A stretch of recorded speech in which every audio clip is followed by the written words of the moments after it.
Tonight, my friends, we'll be talking about a Valkyrie's last stand and many other mystical stories. Before you get cozy, be sure to like the video and subscribe if you're new to the channel. Also, let us know where you're watching from and what time it is for you.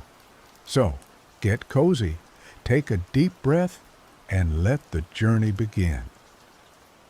The biting wind howled through the skeletal branches of the petrified forest, a mournful dirge that mirrored the emptiness in Astrid's heart.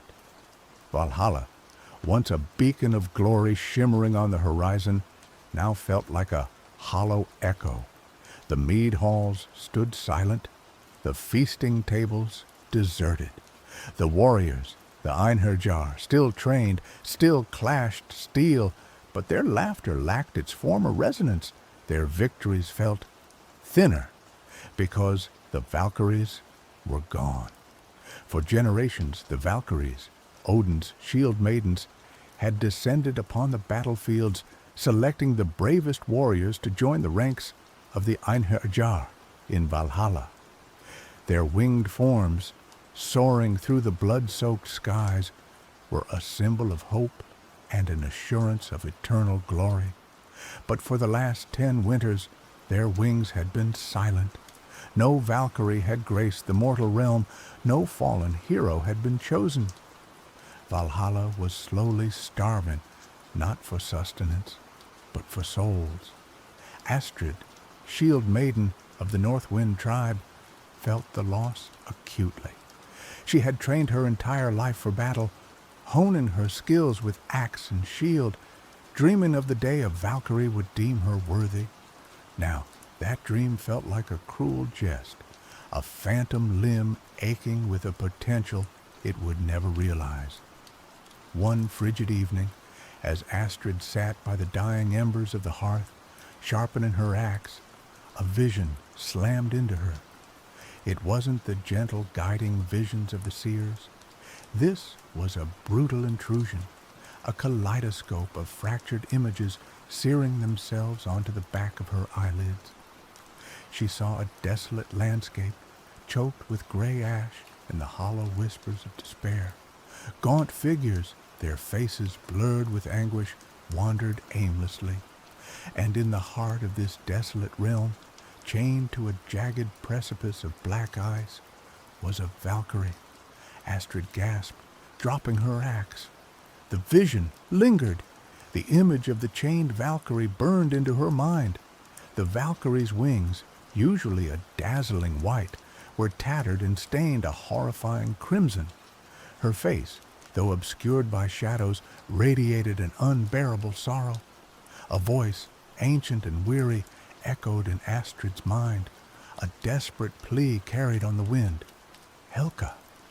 Then, as abruptly as it began, the vision vanished, leaving Astrid trembling and breathless. The fire crackled mockingly, the silence of the longhouse pressing down on her. She knew what she had to do. The next morning, Astrid presented her vision to the tribal elders. They listened with skeptical faces, their expressions a mixture of pity and concern. "The Valkyries are gone, Astrid," the chief, her uncle Bjorn, said, his voice heavy with resignation. "Perhaps they have abandoned us. Perhaps the All-Father has turned his gaze elsewhere, but to venture into Helheim, that is madness." Helheim, the land of the dead, was a place of cold and despair, ruled by the monstrous goddess Hel. Mortals rarely entered its gates, and even fewer returned. It was a realm where hope withered and souls became lost forever. "But the Valkyrie," Astrid insisted, her voice ringing with conviction. "She is trapped. If we do not save her, Valhalla will fade, and with it all hope of glory." Her arguments were met with stony silence. The elders feared the wrath of Hel, and they feared the loss of another warrior. Astrid understood their fear, but she could not ignore the desperate plea she heard in the vision. She would go, even if she had to go alone. That night, under the cloak of a new moon, Astrid prepared for her journey. She sharpened her axe until its edge gleamed like frost. She donned her leather armor, its worn surface bearing the scars of countless battles. She packed provisions, dried meat, hard bread, and a flask of strong mead. And most importantly, she gathered the tools she would need to navigate the treacherous paths to Helheim. She sought out the village seeress, a wizened woman named Ilara, who lived on the fringes of the settlement. Ilara, her eyes milky with age, had initially dismissed Astrid's vision as a fever dream. But she saw the fire in Astrid's eyes, the unwavering determination that flickered like a stubborn flame in the face of despair. Helheim is not a place for the living, Astrid, Ilara croaked, her voice like rustling leaves. Its paths are shrouded in illusion, its guardians are relentless, and its mistress, she is merciless. I know the risks, Astrid replied, her voice firm, but I must go. Ilara sighed, her frail hand reaching out to grasp Astrid's. Then I will give you what little aid I can. Take this. She handed Astrid a small pouch filled with shimmering dust. This is shimmering ash from the roots of Yggdrasil. It can pierce through illusions and reveal the true path. Use it wisely. She then presented Astrid with a tarnished silver ring etched with ancient runes. This ring belonged to a shaman who walked between worlds. It will offer you some protection against the spirits that haunt Helheim. But be warned, it's a fragile ward. Don't rely on it entirely. Finally, Ilara gifted Astrid a length of rope woven from the hair of the dead. This rope will guide you through the darkest tunnels and over the deepest chasms. But remember, the dead cling to the living. Do not let them drag you down. With these gifts and a heavy heart, Astrid bid farewell to Ilara and slipped into the night. Her destination was the Whispering Falls, a secluded waterfall said to be a gateway to the underworld. Legend held that the water of the falls carried the whispers of the dead, and if one listened closely, they could hear the path to Helheim revealed. The journey to the Whispering Falls was arduous. Astrid traversed treacherous mountain passes, navigated dense forests, teeming with unseen predators, and waded through icy rivers that numbed her limbs. She slept little, her senses constantly on alert, her hand never far from the hilt of her axe. Finally, after 3 days of relentless travel, she reached the Whispering Falls. The waterfall cascaded down a sheer cliff face, its thunderous roar echoing through the desolate valley. The air was thick with mist, and the ground was slick with moss. The place felt ancient and powerful, a threshold between worlds. Astrid approached the base of the falls, the spray stinging her face. She closed her eyes and focused, trying to filter out the deafening roar and listen for the whispers of the dead. At first, she heard only the chaotic rush of the water, but as she concentrated, a faint murmur began to emerge from the depths of the cascade, a chorus of voices speaking in a language she did not understand. She strained her ears, trying to decipher the meaning of the whispers. Slowly, fragments of words began to coalesce, forming a disjointed map of the path to Helheim. North, beyond the frozen waste, follow the raven's flight, cross the bridge of blades. The whispers faded, leaving Astrid with a cryptic set of instructions. She opened her eyes, a sense of grim determination hardening her resolve. She knew the path would be fraught with peril, but she was ready. She had to be. The first step of her journey was to venture north into the frozen waste. Astrid traveled for days across a barren landscape of ice and snow, the wind whipping at her face like a frozen whip. The sun was a distant memory, obscured by perpetual gray clouds. The only signs of life were the occasional tracks of Arctic foxes and the skeletal remains of long-dead trees. She followed the flight of a solitary raven, its black wings a stark contrast against the white expanse.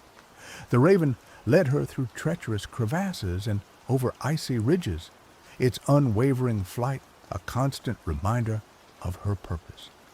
Finally, the raven led her to a vast chasm, its depths shrouded in impenetrable darkness.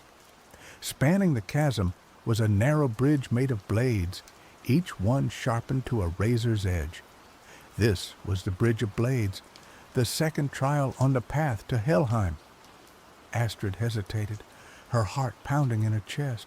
One misstep, and she would plummet into the abyss, her body impaled on the unforgiving steel. She took a deep breath, steeling her nerves. She had faced death before on the battlefields of Midgard. This was no different. She carefully placed her foot on the first blade, her weight balanced precariously. The metal was slick with frost, and the slightest tremor could send her tumbling. She moved slowly, deliberately, her eyes fixed on the opposite side of the chasm. The wind howled around her, trying to knock her off balance. The blades groaned and shifted under her weight, threatening to buckle. But Astrid pressed on, her resolve unwavering. Halfway across the bridge, she felt a presence behind her. A cold, clammy hand reached out to grasp her ankle. She gasped, her balance faltering. Looking back, she saw a gaunt figure emerging from the darkness, its face contorted in a silent scream. It was one of the wandering souls of Helheim, drawn to the warmth of the living. Astrid knew she couldn't let it drag her down. She kicked out with her free leg, connecting with the figure's face. The soul shrieked, its ethereal body recoiling in pain. It released its grip and tumbled into the chasm, its screams fading into the darkness. Astrid regained her balance and continued across the bridge, her heart pounding in her ears. Finally she reached the other side, collapsing onto the frozen ground, her body trembling with exhaustion. She had survived the Bridge of Blades, but she knew the trials ahead would be even more challenging. Beyond the chasm lay a vast forest of gnarled, leafless trees, their branches twisted into grotesque shapes. The air was thick with the stench of decay, and a palpable sense of dread hung over the landscape. This was the Forest of Lost Souls, the final barrier before the gates of Helheim. As Astrid ventured into the forest, she felt the eyes of countless spirits upon her. Whispers slithered through the trees, taunting her, trying to break her resolve. Illusions flickered at the edge of her vision, tempting her to stray from the true path. She remembered Alara's words and reached into her pouch, retrieving the shimmering ash from the roots of Yggdrasil. She sprinkled the ash into the air, and the illusions shimmered and dissolved, revealing the true path ahead. As she journeyed deeper into the forest, the whispers grew louder, more insistent. They spoke of her failures, her fears, her deepest insecurities. They tried to convince her to give up, to turn back, to abandon her quest. Astrid clenched her fists, trying to block out the voices. She focused on the image of the chained Valkyrie, her desperate plea echoing in her mind. She would not falter. She would not break. Suddenly, the ground beneath her feet began to tremble. A towering figure emerged from the trees, its eyes glowing with malevolent intent. It was a Draugr, a reanimated corpse imbued with dark magic, one of Hell's most formidable guardians. The Draugr roared, its voice a guttural growl that shook the forest. It charged at Astrid, its massive axe raised high. Astrid braced herself, knowing that this would be a battle for her life. The Draugr swung its axe, the blow landed with bone-jarring force against Astrid's shield. She staggered back, her arm numb from the impact. She retaliated with a swift thrust of her own axe, but the Draugr deflected the blow with ease. The battle raged on, the clash of steel echoing through the desolate forest. Astrid fought with courage and skill, but the Draugr was stronger, more relentless. It seemed impervious to pain, its movements fueled by dark magic. Astrid realized that she couldn't defeat the Draugr through brute force alone. She needed to find its weakness, to exploit its vulnerabilities. She remembered the tales of the Draugr, their bodies often vulnerable to specific types of attacks. As the Draugr lunged again, Astrid noticed a patch of exposed flesh on its neck, where the skin had rotted away. It was a small target, but it was her only chance. She ducked under the Draugr's axe and lunged forward, aiming her own axe at the exposed flesh. Her axe struck true, sinking deep into the Draugr's neck. The Draugr roared in pain, its body convulsing. Dark ichor spewed from the wound, and the Draugr staggered back, its movements becoming sluggish. Astrid pressed her advantage, hacking away at the Draugr's exposed flesh. Finally, with one last mighty blow, she severed the Draugr's head from its body. The Draugr's body collapsed to the ground, its dark magic dissipating into the air. Astrid stood over the fallen Draugr, her chest heaving, her body covered in sweat and blood. She had survived the battle, but she knew she was far from safe. She had to reach the gates of Helheim, and she had to rescue the Valkyrie. Emerging from the forest of lost souls, Astrid finally saw it, the gates of Helheim. They were not grand or imposing as one might expect. Instead, they were subtle, almost unassuming, a barely visible tear in the fabric of reality, shimmering like heat haze above a field of obsidian sand. Two skeletal figures, their eyes burning with cold fire, stood guard on either side. They were the gatekeepers, their bony hands resting on the hilts of rusted swords. As Astrid approached, the gatekeepers stirred, their skeletal jaws clicking open and shut. "Halt, mortal!" one of them rasped, its voice like the grinding of bones. "Turn back, lest you be consumed by the darkness of Helheim." Astrid stood her ground, her hand resting on the hilt of her axe. "I seek passage to Helheim," she said, her voice firm. "I have come to rescue a prisoner held within your realm." The gatekeepers exchanged glances, their skeletal faces devoid of emotion. "No mortal may enter Helheim without the permission of Hel," the other gatekeeper said. "Turn back or face our wrath." Astrid knew that reasoning with the gatekeepers was futile. They were bound to serve Hel, and they would not let her pass without a fight. She drew her axe, its blade gleaming in the dim light. "Then I shall take it by force," she said. The gatekeepers lunged, their rusted swords flashing in the air. Astrid parried the blows with her shield, her movements swift and precise. She knew that she couldn't afford to make a mistake. One misstep and she would be overwhelmed. The battle was fierce and brutal, the clash of steel echoing through the desolate landscape. Astrid fought with the fury of a cornered wolf, her every strike aimed at crippling or killing her opponents. She managed to disarm one of the gatekeepers, sending its rusted sword flying into the obsidian sand. She then seized the opportunity to strike, her axe cleaving through the gatekeeper's skeletal frame. The gatekeeper crumbled to dust, its cold fire extinguished. The remaining gatekeeper roared in anger, its attacks becoming even more frantic. Astrid dodged and weaved, avoiding its blows with inches to spare.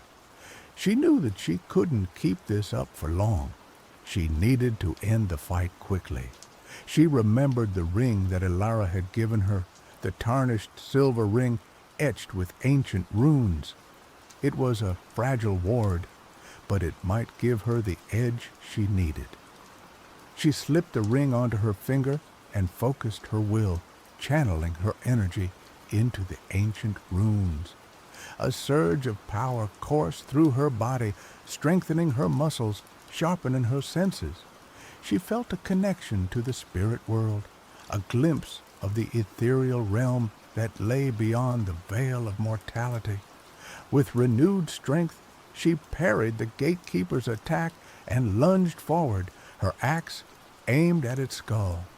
The axe struck true, shattering the gatekeeper's skull and severing its spinal cord. The gatekeeper collapsed to the ground, its form dissolving into dust. Astrid stood before the gates of Helheim, victorious but exhausted. She had overcome the guardians, but she knew that the true challenges lay ahead. She took a deep breath and stepped through the tear in reality, entering the land of the dead. Helheim was even more desolate and despairing than she had imagined. The air was thick with a bone-chilling cold, and the ground was covered in gray ash. Gaunt figures, their faces blurred with anguish, wandered aimlessly through the landscape. The sky was a perpetual twilight, casting long, distorted shadows across the desolate terrain. The silence was broken only by the hollow whispers of the lost souls and the mournful wail of the wind. Astrid pressed on, her senses on high alert. She knew that she was being watched, that Hel and her servants were aware of her presence. She had to be careful, to avoid detection, to reach the Valkyrie before it was too late. She followed the faint trail of sorrow that emanated from the chained Valkyrie, using it as a compass to guide her through the labyrinthine landscape. The path was treacherous, leading her through desolate valleys, across jagged mountains, and over frozen rivers. She encountered wandering spirits, tortured souls, and monstrous creatures, all eager to prey on the living. She fought them off with her axe and shield, her determination fueled by the image of the chained Valkyrie. She remembered Elara's warnings about the dead clinging to the living and was careful to avoid physical contact with the spirits. She knew that if she let them touch her, they would try to drag her down into the depths of despair. As she journeyed deeper into Helheim, she began to feel the effects of the land's oppressive atmosphere. Her hope began to wane. Her resolve began to falter. The whispers of the lost souls grew louder, more insistent, trying to break her spirit. She reminded herself of her purpose, of the desperate plea she had heard in a vision.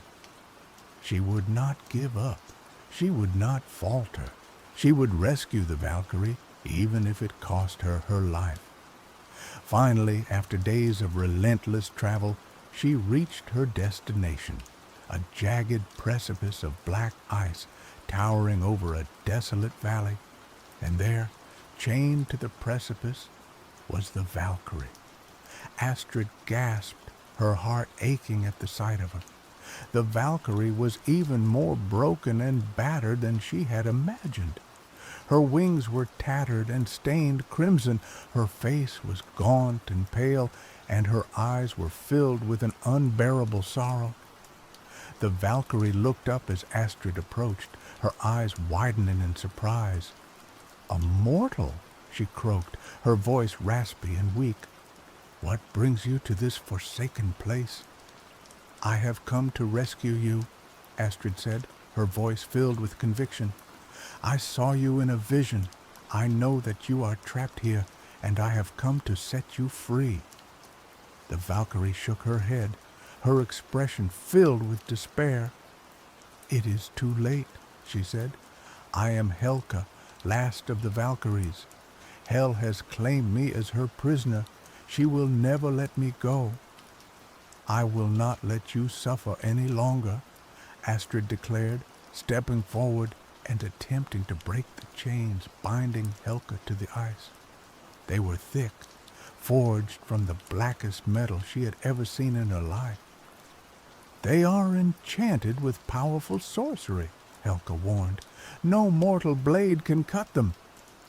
"Then I will find another way," Astrid replied, pulling back and studying the chains closely. She noticed a series of intricate runes etched into the metal, pulsing with a faint, dark energy. She recognized some of the runes from her limited knowledge of magic, dark inscriptions that spoke of binding and despair. An idea formed in her mind. She remembered the shaman's ring, the fragile ward that Ilara had given her. It was said to offer protection against the spirits of Helheim. But perhaps it could also be used to disrupt the magic of the chains. Astrid focused her will, channeling her energy into the ring. She felt a surge of power coursing through her body, a connection to the ancient forces of the spirit world. She reached out and touched the ring to the chains, focusing her intent on breaking the runes. The chains shimmered and pulsed, their dark energy fluctuating wildly. The runes began to crack and fade, their power weakening. Astrid pushed harder, pouring all of her energy into the ring. Suddenly, a wave of dark magic washed over her, throwing her back against the precipice. She gasped, her body racked with pain. The ring had protected her from the worst of the backlash, but she could feel its power waning. "Stop!" Helka cried. "You will destroy yourself. You cannot break these chains." Astrid ignored her pleas. She knew that this was her only chance. She had come too far to give up now. She rose to her feet and touched the ring to the chains once more, focusing her will on shattering the remaining runes. The chains groaned and strained, their dark energy reaching a fever pitch. The runes began to explode, sending shards of dark magic flying through the air. Astrid braced herself, knowing that the end was near. With a final surge of power, the chains shattered, falling to the ground in pieces. Helka was free. But as the chains broke, a wave of dark energy erupted from the precipice, coalescing into a swirling vortex of shadow and ice. A voice, cold and cruel, echoed through the valley. "So, a mortal dares to trespass in my realm and steal my prize?" Hel appeared before them, her form a terrifying amalgamation of beauty and decay. One half of her face was stunningly fair, while the other was a rotting skull. Her eyes burned with cold fire, and her voice dripped with malice. "You have defied me, mortal," Hel said, her gaze fixed on Astrid. "Now you will pay the price." Hel raised her hand, and a wave of dark magic surged towards Astrid. Astrid braced herself for the impact, knowing that she couldn't withstand the full force of Hel's power. But before the magic could strike, Helka stepped in front of Astrid, shielding her from the blast. The Valkyrie's weakened form absorbed the brunt of the attack, her already tattered wings crumpling further. Helka cried out in pain, her body convulsing, but she stood her ground, refusing to cede. "You will not harm her," she declared, her voice ringing with defiance. "She came here to save me, and I will not let you destroy her." Hel laughed, a chilling sound that echoed through the valley. "You are in no position to protect anyone, Valkyrie," she said. "You are weak, broken, and powerless." "Perhaps," Helka replied, "but I am not without allies." She turned to Astrid, her eyes filled with warmth and gratitude. "Thank you, Shield Maiden. You have given me back my hope. Now, it is time for us to leave this place."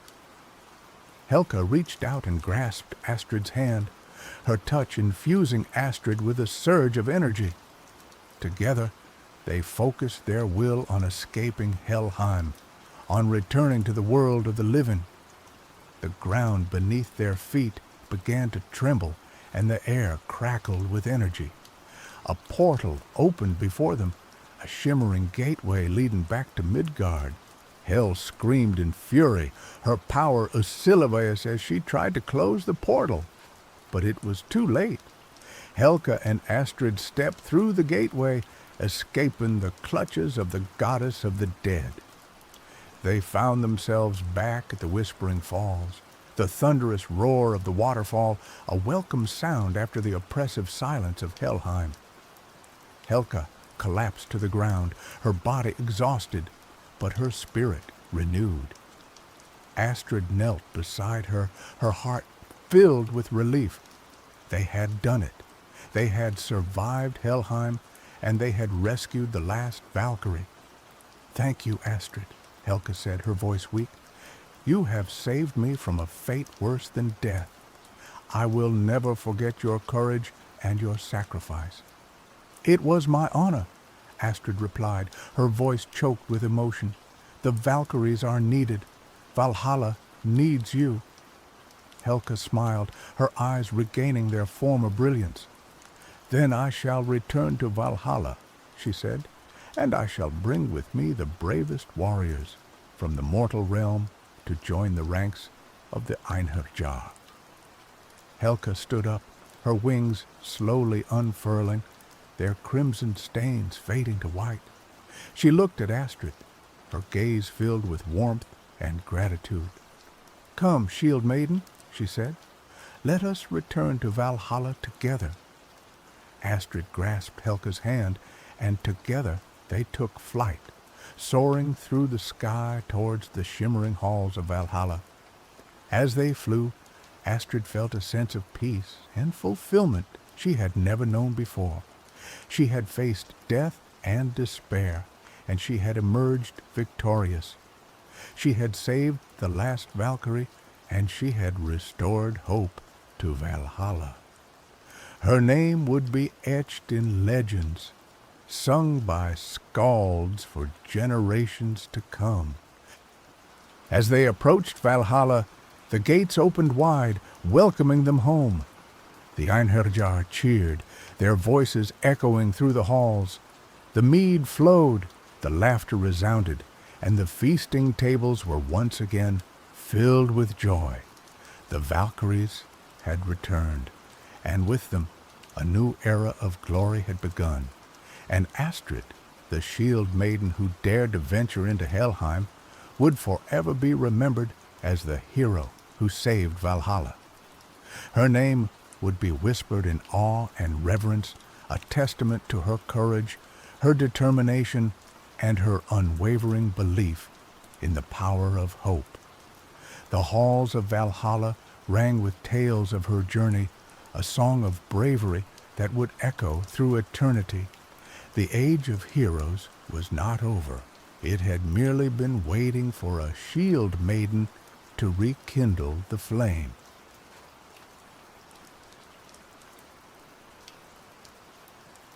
The village of Oak Haven had always been defined by its cycles: the riotous green of spring, the sun-drenched gold of summer, the fiery hues of autumn, and finally, the pristine, silencing blanket of winter snow.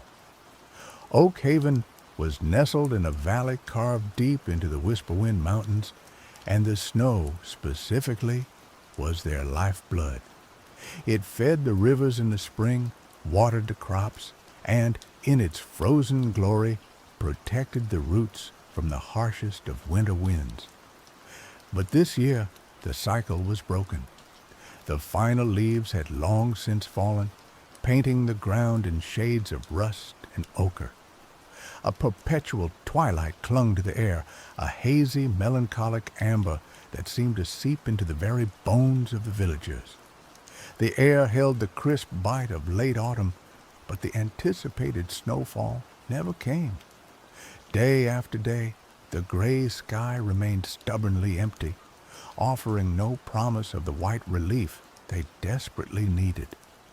The elders of Oak Haven, their faces etched with worry lines that deepened with each passing sunless day, spoke of a disturbance in the natural order.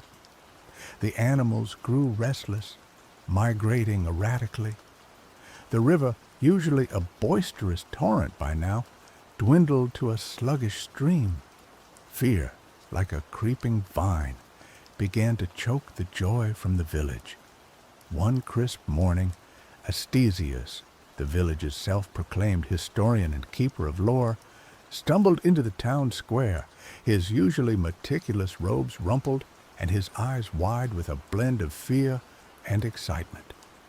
Astesius was a man of eccentric charm, given to long-winded explanations and a penchant for dramatic pronouncements. He was also, despite his quirks, the repository of Oak Haven's history. "It's him," he declared, his voice cracking slightly. "It's Hemlock, the autumn thief." A murmur rippled through the small crowd that had gathered. Hemlock was a name whispered only in hushed tones, a mischievous spirit of the wild hunt, said to delight in disrupting the seasons. Legends painted him as a creature of autumnal beauty and chaotic energy, with eyes like amber and laughter like the rustling of leaves. He was said to crave attention, indulging in elaborate pranks to draw notice to himself. Most dismissed the stories as folklore, bedtime tales to warn children against wandering into the woods alone. But now, faced with the undeniable absence of winter, they clung to Astesius' words with desperate hope. Hemlock is said to steal the last snowfall, trapping the places in endless autumn. Astesius continued, pacing frantically. He does it for the sheer entertainment of it. A cosmic prankster, if you will. The stories say he dwells within the heart of the Petalwood, guarding his stolen season. A young woman named Carrie pushed her way to the front of the crowd. Carrie was a practical, strong-willed woman, a skilled hunter, and the daughter of the village's former leader.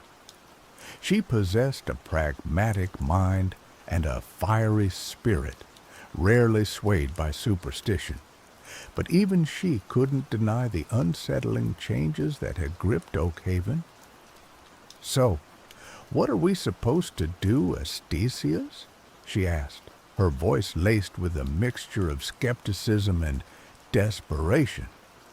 "Offer him tea and crumpets in exchange for our snow?" Astesius wrung his hands. No, it's not that simple. Hemlock is capricious. Bribes won't work. Force is out of the question. He is a spirit.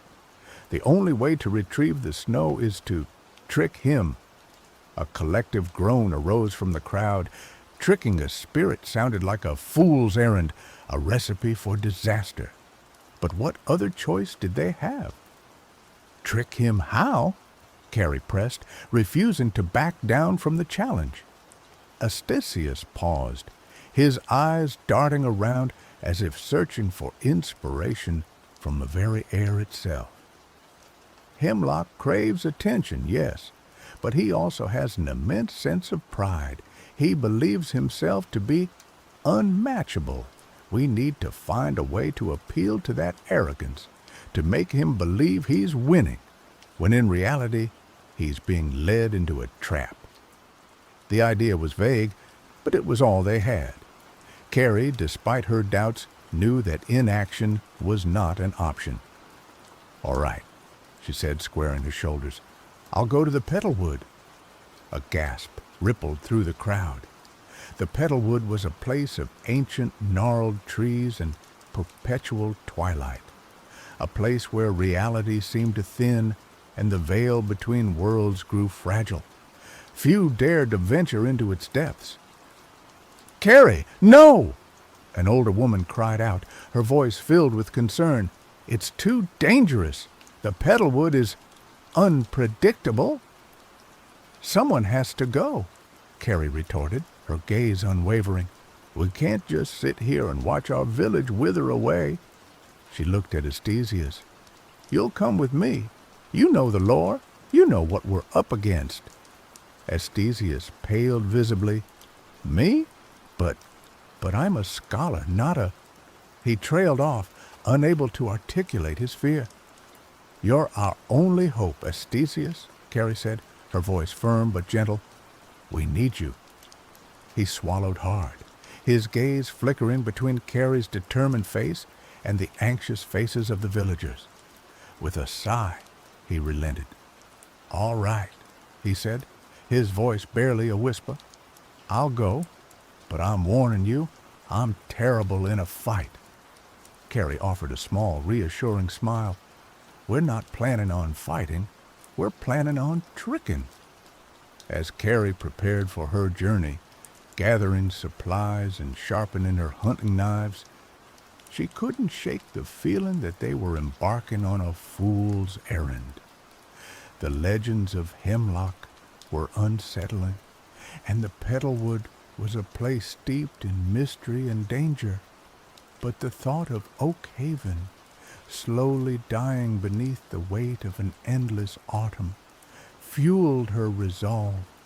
She would do whatever it took to restore the balance, even if it meant facing a mischievous spirit in his own enchanted domain. Carrie and Astesius set off towards the Petalwood as the sun, a hazy orange disk, dipped below the horizon, casting long, eerie shadows across the valley. The air grew colder as they approached the edge of the woods, the familiar scent of decaying leaves and damp earth growing stronger. A sense of unease settled over them, a feeling of being watched by unseen eyes. The Petalwood was unlike any forest they had ever encountered. The trees were ancient, their gnarled branches twisted into bizarre shapes, as if frozen in the midst of some silent, agonizing scream. The ground was carpeted with a thick layer of decaying petals, their colors faded and muted, emitting a sweet, cloying scent that was both alluring and unsettling. The air was thick with a perpetual twilight, the sunlight barely penetrating the dense canopy overhead. As they ventured deeper into the woods, the sounds of the outside world faded away, replaced by a symphony of whispers. The wind rustled through the leaves, carrying voices that seemed to speak in riddles and half-forgotten memories. The trees themselves seemed to watch them, their branches like skeletal fingers pointing accusingly. Astesius, despite his initial fear, seemed to find a strange sort of comfort in the Petalwood. The atmosphere of ancient magic seemed to invigorate him, and he began to recite passages from forgotten texts, his voice echoing through the silent woods. "The Petalwood is a place where the veil between worlds is thin," he explained, his eyes gleaming with excitement. "It's a place where the past, present, and future intertwine. Be careful what you think, Carrie. Your thoughts can become real here." Carrie, however, remained skeptical.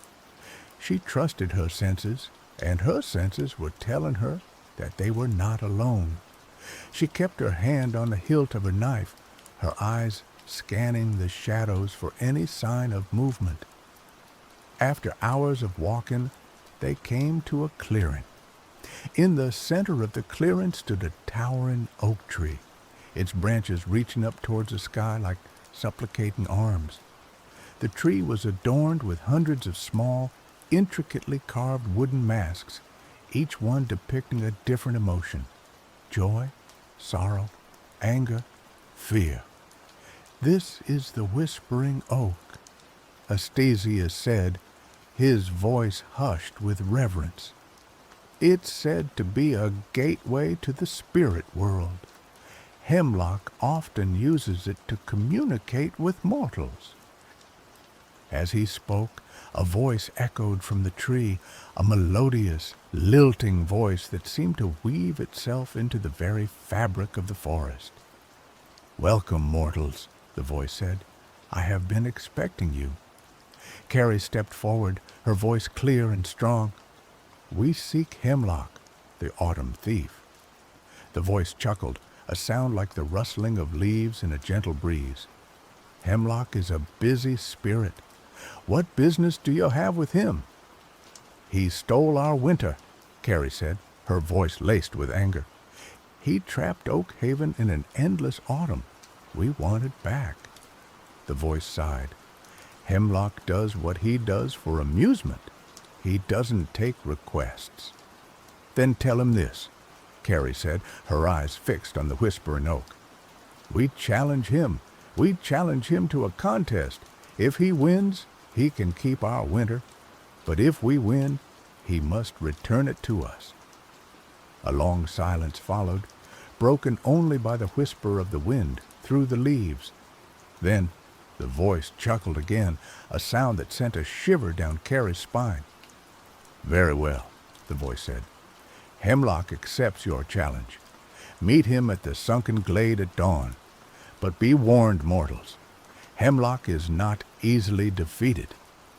The voice faded away, leaving Carrie and Astasius alone in the silent clearing. The wooden masks on the whispering oak seemed to stare at them with mocking eyes. "What have you done, Carrie?" Astasius whispered, his face pale with fear.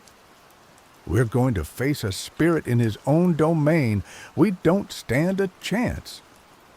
"We have to try," Carrie said, her voice firm. "Oak Haven is counting on us." She looked at Astasius, her eyes filled with determination. "We need a plan. We need to figure out how to trick Hemlock." Astasius wrung his hands, his mind racing. "He's vain," he said, his voice barely audible. "He's arrogant. He believes himself to be unbeatable." "Then we need to exploit that," Carrie said, a spark of hope igniting in her eyes. "We need to make him believe he's winning until it's too late." As the night wore on, Carrie and Astasius huddled beneath the whispering oak, devising a plan to outwit the autumn thief. The whispers of the petalwood seemed to mock them, but they refused to give up. They knew that the fate of Oak Haven rested on their shoulders. The sunken glade was a place of ethereal beauty and unsettling stillness. The ground sloped downwards, forming a bowl-shaped depression in the forest floor. A thick mist clung to the ground, obscuring the edges of the glade and creating an illusion of endless depth.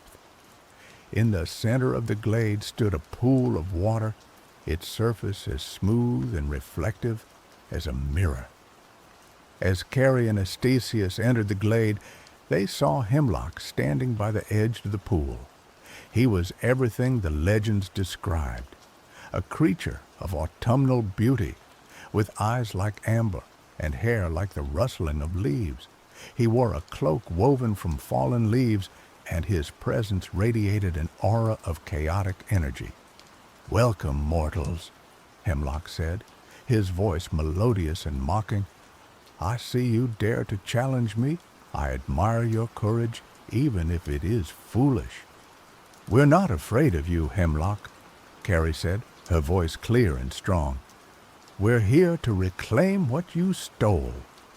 Hemlock laughed, a sound like the rustling of leaves in a whirlwind. "You think you can defeat me? I am a spirit of the wild hunt. I have existed since the dawn of time." We're not trying to defeat you, Carrie said, a sly smile playing on her lips. We're simply proposing a contest, a game, a test of skill. Hemlock raised an eyebrow, intrigued. A game? What kind of game? A storytelling contest, Carrie said. We each tell a story. The best story wins. If your story is better, you can keep our winter, but if our story is better, you must return it to us. Hemlock considered the proposition, his amber eyes gleaming with amusement. A storytelling contest? How quaint. Very well, mortal. I accept your challenge. But be warned, I am a master storyteller. My tales have captivated gods and mortals alike. We're not intimidated, Carrie said. Let the contest begin. Hemlock gestured toward the pool of water. The rules are simple. Each story must be inspired by the reflection in the pool. The reflection will change with each telling, offering a new source of inspiration. I shall go first. Hemlock gazed into the pool, his eyes widening as the reflection shifted and swirled. A vision of a lone wolf howling at the moon appeared on the water's surface. Hemlock smiled, his eyes gleaming with inspiration. He began to speak, his voice weaving a tale of loneliness, survival, and the primal call of the wild. He spoke of the wolf's struggles against the harsh elements, its desperate search for companionship, and its ultimate triumph over adversity. His words were lyrical and evocative, painting a vivid picture in the minds of Carrie and Astesius. When Hemlock finished his story, a silence fell over the sunken glade. The mist seemed to thicken, and the air grew heavy with emotion. Impressive, Carrie said, her voice barely audible. But it's our turn now. She looked at Astesius, her eyes pleading for inspiration. Astesius swallowed hard, his mind racing.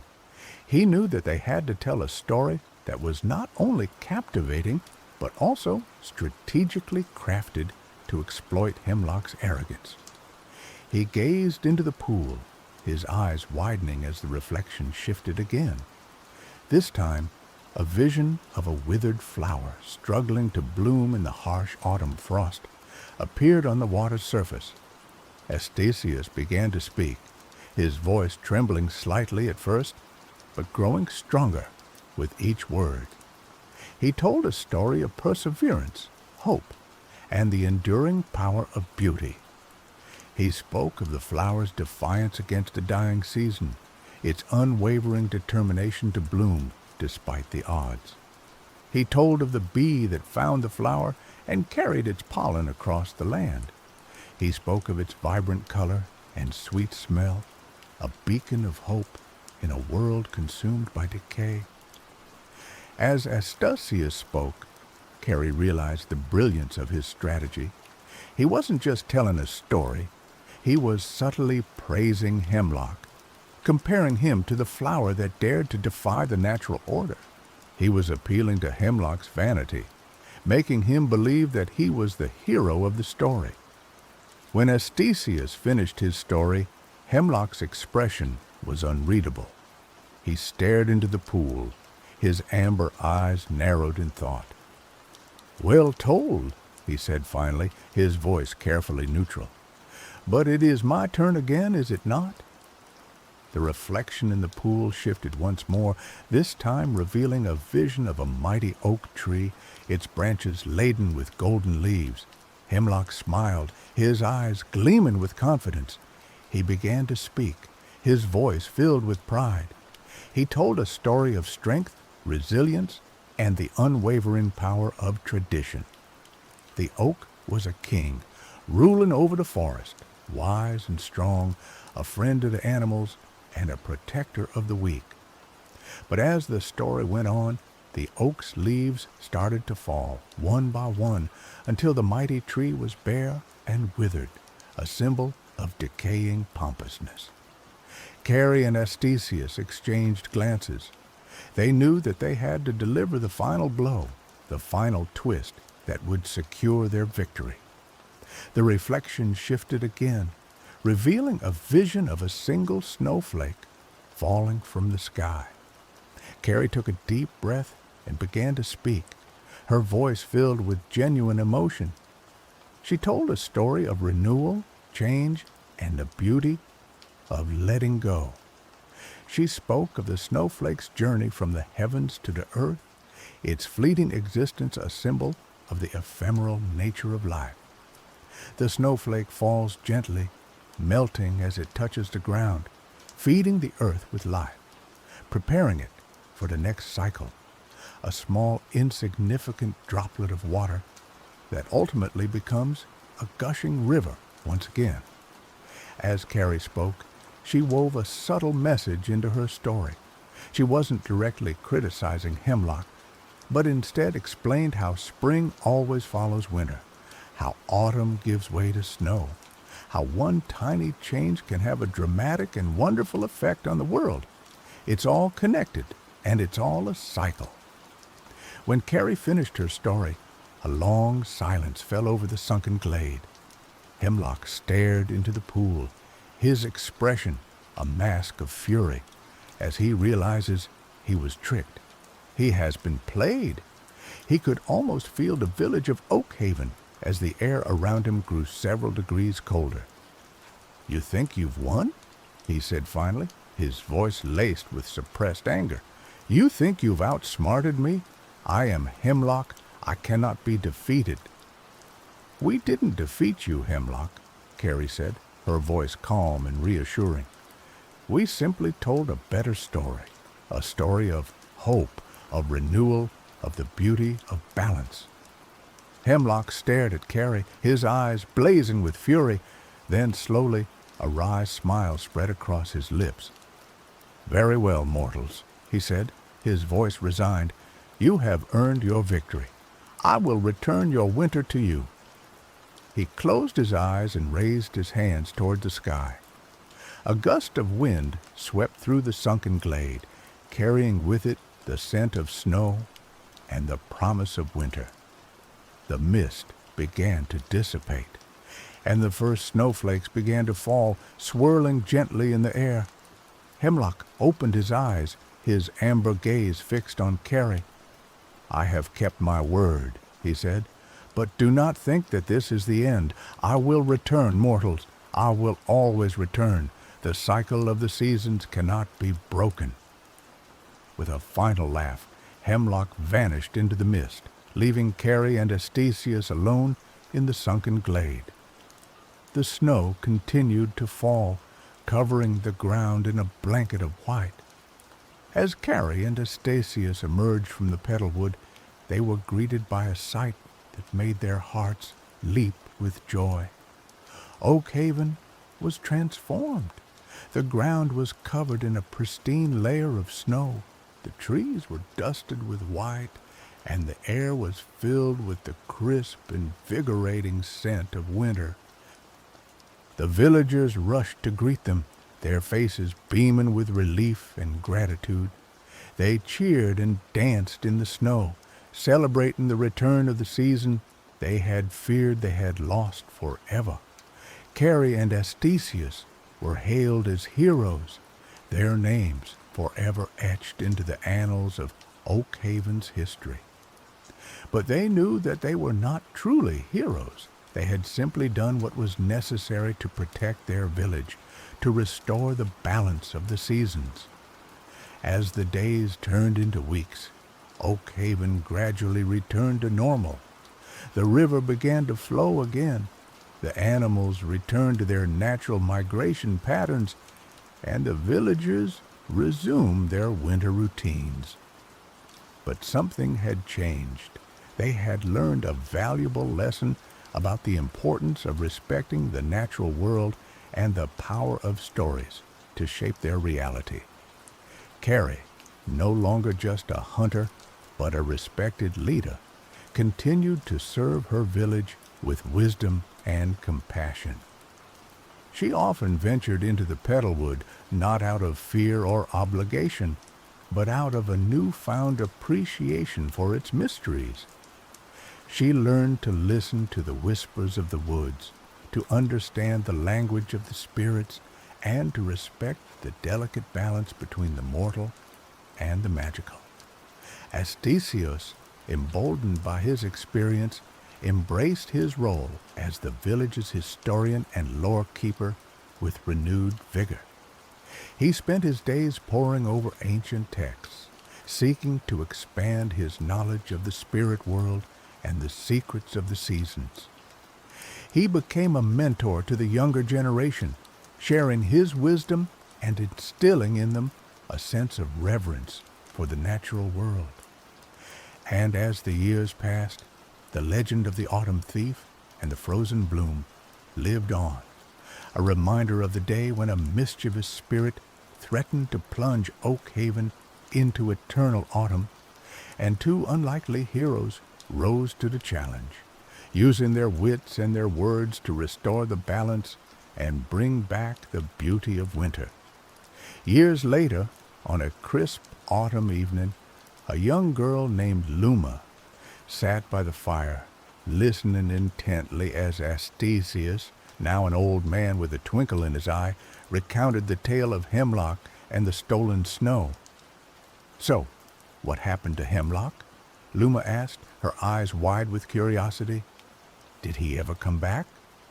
Astesius smiled, a knowing glint in his eye.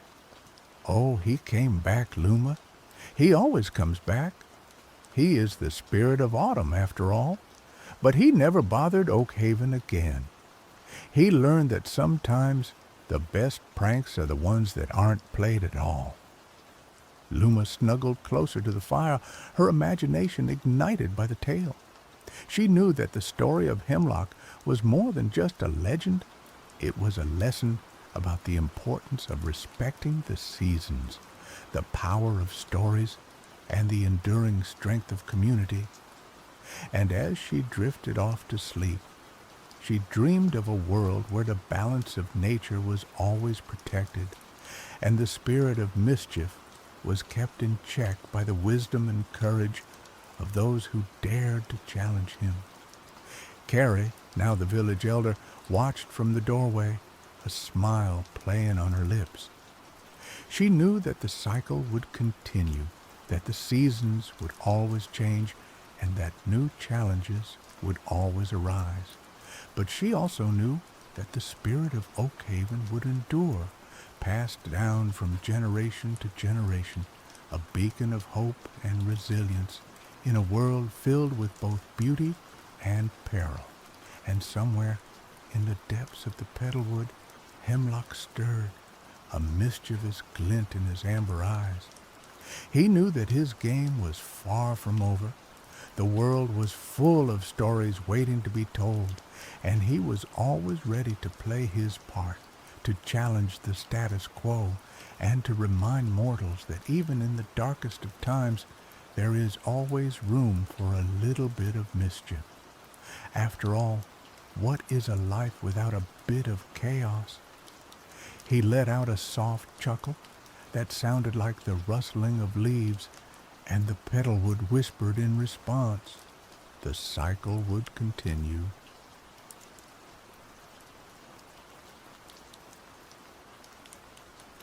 The first sensation was the grit, a constant, abrasive presence coating my tongue, clinging to my skin, filling every crevice. Ash, fine, gray, and seemingly endless. I opened my eyes, but the world offered little relief. The sky was a bruised, perpetual twilight, choked with the same particulate that blanketed the ground.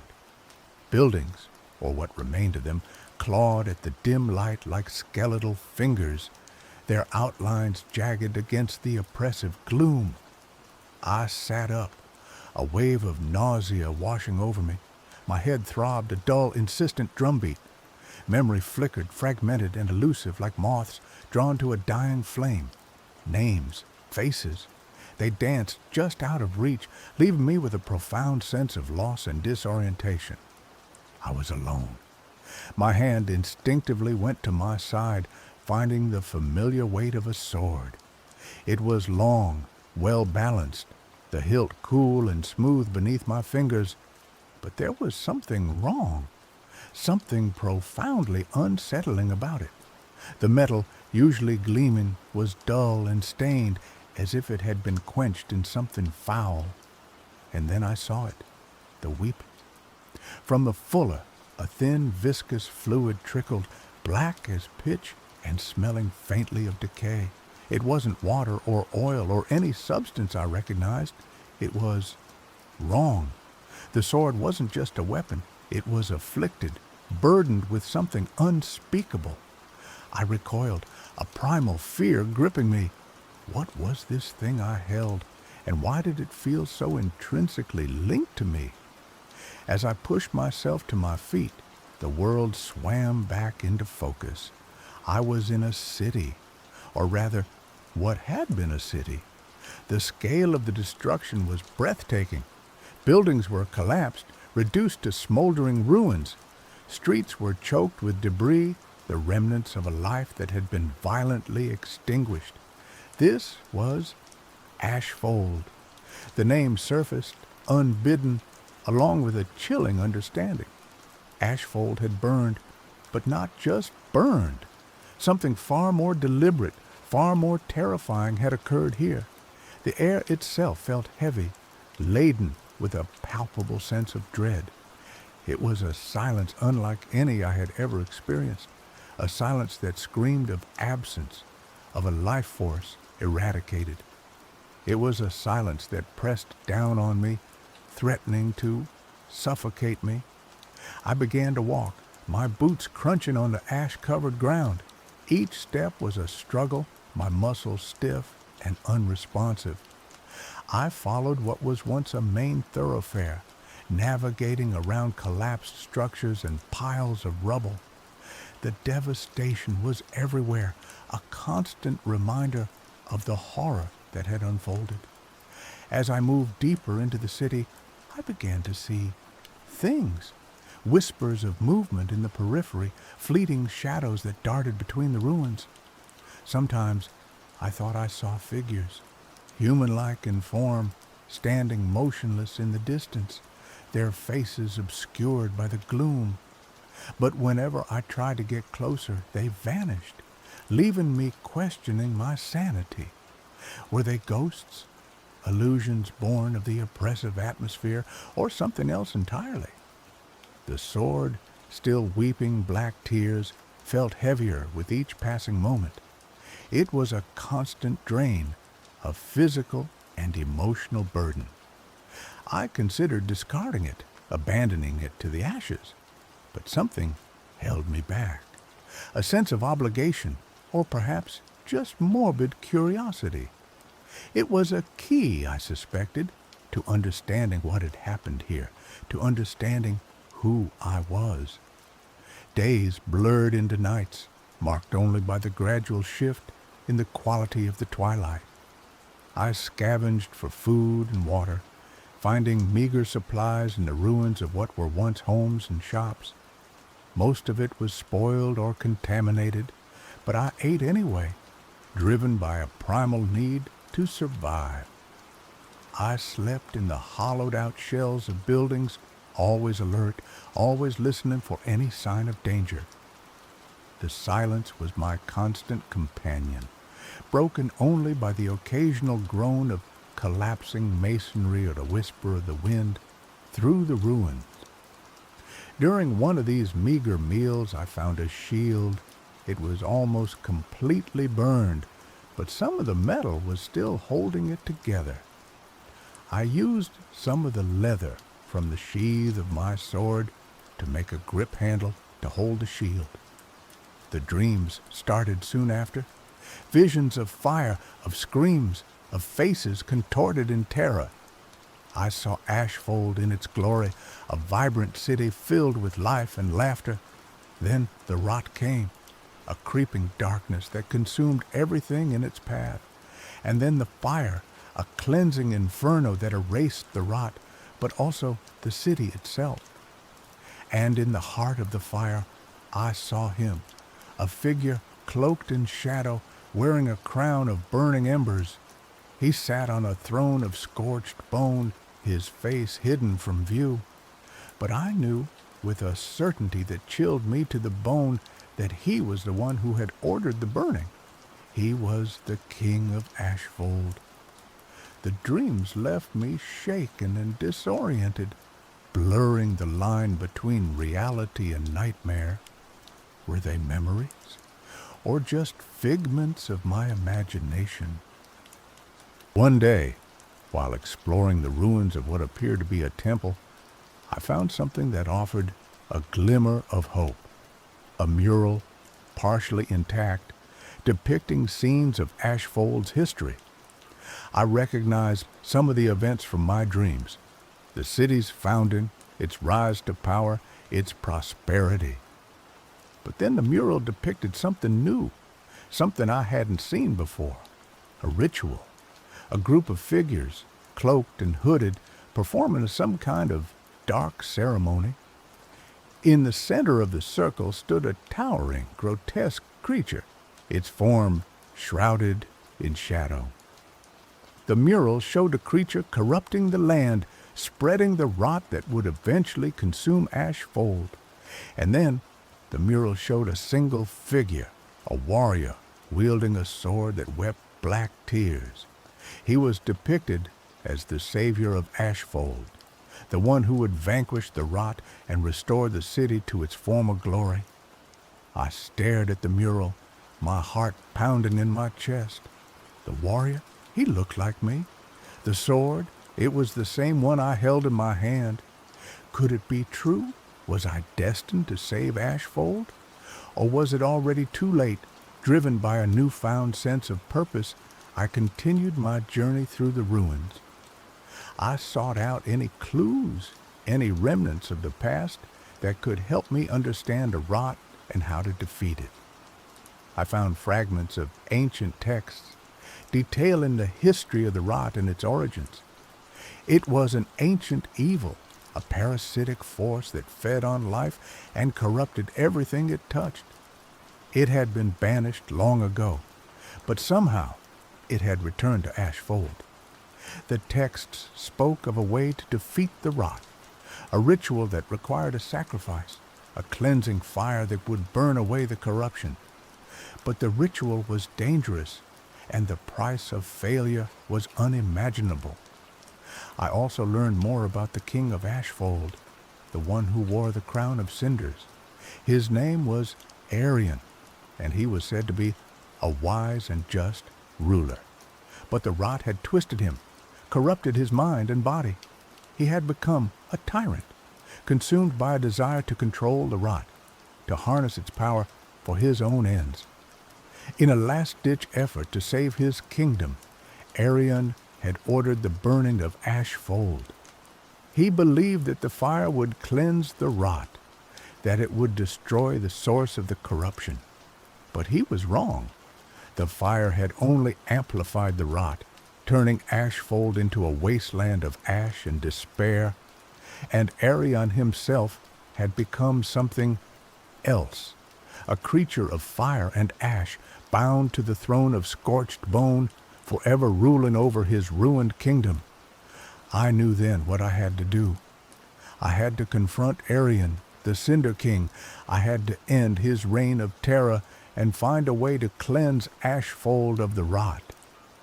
The path to the Cinder King led to the heart of the city, to the ruins of the royal palace. It was the most heavily fortified area in Ashfold, guarded by twisted creatures of ash and shadow. I fought my way through them, my sword a blur of motion. The black tears flowed freely, burning away the corruption with each strike. The combat was brutal, exhausting, but I pressed on, driven by my determination to save Ashfold. Finally, I reached the throne room. It was a vast, cavernous space filled with the stench of fire and decay. In the center of the room sat Arian, the Cinder King. He was a terrifying sight. His body was charred and twisted, his skin cracked and bleeding embers. His eyes glowed with an infernal light, and his voice was a rasping whisper that echoed through the chamber. "You have come," he said, his gaze fixed on me. "I have been expecting you." "You destroyed Ashfold," I said, my voice trembling with rage. "You unleashed the rot." "I tried to save it," Arian replied, his voice filled with pain. "But the rot, it was too strong. I had to burn it away to cleanse it with fire." "The fire only made it worse," I said. "You doomed us all." "Perhaps," Arian said, "but there is still hope.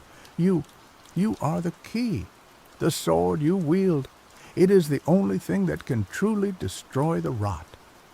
He rose from his throne, his movements slow and labored. "Kill me," he said, "end my suffering, and use the sword to cleanse Ashfold. It is the only way." I hesitated. Could I do it? Could I kill the king even in his corrupted state? But then I looked at the ruins of Ashfold, at the suffering of its people. I knew what I had to do. I raised my sword, the black tears dripping onto the floor. "I'm sorry," I said, and then I struck. The sword plunged into Arian's heart, and he let out a final agonized scream. His body crumbled into ash, and the crown of cinders fell to the ground. With Arian dead, the rot began to recede, the shadows dissipated, and the air felt lighter, cleaner. But Ashfold was still a wasteland. The task of rebuilding lay ahead. I picked up the crown of cinders, its embers still glowing faintly. It was a symbol of Ashfold's past, of its destruction, and its hope for the future. I placed the crown on my head, feeling the weight of it settle upon me. I was the last of the royal line, the only one who could lead Ashfold back to its former glory. But I knew that I couldn't do it alone. I needed the help of the survivors, the few who had managed to escape the burning. I ventured out into the ruins, searching for any sign of life, and slowly but surely I found them. People who had lost everything, but who still clung to hope. Together, we began to rebuild Ashfold. It was a long and arduous process, but we were determined to succeed. We cleared the rubble, replanted the fields, and rebuilt the homes. And as we worked, the land began to heal. The ash receded, and the first signs of green began to emerge. Hope bloomed in the wasteland. The sword continued to weep, but the tears were no longer black. They were clear, pure like water. The rot was gone, cleansed by the fire and the sacrifice of the Cinder King. Ashfold would never be the same, but it would rise again. A new city built on the ashes of the old. A city of hope, resilience, and the enduring strength of the human spirit. And I, the one who had awakened in the ashes, would be its ruler, not a king, but a protector, a guardian of the flame, ensuring that the rot never returned. The cinder crown, once a symbol of destruction, had become a symbol of hope. And I would wear it with pride, knowing that I had played my part in saving Ashfold. The weeping sword, no longer a burden, was now a symbol of sacrifice and cleansing. But the story doesn't end there. Years passed. Ashfold slowly healed, the scars of the burning fading with each passing season. The city was rebuilt, stronger and more resilient than before. The people prospered and the land flourished. I ruled wisely and justly, guiding Ashfold towards a new era of peace and prosperity. The Cinder Crown, once a symbol of destruction, had become a symbol of hope and renewal. But the memories of the burning never faded. The faces of those who had perished haunted my dreams. The fear of the rot returning lingered in the back of my mind. I knew that I could never truly rest, that I had to remain vigilant, always ready to defend Ashfold from any threat. One day, a traveler arrived in Ashfold, bearing news of a growing darkness in the east. A new form of rot was spreading, consuming everything in its path. It was more powerful, more insidious than the rot that had destroyed Ashfold. The traveler warned that this new rot was heading towards Ashfold and that the city would be defenseless against it. Fear gripped the hearts of the people. The memories of a burning were still fresh in their minds. They knew what the rot was capable of, and they were terrified. I gathered my advisors and discussed the situation. Some argued that we should flee, abandon Ashfold, and seek refuge elsewhere. Others argued that we should fight, defend our city to the last man. I listened to their arguments, but I knew what I had to do. I couldn't run. I couldn't abandon Ashfold. I had a duty to protect my people, to defend them from the rot. I ordered the city to be fortified. The walls were reinforced, and the defenses were strengthened. The people were armed and trained, ready to fight for their lives. And then I set out to find the source of the new rot. I knew that if I could destroy it at its source, I could save Ashfold from destruction. I traveled east, following the trail of the rot. I passed through ruined villages and desolate landscapes, witnessing the devastation it had wrought. The rot was unlike anything I had ever seen before. It was a living, breathing entity, a parasitic force that consumed everything in its path. It twisted and corrupted the land, turning it into a grotesque mockery of life. I encountered creatures that had been infected by the rot. They were twisted and deformed, their minds consumed by madness. They attacked me without mercy, driven by a primal hunger. I fought them off, my sword weeping the black tears. The tears burned away the rot, but they were no match for the sheer number of creatures. I pressed on, determined to reach the source of the rot. I knew that time was running out and that Ashfold was in grave danger. Finally, I reached my destination, a dark and forbidding forest, shrouded in mist and choked with the stench of decay. This was the heart of the rot, the place where it had originated. I entered the forest, my sword drawn. The air was thick with the stench of corruption, and the trees were twisted and grotesque. The ground was covered in a thick layer of slime, and the silence was broken only by the sound of dripping water. I moved deeper into the forest, my senses on high alert. I knew that I was not alone, that the rot was watching me, waiting for me to make a mistake. And then I saw it, a towering, grotesque creature, its form shrouded in shadow. It was the source of the rot, the embodiment of all that was evil and corrupt.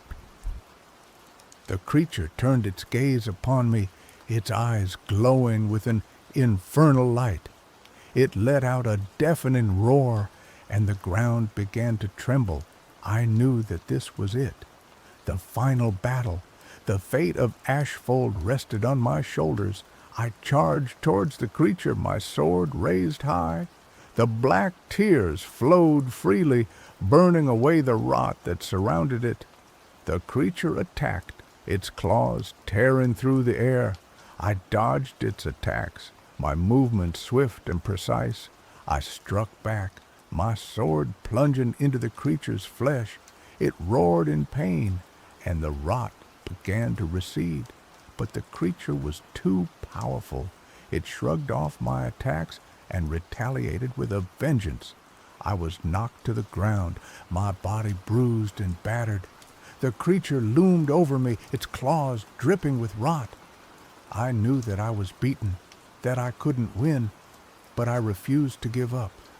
I had to protect Ashfold, even if it meant sacrificing my life. I closed my eyes and prepared for the end, but then something unexpected happened. A blinding light filled the forest, and a wave of energy washed over me. The creature screamed in agony, and its body began to disintegrate. I opened my eyes and saw a figure standing before me. It was a woman, her face radiant with light. She wore a suit of armor that gleamed like silver, and she wielded a sword that burned with holy fire. She was an angel, a celestial being sent to aid me in my fight against the rot. The angel raised her sword and struck the creature, obliterating it in a single blow. The rot vanished, and the forest began to heal. The angel turned to me, her eyes filled with compassion. "You have fought bravely," she said. "You have saved Ashfold, but your journey is not yet over." She told me that the rot was not truly defeated, that it would return again and again, but she also told me that I was not alone, that there were others who would fight alongside me. She gave me a gift, a small seed that contained the essence of life. She told me to plant the seed in Ashfold, and that it would grow into a tree that would protect the city from the rot. I thanked the angel and returned to Ashfold. I planted the seed in the heart of the city, and it began to grow. Within days, a towering tree had sprung up, its branches reaching towards the sky. Its leaves were of vibrant green, and its trunk was as strong as steel. The tree radiated a powerful energy that cleansed the land and protected the city from the rot. Ashfold was safe, at least for now. I continued to rule Ashfold, guiding it towards a brighter future. The memories of the burning never faded, but they no longer haunted me. I had found peace, knowing that I had done everything I could to protect my people. But I also knew that the fight was not over, that the rot would return one day, and when it did, I would be ready. I would stand alongside my allies, the defenders of Ashfold, and we would fight to protect our city from the darkness. The Cinder Crown, once a symbol of destruction, had become a symbol of hope, resilience, and the enduring strength of the human spirit. And I would wear it with pride, knowing that I was a protector of Ashfold, a guardian of the flame. The weeping sword, no longer a burden, was now a symbol of sacrifice, cleansing, and the eternal battle against the forces of evil. My story is far from over, I am sure of it. The tree that grew from the seed given to me by the angel bore fruit. These fruits did not look like any fruit I've seen. They were dark, like the weeping of the sword, but shined with the same silver shade as the armor of the angel. I consulted with the wisest of Ashfold to decide what to do with them, and they all agreed. Eat them. I was hesitant. What if these were poisoned or had some adverse effect? But I was the protector, the ruler. I had to be the example. I ate one of the fruits. I felt immediately stronger. I felt like I could run for days and not get tired, so I began doing so. I gathered a group of our best people, gave them the fruits, and ran. We kept going until we reached other towns, other settlements. We gave all of them fruits and told them to keep going, to find more people. We had to build an army. The rot would return, I knew it. But this time, we would be ready. We traveled far and wide, recruiting anyone we could find and getting them to eat the fruits that we started calling angel tears. We needed a fortress, a place to plan, a place to retreat to in case something went wrong. So we began looking.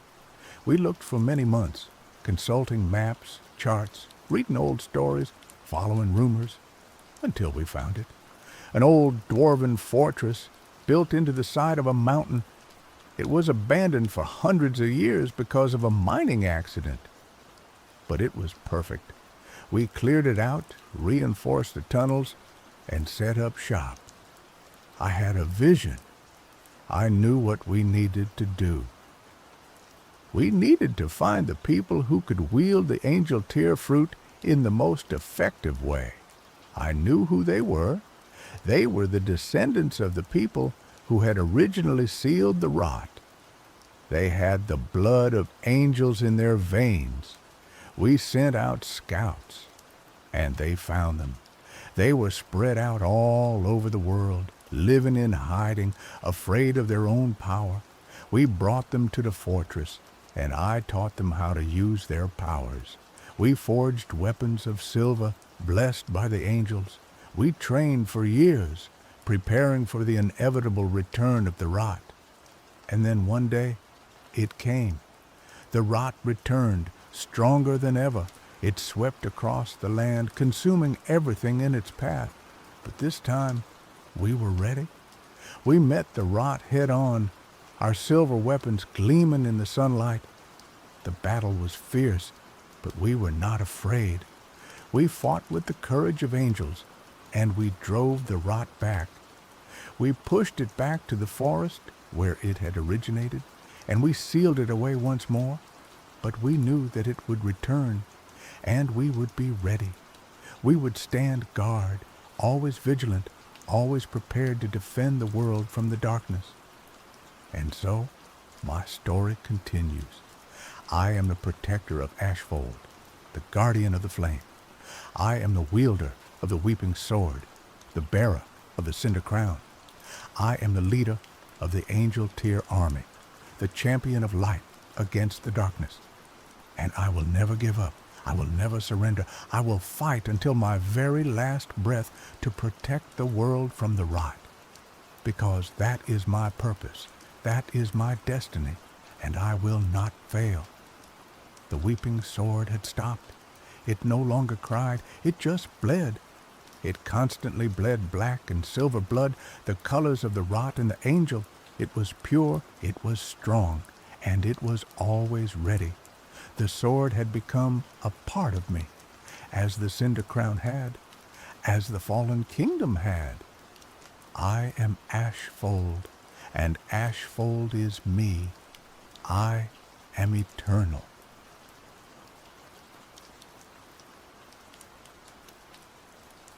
The Skyden realm, a tapestry woven from shimmering aurora skies and floating islands tethered to a luminescent core, was choking. Valor's city, once its jewel, now bore the grime of decay, its silver towers tarnished, its vibrant markets subdued. The immortal king, once a beacon of unwavering light, was gone, leaving behind a throne room steeped in shadow and whispered legends. Marius, a historian with eyes that held the dust of forgotten libraries and a spirit yearning for the realm's lost glory, approached the throne room with trepidation. He wasn't a warrior nor a mage, but his knowledge of Skydon's past ran deeper than most.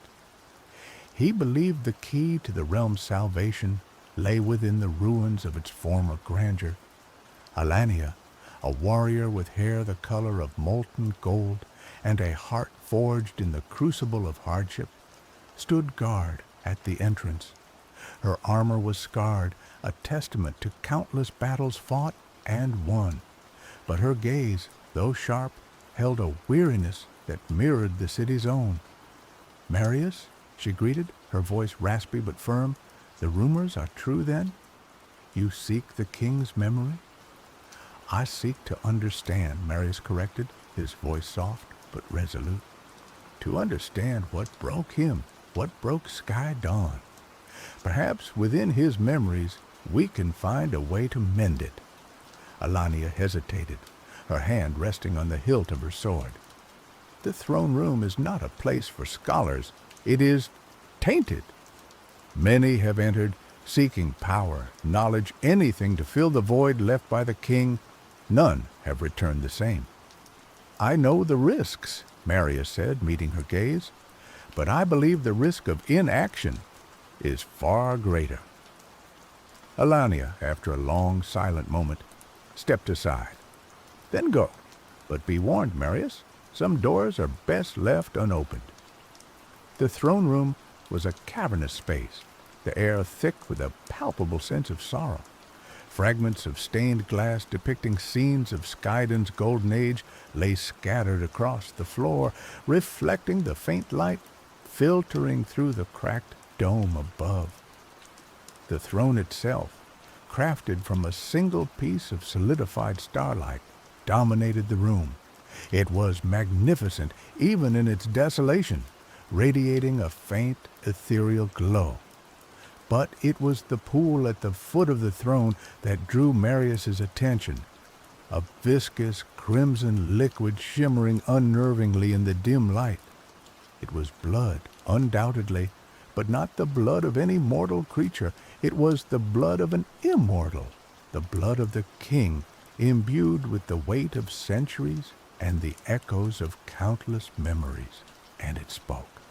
Not aloud, not in any language Marius recognized, but directly into his mind, a chorus of fragmented thoughts and emotions. Triumph, betrayal, loss, despair, the price of immortality, the burden of the crown. The voice was alluring, seductive, promising answers to the questions that plagued Marius's mind. All he had to do was drink. He took a step closer, drawn in by the hypnotic allure of the crimson pool. He knew the legends, the stories whispered in hushed tones about the throne's memory. Those who drank from it gained access to the king's past, to his knowledge and experiences, but at a terrible cost. They lost pieces of themselves, their own memories, their own identities, becoming mere echoes of the king. Marius wavered, the desire for knowledge warring with the fear of oblivion.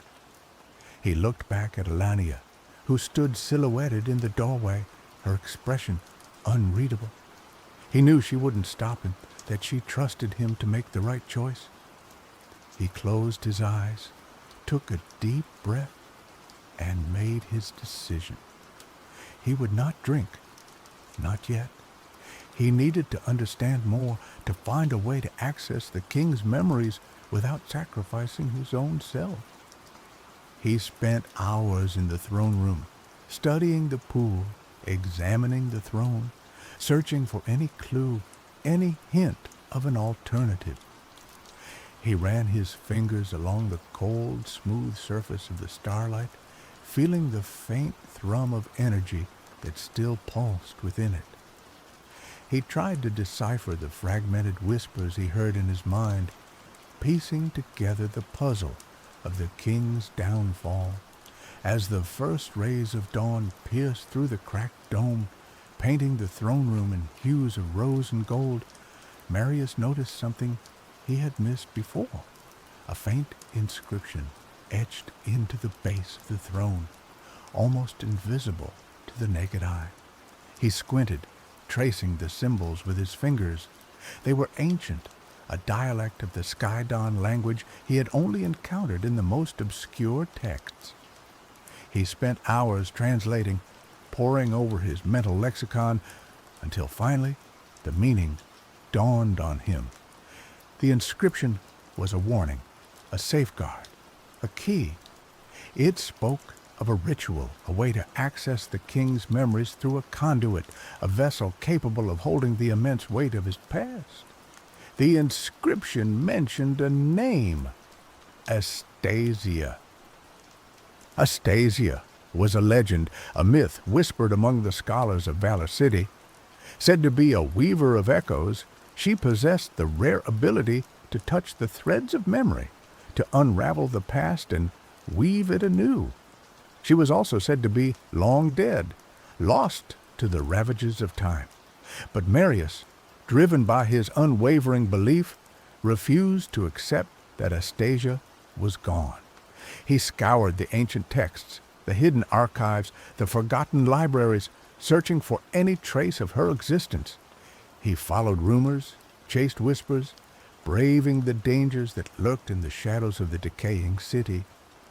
His search led him to the Undercity, a labyrinthine network of tunnels and ruins beneath Valor City, where the downtrodden and forgotten eked out a meager existence. It was a dangerous place, ruled by gangs and shrouded in darkness, but it was also a place where secrets thrived. After weeks of searching, Marius finally found someone who knew of Astasia, an old woman, her face etched with the hardships of a long life, her eyes clouded with age, but still holding a spark of intelligence. "Astasia?" she croaked, her voice raspy. "The weaver?" "Aye, I remember her, but she's gone now, lost to the tunnels." "Gone where?" Marius pressed, his heart pounding with anticipation. "Deeper," the old woman said, pointing to a dark, foreboding tunnel. "Deeper into the heart of the Undercity. She sought something there, something powerful, but she never returned." Marius knew the risks.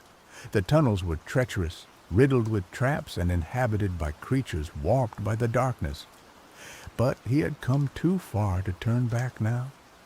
He thanked the old woman and ventured into the depths of the Undercity. The tunnels were damp and claustrophobic, the air thick with the stench of decay. Marius navigated the maze with caution, relying on his knowledge of the city's ancient architecture and his instincts to guide him. He encountered dangers, packs of mutated rats, gangs of desperate scavengers, and strange, shadowy creatures that seemed to melt into the darkness. He fought when he had to, but he preferred to avoid conflict, using his wit and knowledge to outsmart his adversaries. He learned to speak the language of the Undercity, the guttural slang of the scavengers, and the cryptic riddles of the shadow creatures. After days of relentless searching, Marius stumbled upon a hidden chamber, a vast cavern illuminated by an ethereal glow emanating from a crystalline structure in the center. The air hummed with energy, and the walls were covered in intricate carvings depicting scenes of Skaiden's past. And there, kneeling before the crystalline structure, was Astasia. She was not what Marius expected. She was not a wizened old woman, weighed down by the years.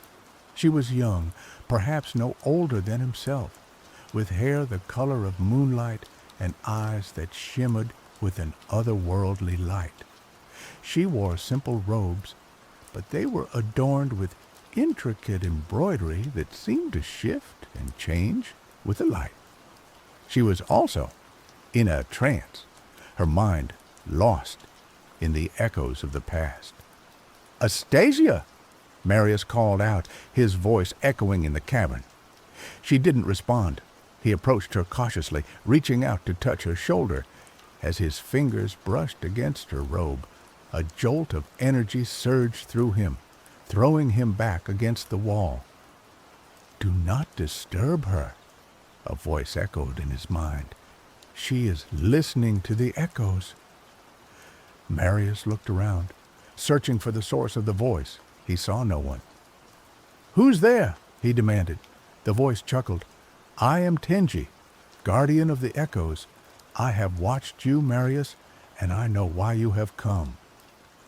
A figure materialized from the shadows, a being of pure energy, shimmering and translucent. He was tall and slender, with long flowing hair and eyes that burned with ancient wisdom. "You seek to access the king's memories," Tenji said, "but you do not understand the price. The memories are not merely data. They are living entities, capable of consuming those who delve too deep." "I know the risks," Marius said, his voice firm, "but I believe the knowledge within those memories is crucial to saving Skaiden." Tenji studied him for a long moment, his eyes piercing into his soul. You are brave, Marius, and resourceful, but you are also naive. The past is a dangerous place, and some things are best left buried. I cannot accept that, Marius said. I believe the king's downfall holds the key to Skydon's salvation, and I am willing to risk everything to find it. Tenji sighed. Very well, I will help you, but you must understand, I cannot protect you from the consequences of your actions. The memories will test you, challenge you, try to break you. If you fail, you will be lost forever. Marius nodded, his heart pounding with a mixture of excitement and trepidation. He was ready.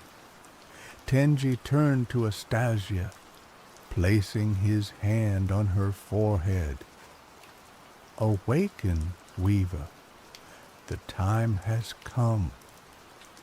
Astasia stirred, her eyes fluttering open. She looked at Marius, her gaze distant and unfocused. Who are you? She asked, her voice barely a whisper. I am Marius, he said. I need your help. Tenji explained the situation to Astasia, telling her of the king's blood pool, the throne's memory, and Marius's quest to save Skydon. Astasia listened intently, her eyes slowly regaining their focus. I have sensed the echoes of the king's despair, she said. They are strong, overwhelming. It will be dangerous to delve into his memories. I know, Marius said, but I have no choice. Astasia nodded. Then I will help you. But be warned, Marius, the path to the past is fraught with peril, and the truth you seek may be more than you can bear. Astasia explained that accessing the king's memories through her weaving required a specific ritual. They would need to create a link between her consciousness and the blood pool, allowing her to enter the labyrinth of his past. The process was delicate and dangerous, requiring precise control and unwavering focus. Tenji would act as a guide, protecting them from the more malevolent echoes that lurked within the king's mind. But ultimately, it would be up to Marius to navigate the labyrinth, to find the answers he sought without losing himself in the process. They returned to the throne room, the weight of their task pressing down on them. Alania was waiting for them, her expression a mixture of concern and curiosity. What have you found? She asked. Marius explained about Astasia, Tenji, and the plan to access the king's memories. Alania listened in silence, her gaze shifting between Marius and Astasia. This is madness, she said finally. You are playing with forces you do not understand. You could destroy yourselves and Skydon along with you. We have to try, Marius said. We cannot stand by and watch our realm crumble. Alania sighed. I know. That is why I will help you. She agreed to stand guard during the ritual, protecting them from any external threats. Her presence was a comfort, a reminder that they were not alone in this perilous endeavor. Astasia began the ritual, chanting in an ancient tongue, her voice echoing through the throne room. She drew sigils on the floor with a shimmering powder, creating a circle of protection. She instructed Marius to lie down in the center of the circle, to close his eyes and clear his mind. As she continued her chanting, Marius felt a strange sensation, a tingling in his body, as if his consciousness was being pulled in different directions. He saw flashes of images, fragments of memories, not his own, but belonging to someone else. The throne room began to fade away, replaced by a swirling vortex of colors and sounds. He felt himself being pulled forward, hurtling through time and space, until finally he arrived in a past. He found himself standing in a lush garden filled with exotic flowers and shimmering fountains. The air was warm and fragrant, and the sky was a vibrant shade of blue he had never seen before. He was in Skaiden's golden age, at the height of the king's reign. He saw the king not as a broken, despairing figure, but as a young, vibrant ruler full of hope and promise. He was surrounded by courtiers and advisors, all eager to bask in his radiant light. Marius wandered through the garden, observing the scene, trying to understand the king's state of mind. He saw his kindness, his generosity, his unwavering belief in the potential of his people. He also saw his pride, his arrogance, his growing isolation. As he delved deeper into the king's memories, the idyllic garden began to transform. The flowers withered, the fountains dried up, and the sky turned a menacing shade of gray. He saw the first signs of decay, the cracks in the facade of Skaiden's perfection. He witnessed the king's growing obsession with immortality, his desperate attempts to cling to his power and his youth. He saw him consulting with dark sorcerers, making dangerous pacts, sacrificing everything to maintain his reign. The memories became more fragmented, more chaotic, as Marius delved deeper into the king's descent into madness. He saw betrayal, loss, and despair, the events that had shattered his spirit and led to Skaiden's downfall. He saw the moment when the king discovered the truth, that immortality came at a price, that it required the sacrifice of his own humanity, the erosion of his own identity. He saw him make the decision to create the blood pool, to trap his memories within it, to distance himself from the pain and the guilt. The labyrinth of memory was closing in on Marius, the echoes of the king's despair threatening to overwhelm him. He felt himself losing his grip on his own identity, becoming an extension of the king's tormented soul. He knew he had to escape, to find the key to saving Skaiden before he was lost forever. He focused his mind, reaching out to Astasia and Tenji, calling for their help. Tenji's voice echoed in his mind, guiding him through the labyrinth, leading him towards the exit. But the path was fraught with peril, guarded by monstrous creatures born from the king's darkest fears. Marius fought his way through the monsters, relying on his wit and his courage. He used his knowledge of the king's past to exploit their weaknesses, to turn their own fears against them. Finally, he reached the exit, a shimmering portal that led back to the throne room. He stepped through, collapsing on the floor, exhausted and disoriented. Astasia and Tenji rushed to his side, tending to his wounds, helping him to regain his bearings. Alania stood guard, her sword drawn, ready to defend them from any lingering threats. Marius had survived the labyrinth of memory, but he was not the same. He had seen the darkness within the king's soul, the pain and the despair that had consumed him. He had also seen the light, the kindness, and the hope that had once defined him. He now understood the truth, that Skaiden's downfall was not the result of a single event, but a gradual erosion of its values, a loss of its connection to its own past. The key to saving Skaiden was not to cling to the past, but to learn from it, to rebuild the realm on a foundation of compassion and understanding. Marius knew that the knowledge he had gained in the king's memories was not enough. He needed to find a way to share it with the people of Skaiden, to awaken them from their apathy and inspire them to action. He decided to write a book, a chronicle of Skaiden's history, from its glorious beginnings to its tragic downfall. He would tell the story of the king not as a flawless hero, but as a flawed human being, capable of both great good and great evil. He would also tell the story of the ordinary people of Skyden, the farmers, the artisans, the merchants, the scholars, the warriors, the ones who had built the realm and who had suffered the most from its decline.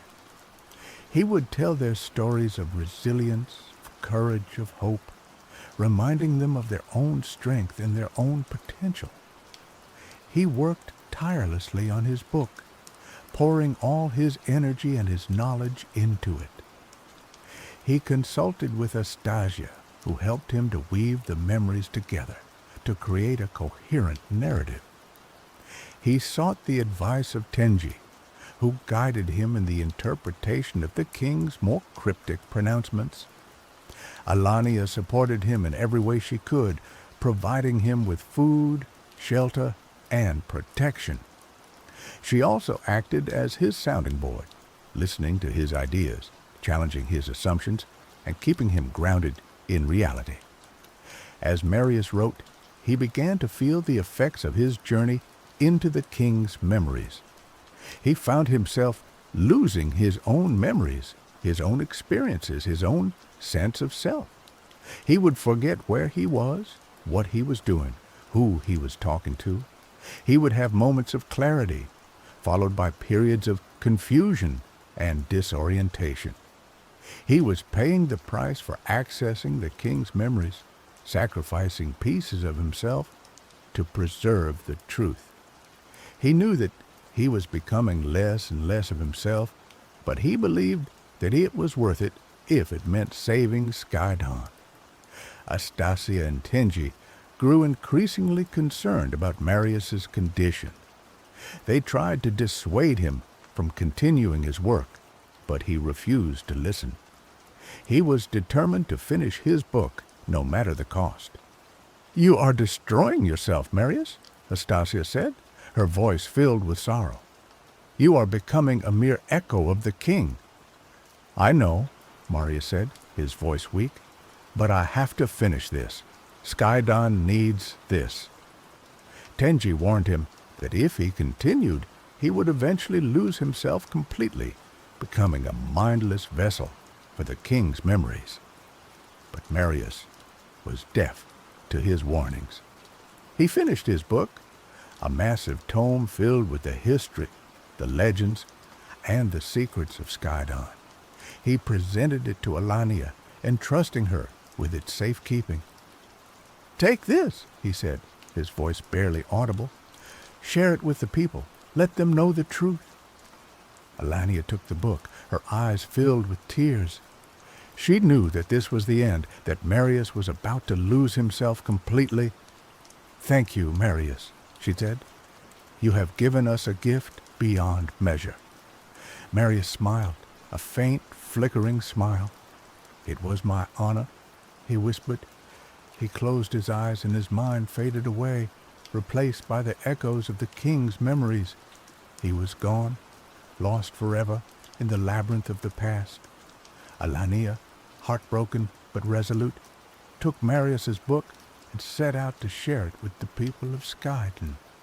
She traveled from city to city, from village to village, reading excerpts from the book, telling the stories of the king and the people, reminding them of their past, and inspiring them to build a better future. At first, the people were skeptical, resistant to the truth. They had been living in apathy for too long, and they were afraid to change. But Alania persisted, speaking with passion and conviction, never giving up on her belief in the potential of her people. Slowly, gradually, the people began to listen. They were moved by the stories of the king's rise and fall, by the tales of courage and resilience, by the hope for a better future. They began to question their apathy, to challenge their assumptions, to demand change. A movement began to spread across Skydon, a movement of hope and renewal. The people began to rebuild their cities, to restore their lands, to revive their culture. They elected new leaders, leaders who were committed to justice, compassion, and sustainability. Skydon began to heal, to recover from its wounds, to rise from the ashes of its past. The realm was not the same as it had been in its golden age, but it was stronger, wiser, and more resilient. The people remembered Marius, the historian who had sacrificed everything to save them. They honored him as a hero, a martyr, a symbol of their own resilience and their own hope. They kept his book as a sacred text, a reminder of their past and a guide to their future. Astasia and Tenji watched from afar, their hearts filled with a mixture of sadness and pride. They mourned the loss of Marius, but they rejoiced in the rebirth of Skydon. They knew that the realm would never forget the price that had been paid for its salvation, the sacrifice that had been made to awaken its spirit. And they knew that as long as the people remembered, Skydon would never truly fall. Years passed. Valor City, though still bearing scars of the past, began to gleam again. The silver towers were polished, the markets bustled, and the aurora skies seemed brighter than ever. The Crimson Echo, as Marius's book came to be known, was taught in schools, debated in academies, and cherished in homes. Alania, now an elder, watched the city from the highest tower, a quiet satisfaction in her eyes. The lessons of the past, etched in blood and sacrifice, had not been forgotten. She knew that vigilance was eternal, that the seeds of decay could sprout anew if left untended. But Skydon was awake now, its people conscious of their responsibility, their power. One day, a young scholar approached Alania, holding a worn copy of the Crimson Echo. His name was Lyra, and she possessed the same fiery spirit that Alania had known in Marius. "Elder Alania," Lyra said, "I have been studying the chapter on the king's descent. There are passages, riddles really, that I cannot decipher. They speak of a hidden chamber and a source of corruption within the throne room itself." Alania's brow furrowed. She had read the book countless times, but had never fully understood those enigmatic passages. Marius, even as his mind fragmented, seemed to hint at something more, a deeper layer of truth hidden beneath the surface. "Show me," Alania said, and together they descended to the throne room, now a hallowed space, carefully preserved as a reminder of both Skydon's folly and its redemption. They spent days examining the throne, the blood pool, now contained and neutralized by Astasia's magic, and the surrounding architecture. They found nothing, or so it seemed. But Lyra, with her youthful energy and sharp mind, refused to give up. One evening, as the aurora borealis painted the sky in vibrant hues, Lyra noticed a faint shimmer on one of the stained glass fragments scattered on the floor. It was a reflection, but not of the sky. It was emanating from a hidden seam in the base of the throne. With Alania's help, Lyra managed to trigger a mechanism, revealing a small concealed chamber beneath the throne. Inside, they found a single object, a crystalline shard, pulsing with a dark, malevolent energy. It was a fragment of the original crystal that had formed the throne, but it had been tainted, corrupted by the king's despair and his pacts with dark sorcerers. This shard, Marius had suspected, was the true source of the blood pool's power and the throne's ability to steal memories. Alania and Lyra knew they had to destroy the shard, but they also knew that doing so would be dangerous. The dark energy it contained could unleash chaos upon Skydon. They sought the guidance of Astasia, who was now living in seclusion, meditating on the echoes of the past. Astasia confirmed their suspicions. The shard was a conduit for a force that could unravel the very fabric of Skydon. Its destruction required a ritual of purification, one that would cleanse the throne room and banish the darkness forever.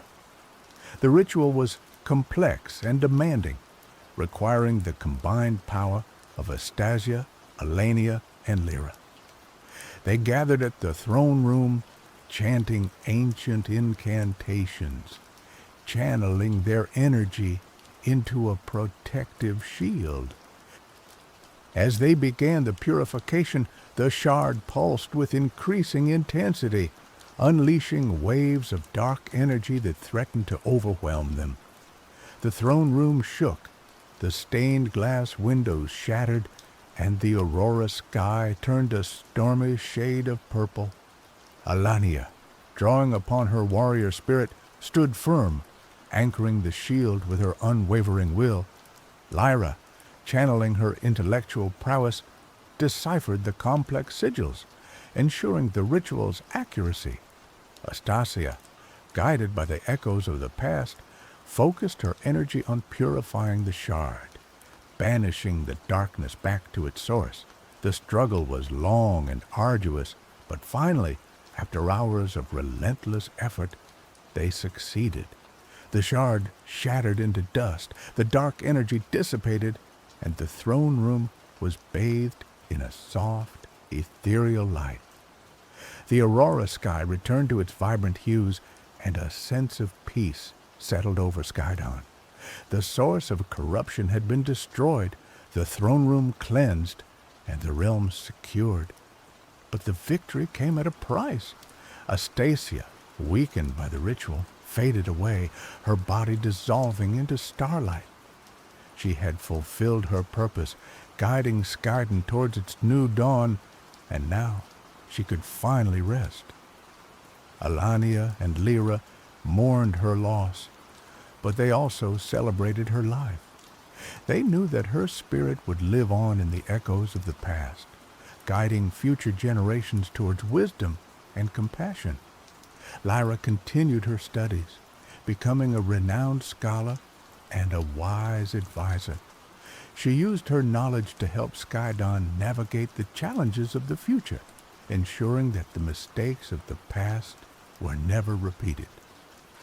Alania remained the protector of Skydon, a symbol of strength and resilience. She trained new warriors, instilling in them the values of courage, loyalty, and selflessness. And the Crimson Echo continued to be read, a beacon of hope and a reminder that even in the darkest of times, the light of truth can always prevail. Skydon had learned the ultimate lesson, that true immortality lies not in clinging to power, but in embracing change, in learning from the past, and in building a future worthy of the sacrifices made by those who came before. The echoes of Marius, Astasia, and the king continued to resonate through the realm, shaping its destiny and guiding it towards a brighter tomorrow. The blood spoke its final riddle, its price was paid, and the realm was finally at peace.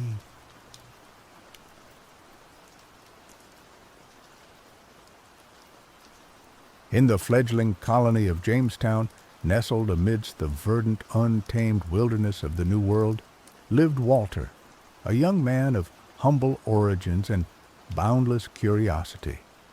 Walter was neither a nobleman nor a soldier, but rather a craftsman's son, possessing a gentle heart and an insatiable thirst for knowledge. Jamestown, in its infancy, was a melting pot of dreams and desperation. The air was thick with the scent of damp earth, wood smoke, and the ever-present anxiety of survival. The settlers, driven by visions of gold and glory, had arrived with hopes as vast as the ocean they had crossed. But the reality was harsh, and the land, though abundant, was unforgiving. One fateful eve, as the sun dipped below the horizon, painting the sky in hues of fiery orange and deep violet, a commotion erupted near the colony's edge. A group of hunters, their faces flushed with excitement, returned bearing a cage woven of sturdy vines. Inside, a creature of unimaginable beauty pulsed with an ethereal glow, a firebird, its feathers shimmering like molten gold and its eyes burning with the intensity of 1,000 suns. The news of the firebird's capture spread like wildfire through Jamestown. The colony's leaders, men hardened by hardship and driven by ambition, saw in the bird's capture an opportunity to secure their future. Its feathers, they believed, could be sold for a king's ransom, its magical properties harnessed to ensure their prosperity. But Walter, drawn by an unseen force, approached the cage with a sense of trepidation. As he gazed into the firebird's eyes, he saw not a creature of immense power, but a being of profound sorrow, a prisoner of its own magnificent existence. That night, under the cloak of darkness, Walter crept towards the cage. He reached out, his fingers trembling, and gently touched the bars. The firebird stirred, its gaze meeting his. In that instant, Walter felt a surge of energy coursing through his veins, a connection forged between their souls. As days turned into weeks, the firebird remained captive, its flames growing ever more erratic. The colony, initially filled with excitement, began to experience strange occurrences. Stars fell from the heavens with alarming frequency, their fiery trails scarring the night sky. Dreams bled into reality, blurring the line between what was and what could be. Walter, witnessing these events, understood the dire consequences of the firebird's captivity. The bird's essence was intertwined with the fabric of reality, and its imprisonment was tearing holes in the delicate balance of the world. Torn between his loyalty to the colony and his growing compassion for the firebird, Walter found himself at a crossroads. He could choose to exploit the bird's power, securing Jamestown's future, but at the cost of unraveling the very essence of existence. Or he could defy his community, freeing the firebird and risking their wrath, but potentially saving the world from destruction. With a heavy heart, Walter made his decision. He would free the firebird, placing his faith in the unknown and trusting that the universe would find a way to restore balance. Under the cover of a moonless night, Walter approached the cage, his heart pounding in his chest. He carried with him a set of lock picks, tools he had learned to use from his father. With trembling hands, he worked on the lock, the metal clicking softly in the stillness of the night. Finally, with a resounding click, the lock sprung open. The cage door creaked ajar, and Walter stepped back, allowing the firebird to emerge. The bird hesitated for a moment, its gaze fixed on Walter. Then, with a grateful cry, it spread its wings and soared into the night sky, its flames illuminating the darkness. As the firebird ascended, the stars realigned themselves in the heavens, their brilliance restored. The strange occurrences that had plagued Jamestown ceased, and the world began to heal.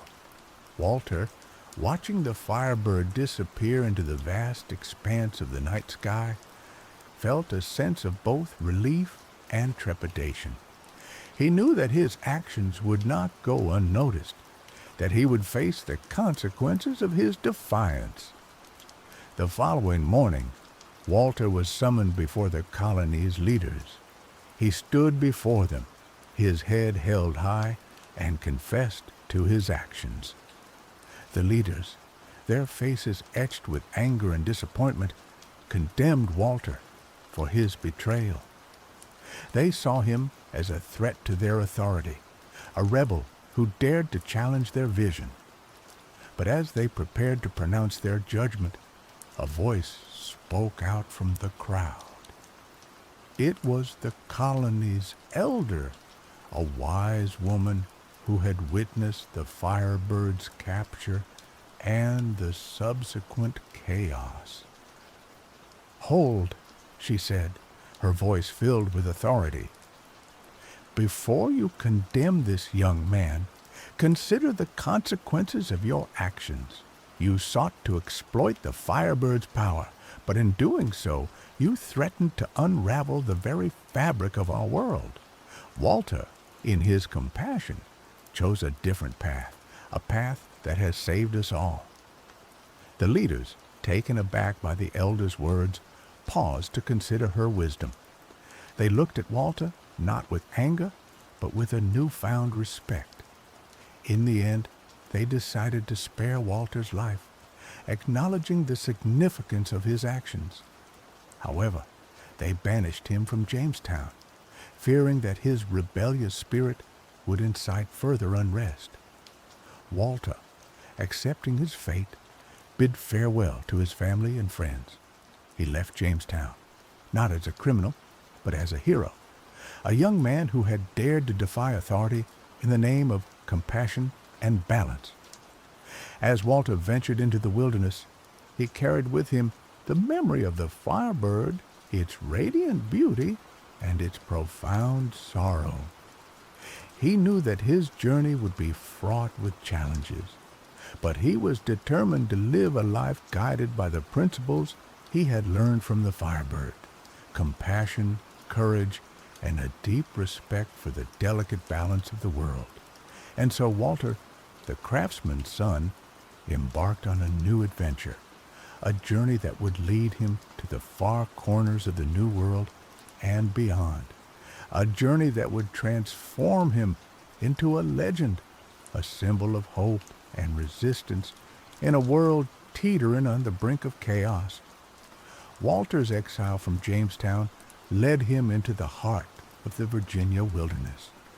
Stripped of his familiar surroundings and the comfort of his community, he found himself face to face with the raw, untamed beauty of the New World. The dense forests, the winding rivers, and the towering mountains became his new companions. At first, survival was a daunting task. He learned to hunt, to fish, and to identify edible plants. He built a small shelter, a haven from the elements, and gradually adapted to the rhythm of the wilderness. But Walter's journey was not merely about physical survival. It was also a journey of self-discovery. As he spent time alone in the wilderness, he began to hear the whispers of the land, the voices of the ancient spirits that dwelled within the trees, the rocks, and the rivers. He learned that the wilderness was not just a collection of resources to be exploited, but a living, breathing entity, deserving of respect and reverence.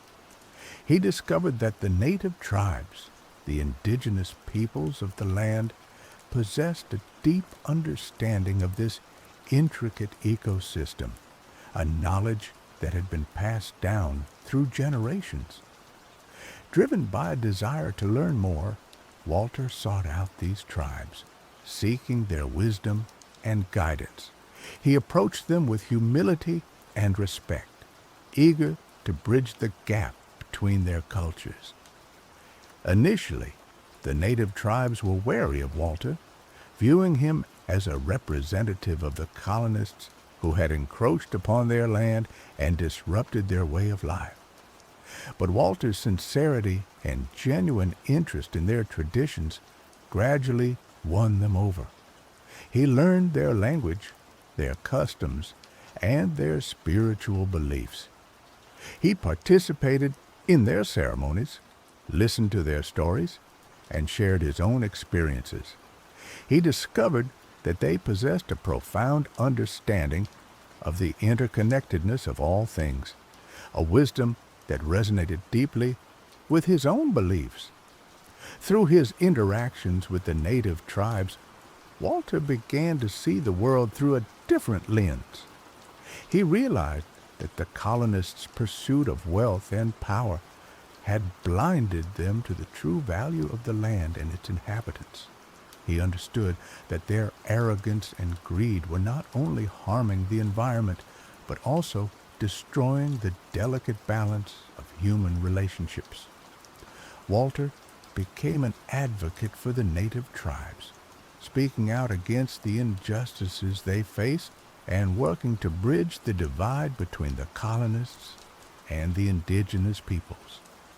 He used his knowledge of both cultures to negotiate treaties, to mediate disputes, and to promote understanding and cooperation. His efforts were not always successful. Many colonists remained suspicious of Walter, viewing him as a traitor to his own people.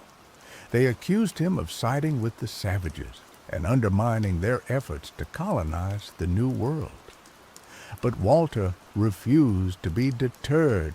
He believed that it was his duty to protect the native tribes and to preserve the wilderness from the destructive forces of greed and exploitation.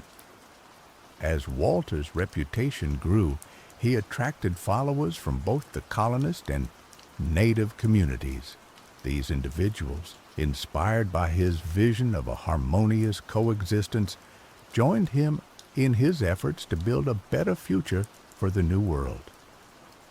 Together, they established a network of settlements where colonists and native tribes could live together in peace and harmony. They shared their knowledge, their skills, and their resources, creating a vibrant and sustainable community. Walter's experiment in coexistence was not without its challenges. There were conflicts and disagreements, misunderstandings and prejudices. But through open communication, mutual respect, and a willingness to compromise, they were able to overcome these obstacles and build a community based on trust and understanding. News of Walter's success spread throughout the colonies, inspiring others to follow his example. Similar communities sprung up in other parts of the New World, creating a movement of resistance against the forces of exploitation and destruction. Walter, the craftsman's son who had once been banished from Jamestown, had become a leader, a visionary, and a symbol of hope for a better future. He had shown that it was possible for different cultures to coexist in peace and harmony, that it was possible to build a world based on compassion, respect, and understanding. Years passed, and Walter's influence continued to grow. His communities flourished, attracting people from all walks of life who sought a life of purpose and meaning. The wilderness, once a place of exile, had become a sanctuary, a testament to the power of human resilience and the transformative potential of compassion. But the idyllic existence of Walter's communities was soon threatened by a shadow from across the sea. News arrived that a Russian Tsar, driven by insatiable ambition and a thirst for magical power, had learned of the Firebird's existence and its potential to alter reality itself. The Tsar, known for his ruthlessness and his obsession with the occult, dispatched a team of hunters and sorcerers to the New World, tasked with capturing the Firebird and harnessing its power for his own nefarious purposes. These hunters, led by a formidable sorcerer named Rasputin, were relentless in their pursuit. They tracked the Firebird across the vast wilderness, leaving a trail of destruction in their wake. Walter, learning of the Tsar's intentions, knew that he had to act. He understood that if the Firebird fell into the wrong hands, the consequences would be catastrophic. He gathered his allies, both colonists and native tribes, and prepared to defend the Firebird and the balance of the world. The clash between Walter's forces and the Tsar's hunters was inevitable. It took place in the heart of the wilderness, amidst towering trees and ancient ruins. The battle was fierce, with spells clashing against swords and arrows flying through the air. Walter, though not a warrior by nature, fought with courage and determination. He used his knowledge of the wilderness to his advantage, guiding his allies through the treacherous terrain and leading them in ambushes and strategic maneuvers. But Rasputin, the Tsar's sorcerer, was a formidable opponent. He wielded dark magic, summoning storms and conjuring shadowy creatures to fight on his behalf. He possessed a cunning mind and a ruthless heart, making him a dangerous adversary. The battle raged on for days, with neither side gaining a clear advantage. Walter's forces, though outnumbered, fought with the conviction that they were defending something far greater than themselves. They were protecting the Firebird, the balance of the world, and the future of their community. As the battle reached its climax, Walter found himself face to face with Rasputin. The two men stared at each other, their eyes locked in a battle of wills. Rasputin unleashed a torrent of dark magic, attempting to overwhelm Walter and crush his spirit. But Walter stood firm, drawing strength from the wilderness and the spirits of his ancestors. He countered Rasputin's spells with his own magic, learned from the native tribes and honed through years of practice. The two men engaged in a fierce, magical duel, their powers clashing and creating shock waves that reverberated through the forest. The trees swayed, the ground trembled, and the air crackled with energy. Finally, with a surge of power, Walter unleashed a spell that struck Rasputin with full force. The sorcerer staggered back, his body convulsing as the energy coursed through him. He let out a cry of pain and frustration before collapsing to the ground, defeated. With Rasputin vanquished, the Tsar's hunters lost their will to fight. They scattered and fled, abandoning their mission and leaving the Firebird safe. Walter and his allies had won the battle, but they knew that the war was far from over. The Tsar, driven by his insatiable ambition, would not give up so easily.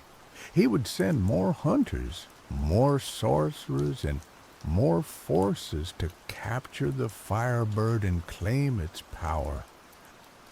Walter knew that he had to find a way to protect the Firebird permanently, to ensure that it would never fall into the wrong hands.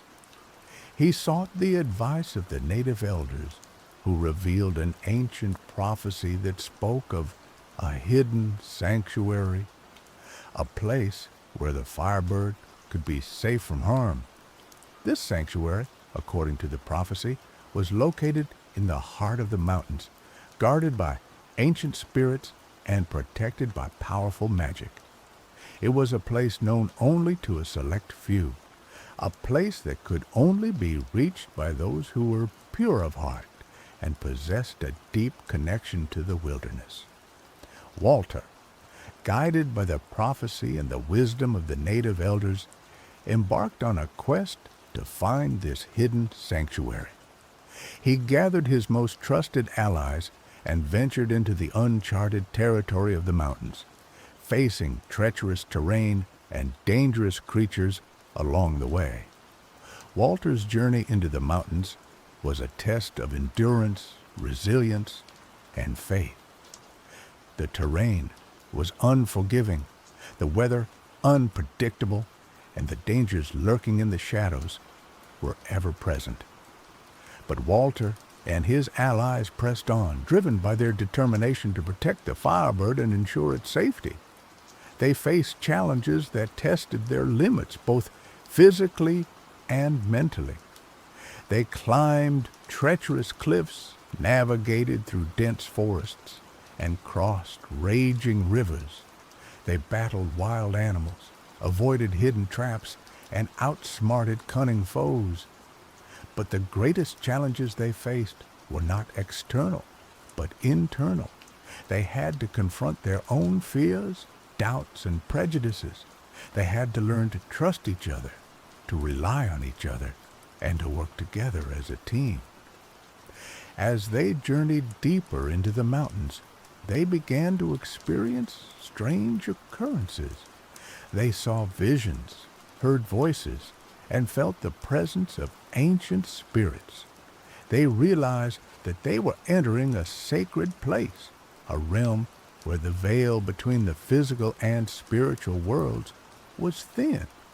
The native elders had warned them that the path to the sanctuary would not be easy.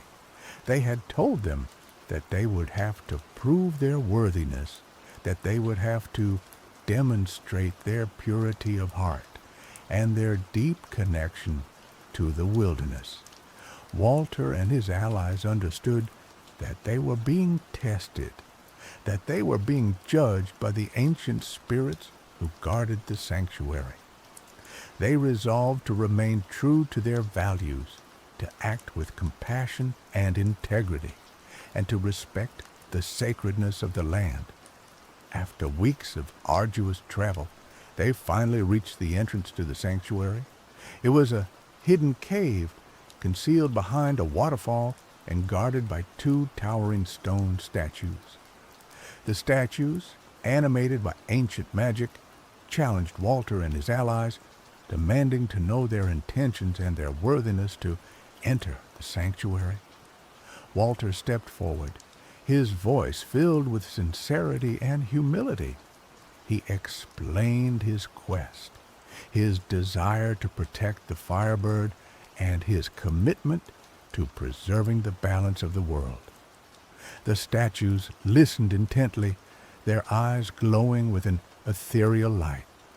After a long moment of silence, they nodded their heads in approval. "You have proven yourselves worthy," one of the statues said. "You may enter the sanctuary."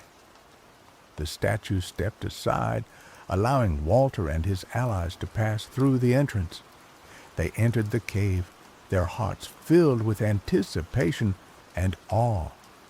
The cave led into a vast underground chamber, illuminated by crystals that glowed with a soft, otherworldly light.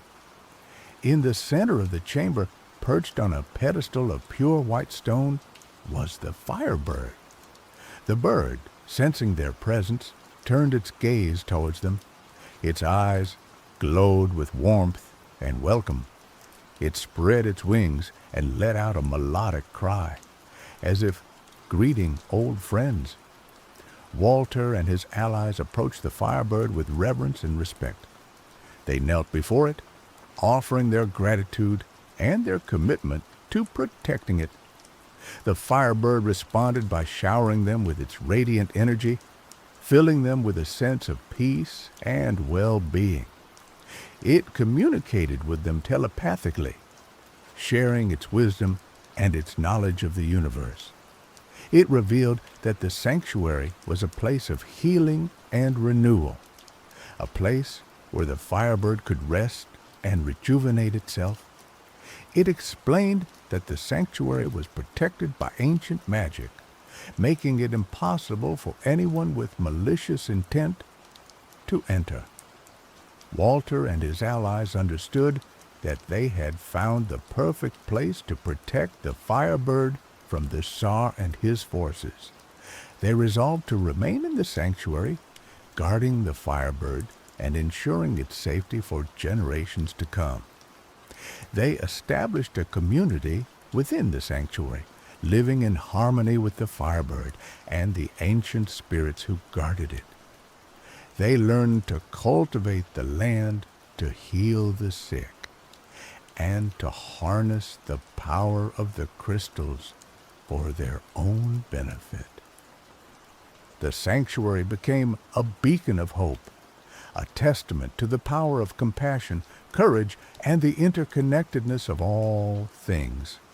News of its existence spread throughout the world, attracting seekers of truth and wisdom from all walks of life.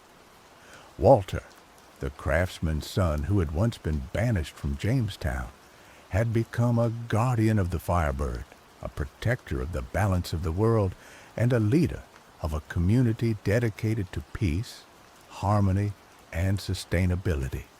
Years turned into decades, and the sanctuary of souls flourished under Walter's guidance. The community within grew, attracting individuals who sought refuge from the turmoil of the outside world, individuals who yearned for a life of purpose and connection.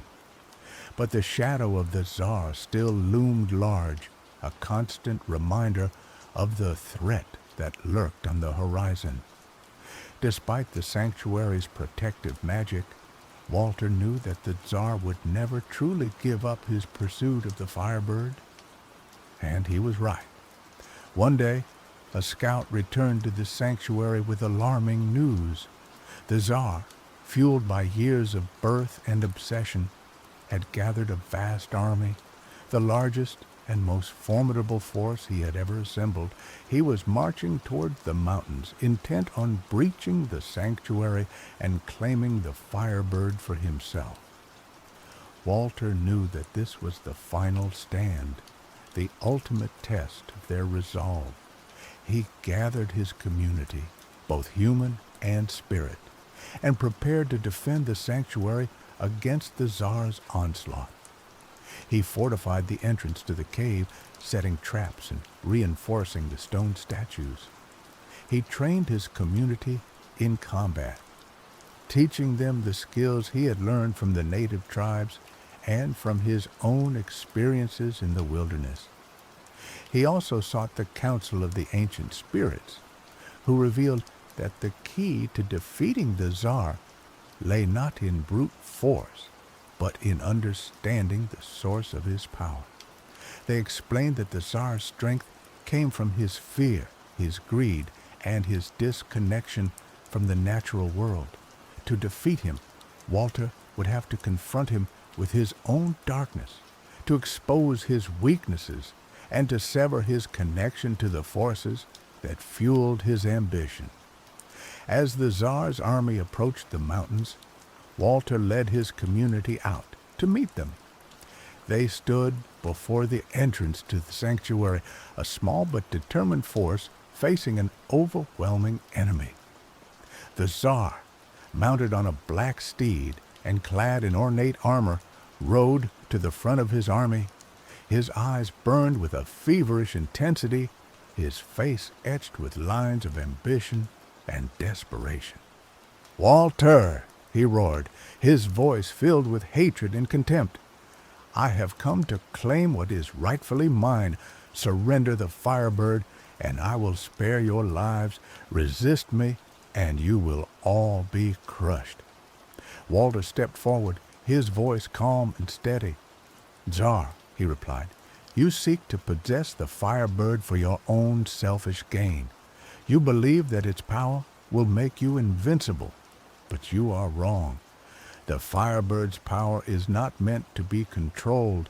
It is meant to be shared, to be used for the benefit of all." "Silence!" the Tsar bellowed. "You are a fool, a naive idealist who knows nothing of the true nature of power. The world belongs to those who are strong enough to take it." With that, the Tsar gave the order to attack. His army surged forward, a wave of steel and fire crashing against Walter's defenses. The battle was fierce and brutal.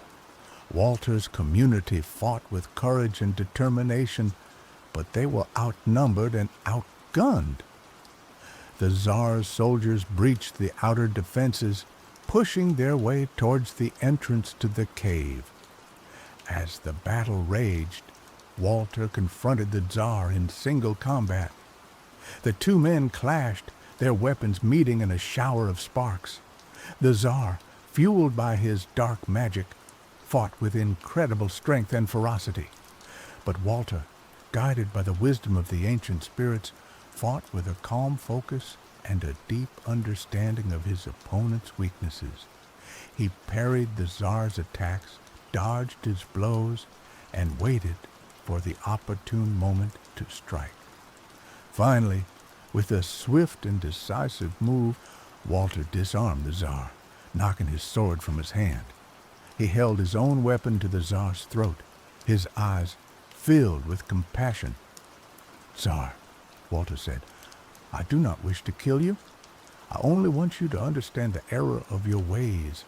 You have been blinded by your ambition, consumed by your desire for power, but it is not too late to change. You can still choose a different path." The Tsar stared at Walter, his face contorted with rage and frustration. But in his eyes, Walter saw a flicker of doubt, a glimmer of hope. I don't understand," the Tsar stammered. "Why are you showing me mercy? I have come to destroy you, to steal your most precious possession." "Because I believe that everyone deserves a second chance," Walter replied. "Because I believe that even you can find redemption."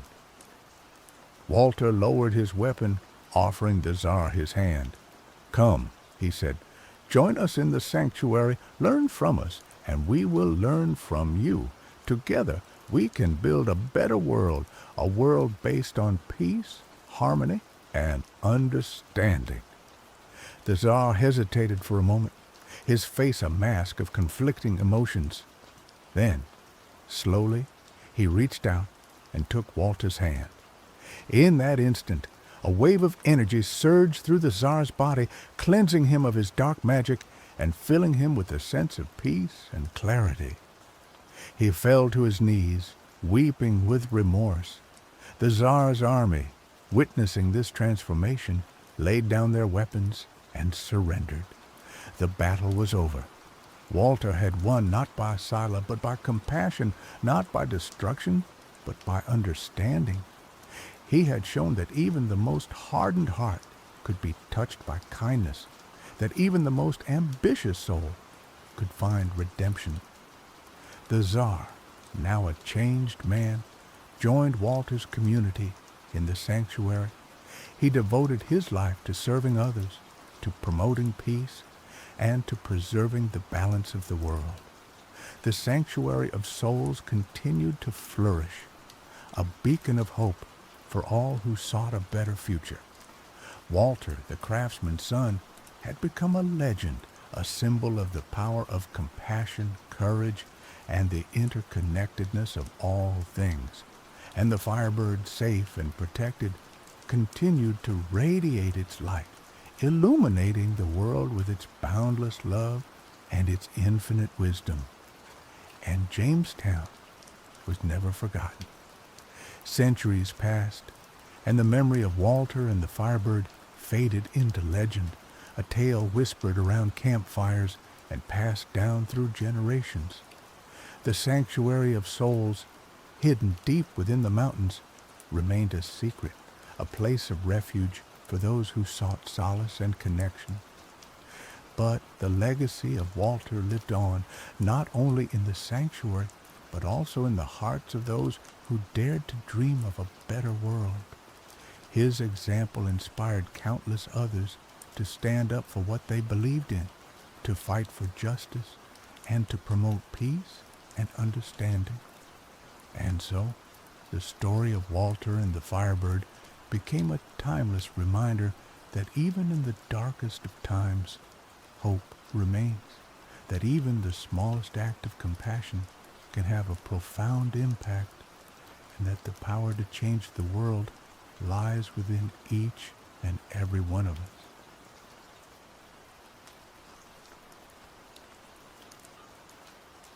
The city of Ethel lay nestled in a valley perpetually shrouded in twilight.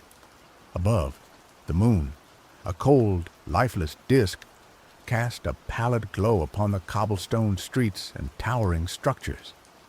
Ethel was a place of ancient beauty and unsettling silence, a monument to forgotten gods and a stark reminder of mortal limitations. It was a city where memories faded like watercolor paintings left in the rain, and where, most disturbingly, the sound of one's own voice was lost forever upon entry. Tamaka, a cartographer with eyes that held the vastness of maps yet unexplored, stood at the precipice of the valley. She was a woman driven by a thirst for the unknown, her spirit as restless as the winds that whipped through mountain passes. For months, she had traced rumors of Ethel, dismissing them as fanciful tales spun by superstitious travelers. But the consistency of the accounts, the shared details of the city bathed in eternal dusk, had piqued her curiosity, that relentless goad that led her to the edge of this valley. Beside her stood Juniper, a botanist whose love for the hidden language of flora rivaled Tamaka's fascination with uncharted lands. Juniper, with her gentle demeanor and calloused hands, sought not conquest, but understanding. The strange reports of Ethel's flora, plants that seemed to defy the laws of nature, blooming in perpetual twilight, had drawn her here. She carried a satchel filled with glass vials and notebooks, ready to document the city's secrets, hoping to understand how life could flourish in such an unnatural environment. Behind them, Cyrus, a historian burdened by the weight of ages past, nervously adjusted the spectacles perched upon his nose. He was a man of books and brittle parchment, more comfortable in the hushed silence of libraries than the uncertainties of the wilderness. He had come to Ethel seeking answers to a riddle that had plagued him for years, a forgotten civilization whose existence was only hinted at in fragmented texts, a people rumored to have vanished without a trace, leaving behind only whispers of a city bathed in twilight. Ramon, a mercenary with a past as shadowed as the valley before them, leaned against a weathered boulder, his eyes scanning the surroundings with practiced vigilance. He was a man of few words, his loyalty bought with coin and kept with a fierce sense of honor. He had been hired by Cyrus, his pragmatic skills a necessary counterpoint to the historian's academic inclinations. Ramon cared little for lost civilizations or botanical anomalies. He was here for the promised reward, but a flicker of something akin to curiosity danced in his eyes as he gazed at the city, the air around which felt heavy with mystery. As they descended into the valley, a strange sensation washed over them. The wind died down, the sounds of the forest faded, and a heavy silence descended, pressing against their eardrums. Tamaka felt a prickling on her skin. Juniper's breath hitched. Cyrus stumbled, and Ramon's hand instinctively tightened on the hilt of his sword. The air itself seemed to hum with an energy that both attracted and repelled. The first glimpse of Ethel stole their breath away. The city was built of a stone that seemed to absorb the faint moonlight, glowing with a soft internal luminescence. Towers pierced the perpetually dusky sky, their spires adorned with intricate carvings that seemed to shift and writhe in the shadows.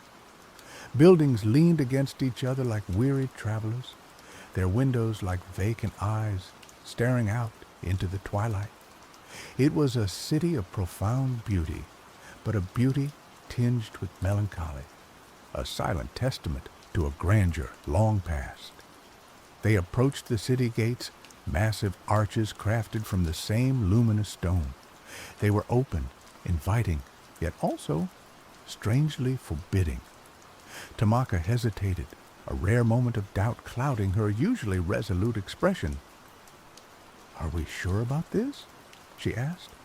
But the sound died in her throat, a mere exhalation of air. She tried again, forcing the words out, but only silence answered. Panic flared in her chest. She looked at Juniper, Cyrus, and Ramon, desperately trying to convey her fear, but they seemed oblivious, their attention already drawn to the city before them. She gestured wildly, miming the act of speaking, but they only stared back, their faces blank with incomprehension. Juniper stepped forward, drawn by the sight of strange, luminous plants growing along the base of the gate. They were unlike anything she had ever seen, their leaves shimmering with an ethereal glow. She reached out to touch one, her fingers trembling with anticipation. Cyrus, his eyes wide with wonder, pushed past them, his gaze fixed on the architecture of the city. He recognized elements of a language he had only glimpsed in ancient texts, the intricate carvings on the towers echoing symbols he had spent years deciphering.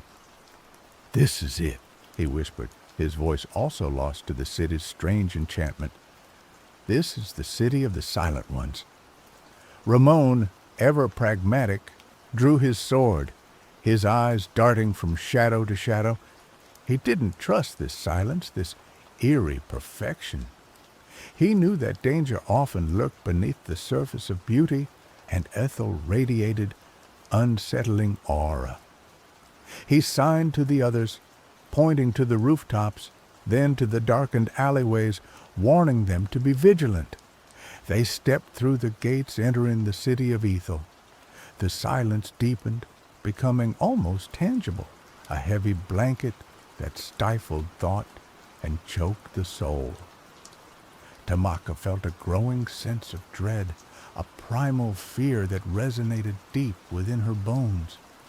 She was a cartographer, a woman who prided herself on her ability to navigate the unknown, but here, in this silent city, she felt utterly lost. As they ventured deeper into Ethel, they encountered no living soul. The streets were deserted, the buildings empty. The only signs of habitation were the remnants of a life frozen in time. A table set for a meal, the food long since decayed, a child's toy lying abandoned in the street, a loom still threaded with unfinished cloth. It was as if the inhabitants of Ethel had simply vanished, leaving behind only the echoes of their existence. Juniper, despite the unsettling atmosphere, was enthralled by the city's flora. The plants of Ethel were unlike anything she had ever encountered, their forms twisted and alien, their colors shifting and shimmering in the twilight. She collected samples, carefully documenting their properties in her notebook, her mind racing to understand how these plants could thrive in such a lifeless environment. She discovered a grove of trees whose leaves glowed with an inner light, illuminating the surrounding area with an ethereal radiance. She felt drawn to them, as if they held a key to the city's secrets. Cyrus, meanwhile, was lost in his research. He explored the city's libraries, poring over ancient texts, his fingers tracing the faded inscriptions on crumbling tablets. He discovered accounts of the Silent Ones, a people who had possessed a profound understanding of the natural world, a civilization that had mastered the art of manipulating energy and harnessing the power of the earth. He learned of their downfall, a cataclysm that had plunged the city into perpetual twilight and stolen their voices. He believed that the secret to restoring Ethel lay hidden within these texts, that if he could decipher the ancient language, he could unlock the city's secrets and break the curse that held it captive. Ramon remained vigilant, his senses on high alert. He moved through the city like a ghost, his footsteps silent on the cobblestone streets. He noticed subtle details that the others missed, the faint scratch marks on the walls, the disturbed dust in the corners of rooms, the unnerving feeling of being watched. He sensed that they were not alone in Ethel, that something else was lurking in the shadows, observing their every move. Tamaka, still struggling with the loss of her voice, felt increasingly isolated. She tried to communicate with the others, but her efforts were futile. They were so engrossed in their own pursuits that they barely noticed her distress. She wandered the city alone, her heart heavy with despair. She felt like a ghost in a ghost town, a silent observer trapped in a world she could no longer understand. One evening, as the twilight deepened, Tamaka found herself drawn to the city's central plaza. In the center of the plaza stood a towering monolith, crafted from the same luminous stone as the rest of the city. The monolith was covered in intricate carvings, symbols that seemed to pulse with an inner light. As Tamaka approached, she felt a strange sensation, a tingling in her fingertips, as if the monolith was calling to her. She reached out and touched the stone, her fingers tracing the contours of the carvings. As she did so, a wave of energy surged through her body, a jolt that sent her reeling. Images flashed through her mind, visions of the silent ones, their faces radiant with knowledge, their voices echoing with power, visions of the cataclysm that had destroyed their civilization, the earth trembling, the sky ablaze, visions of a hidden chamber beneath the city, a place where the secrets of the silent ones were preserved. When the vision subsided, Tamaka gasped for breath, her heart pounding in her chest. She felt different, changed. She had glimpsed the truth of Ethel, the history of the silent ones, the secret of the city's silence. And then she heard it, a faint whisper, a sound she had thought she would never hear again. It was her own voice, trembling, hesitant, but undeniably hers. "Hello," she whispered, the word echoing in the silent plaza. "Can anyone hear me?" The sound of her voice shattered the illusion of silence that had enveloped Ethel. Juniper looked up from her plants, her eyes widening in surprise. Cyrus emerged from the library, his face etched with disbelief. Ramon stepped out of the shadows, his hand instinctively reaching for his sword. They stared at Tamaka, their expressions a mixture of wonder and confusion. "Tamaka?" Juniper asked, her voice also returning, though raspy from disuse. "Is that you? Can you speak?" "Yes," Tamaka said, tears streaming down her face. "I can speak. I know what happened here. I know how to break the curse." She explained what she had seen, the visions of the silent ones, the cataclysm that had destroyed their civilization, the hidden chamber beneath the city. She told them that the key to restoring Ethel lay in understanding the silent one's connection to the natural world, their ability to harness the earth's energy. Juniper, with her knowledge of the city's flora, realized that the plants were not merely thriving in the twilight. They were drawing energy from it, acting as conduits for the earth's power. Cyrus, with his understanding of the silent one's language, realized that the carvings on the monolith were not mere decoration, but a complex system of symbols that could be used to channel that energy. Together, they devised a plan. They would use Juniper's plants to amplify the earth's energy, Cyrus's knowledge of the silent one's language to direct that energy, and Tamaka's newfound understanding of the city's history to guide them to the hidden chamber. Ramon, ever the pragmatist, would provide security, ensuring that they were not disturbed by whatever else lurked in the shadows. They followed Tamaka's lead, venturing deeper into the city than they had ever gone before. They navigated through labyrinthine streets, descended into forgotten catacombs, and climbed to the tops of crumbling towers. Along the way, they encountered strange creatures, beings twisted and warped by the city's unnatural energy. Some were hostile, attacking them with savage ferocity. Others were passive, simply observing them with vacant eyes.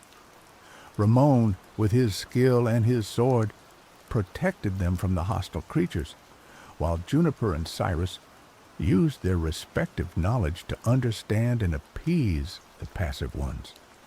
Tamaka, guided by her visions, led them ever closer to their goal. Finally, after days of searching, they found it, the entrance to the hidden chamber. It was located beneath the city's main temple, concealed behind a massive stone door that was sealed with ancient magic. Cyrus used his knowledge of the Silent One's language to decipher the runes on the door, while Juniper used her plants to disrupt the magical seals. Ramon, with his brute strength, forced the door open, revealing a dark and forbidding passage. They descended into the chamber, their hearts pounding with anticipation. The air was thick with energy, the silence even more oppressive than above.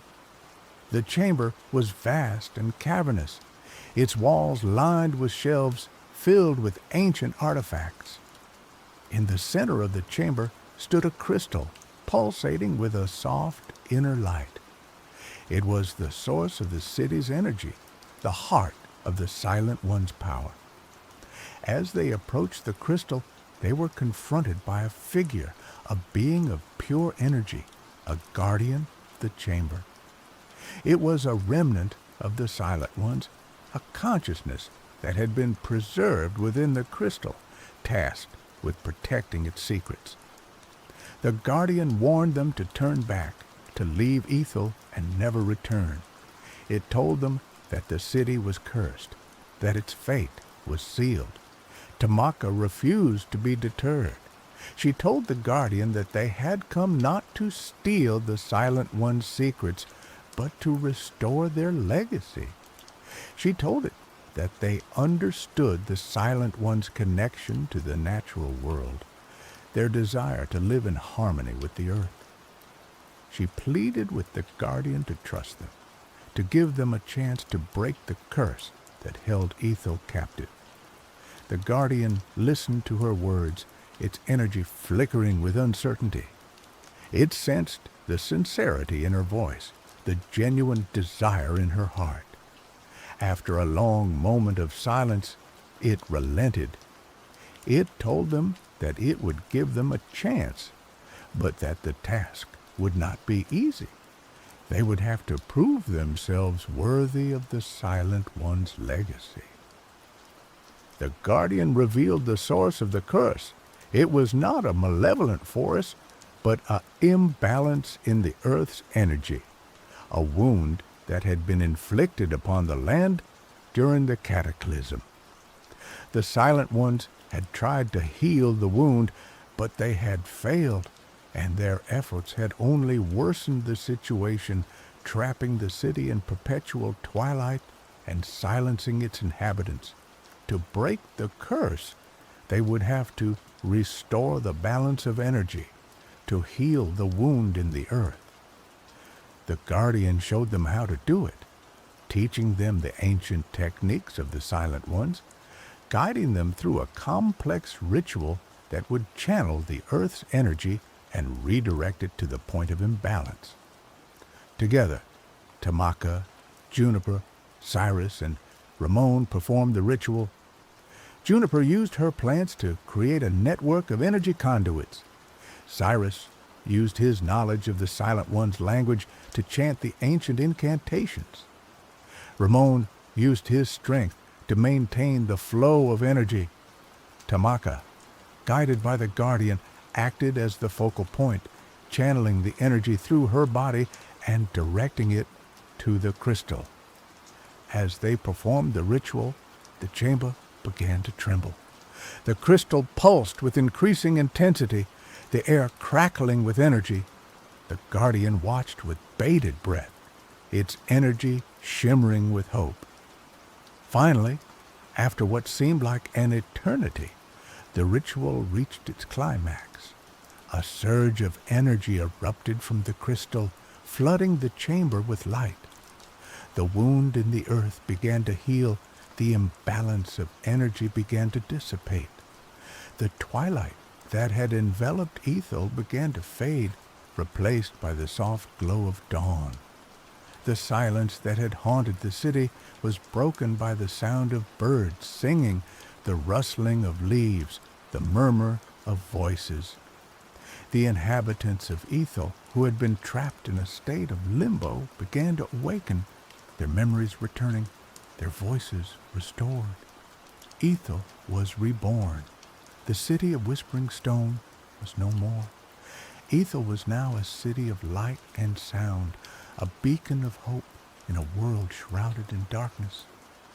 The Silent One's legacy was restored, their wisdom preserved for future generations.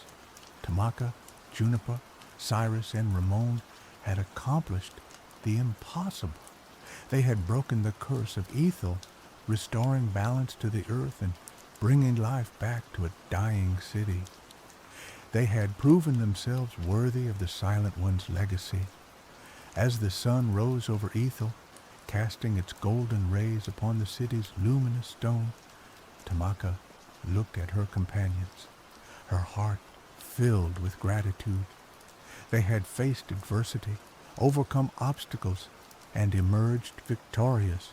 They had learned the true meaning of courage, the power of knowledge, and the importance of friendship.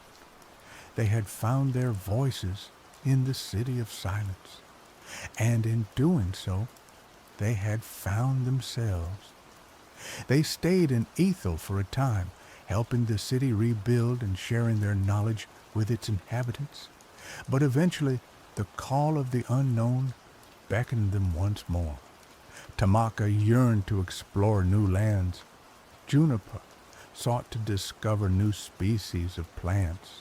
Cyrus longed to decipher new ancient texts, and Ramon craved the thrill of adventure. They knew that their journey was far from over, that there were still countless mysteries to be solved, countless challenges to be overcome. But they also knew that they were ready for whatever lay ahead, that they had the strength, the knowledge, and the friendship to face any obstacle. As they left Ethel behind, they carried with them the memory of the city of silence, a reminder of the power of hope, the importance of balance, and the enduring legacy of the Silent Ones. They knew that they would never forget their time in Ethel, that it would forever shape their lives and guide their destinies. And so they ventured forth into the unknown, their voices echoing in the wind, their hearts filled with the promise of adventure. The world awaited them, and they were ready to meet it together. Years later, the story of Ethel became a legend, a tale told around campfires and whispered in hushed tones. It was a story of courage and sacrifice, of knowledge and friendship, of the triumph of hope over despair. It was a story that inspired countless others to seek out the unknown, to challenge the impossible, and to never give up on their dreams.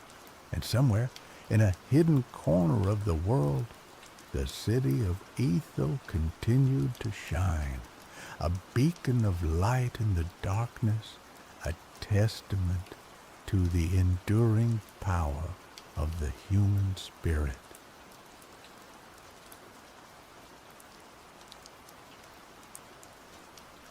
Posterdam clung to the mountainside like a forgotten memory. The wind, a perpetual mourner, whistled through the skeletal remains of abandoned mines, carrying tales of fortune sought and dreams buried. Houses, built from gray stone that seemed to absorb the meager sunlight, huddled together as if seeking warmth from a cold that seeped into the very bones of the town.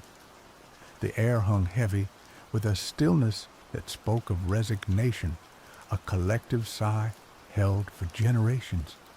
Brian, a man etched with the harsh lines of the high altitude and the anxieties of his dwindling livelihood, walked the main street.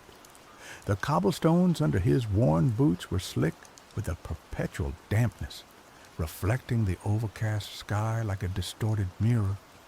Once, Posterdom had throbbed with life, the rhythmic clang of pickaxes and the boisterous laughter of miners echoing through the valley.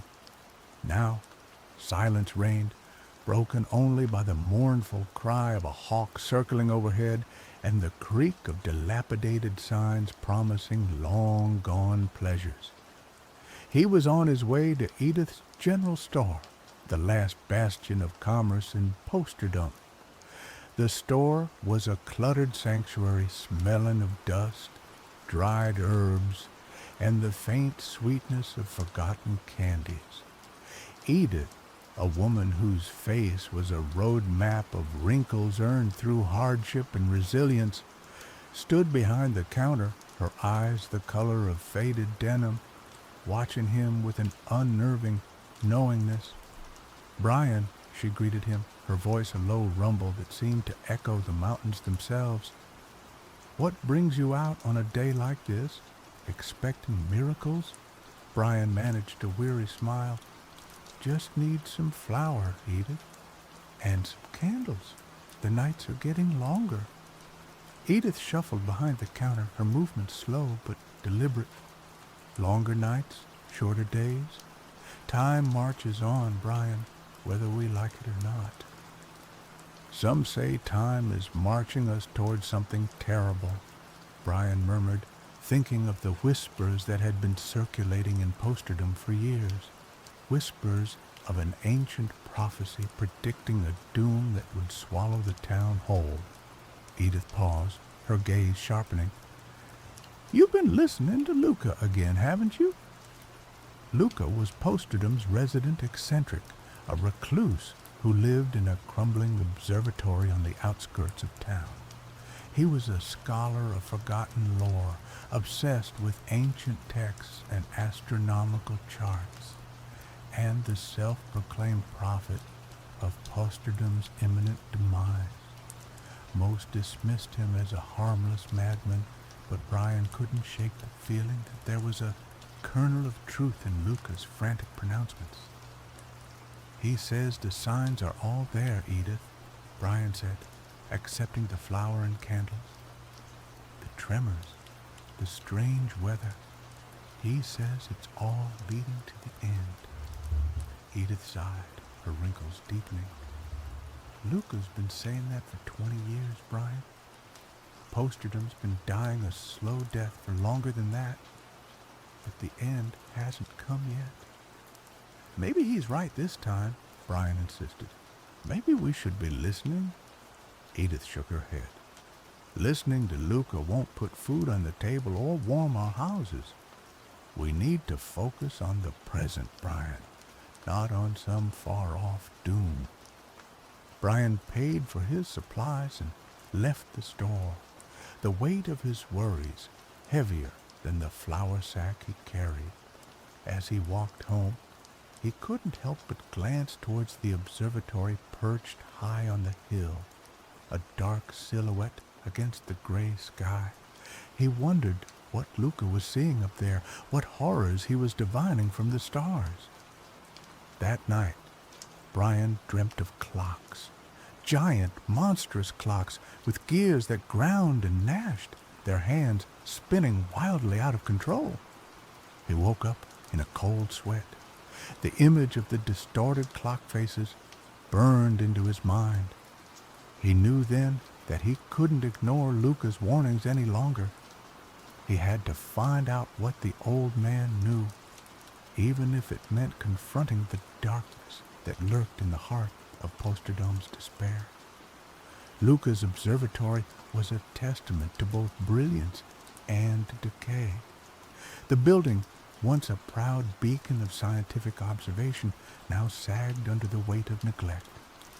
The dome was cracked and rusted, the telescope within seemingly frozen in a perpetual search for answers that remained elusive. Brian hesitated before knocking on the heavy oak door, its surface scarred and weathered. He hadn't spoken to Luca in years, not since his youthful fascination with astronomy had been replaced by the harsh realities of survival. The door creaked open, revealing a figure shrouded in shadow.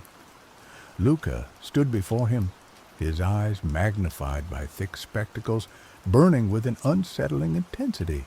His white hair, long and unkempt, framed a face etched with 1,000 sleepless nights. "Brian," Luca rasped, his voice like the rustling of ancient parchment. "I knew you would come." Brian swallowed, unnerved by Luca's seemingly prescient greeting. "I need to know what you've seen, Luca. What you've been saying about the end." Luca stepped aside, gesturing for Brian to enter. The air inside the observatory was thick with the scent of dust, old books, and something else. Something metallic and faintly ozone-like. Stacks of books lined the walls, their spines faded and cracked. Charts and diagrams covered every surface, filled with arcane symbols and astronomical calculations. "The prophecy," Luca began, his voice gaining strength as he spoke, "it speaks of a convergence, a moment when the celestial and terrestrial realms align in a way that will unravel the fabric of time itself. Posterdom, it says, will be the epicenter." "What kind of convergence?" Brian asked, his heart pounding in his chest. Luca led him to a large table in the center of the room, upon which lay a complex mechanism of gears, springs, and levers. It was a clock of sorts, but unlike any Brian had ever seen. Its face was covered in strange symbols, and its hands moved in erratic, unpredictable patterns. "This," Luca said, his voice filled with a strange pride, "is the chronometer. I built it to understand the nature of time, to unravel its mysteries. But I have discovered something far more profound." He pointed to a specific arrangement of gears. "This alignment, it corresponds to the prophecy. It is the moment when time itself will begin to unravel." "Unravel how?" Brian pressed. "The prophecy speaks of a great reversal, a cataclysm that will rewind the threads of fate," Luca explained, his eyes gleaming with a manic energy. "But I believe I can stop it. With the chronometer, I can stabilize time, prevent the unraveling." "How?" Brian asked, skeptical but desperate. Luca led him to a control panel beside the chronometer. "This is the temporal regulator. By manipulating these controls, I can counteract the effects of the convergence, hold time steady." "But what if you're wrong?" Brian asked, fear creeping into his voice. "What if you make things worse?" Luca paused, his gaze hardening. "I have dedicated my life to this, Brian. I have studied the ancient texts, deciphered the celestial charts. I know what I am doing." He threw a switch on the control panel, and the chronometer sprang to life. The gears began to spin with increasing speed, the metallic scent in the air growing stronger. The strange symbols on the clock face glowed with an eerie luminescence. "The process has begun," Luca announced, his voice trembling with excitement. "Time is being stabilized." Brian watched in horrified fascination as the chronometer whirred and clicked, its intricate mechanism humming with power. He couldn't shake the feeling that Luca was playing with forces he didn't understand, that he was about to unleash something terrible upon Posterdom. The first sign was subtle. a flicker in the gaslights that illuminated the town square. Then a tremor, stronger than any that had shaken Posterdom in recent memory. People rushed out of their homes, fear etched on their faces. Brian, standing beside Luca in the observatory, felt a strange tingling sensation run through his body. The air seemed to vibrate, and the colors around him intensified, then faded, then intensified again. "What's happening?" he cried, clutching his head. Luca, his eyes fixed on the chronometer, didn't respond. The gears were spinning faster and faster, the clock face glowing with an almost blinding light. Suddenly, the tremor stopped. The flickering lights steadied. The air became still, almost unnaturally so. Then, things began to change. A delivery wagon heading towards Edith's general store began to roll backward, uphill. A flock of birds flew in reverse, their wings beating against the wind as they retreated towards the horizon.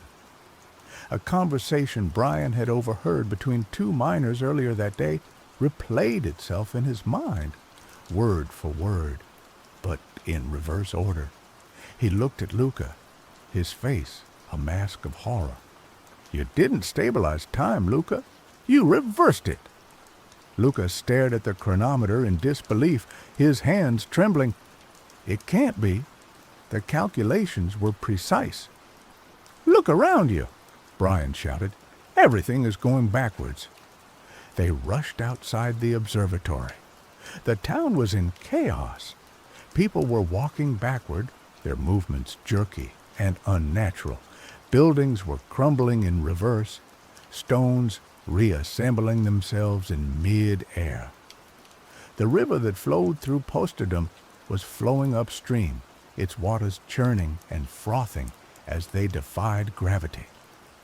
Brian saw Edith standing in front of her store, her face a picture of bewilderment.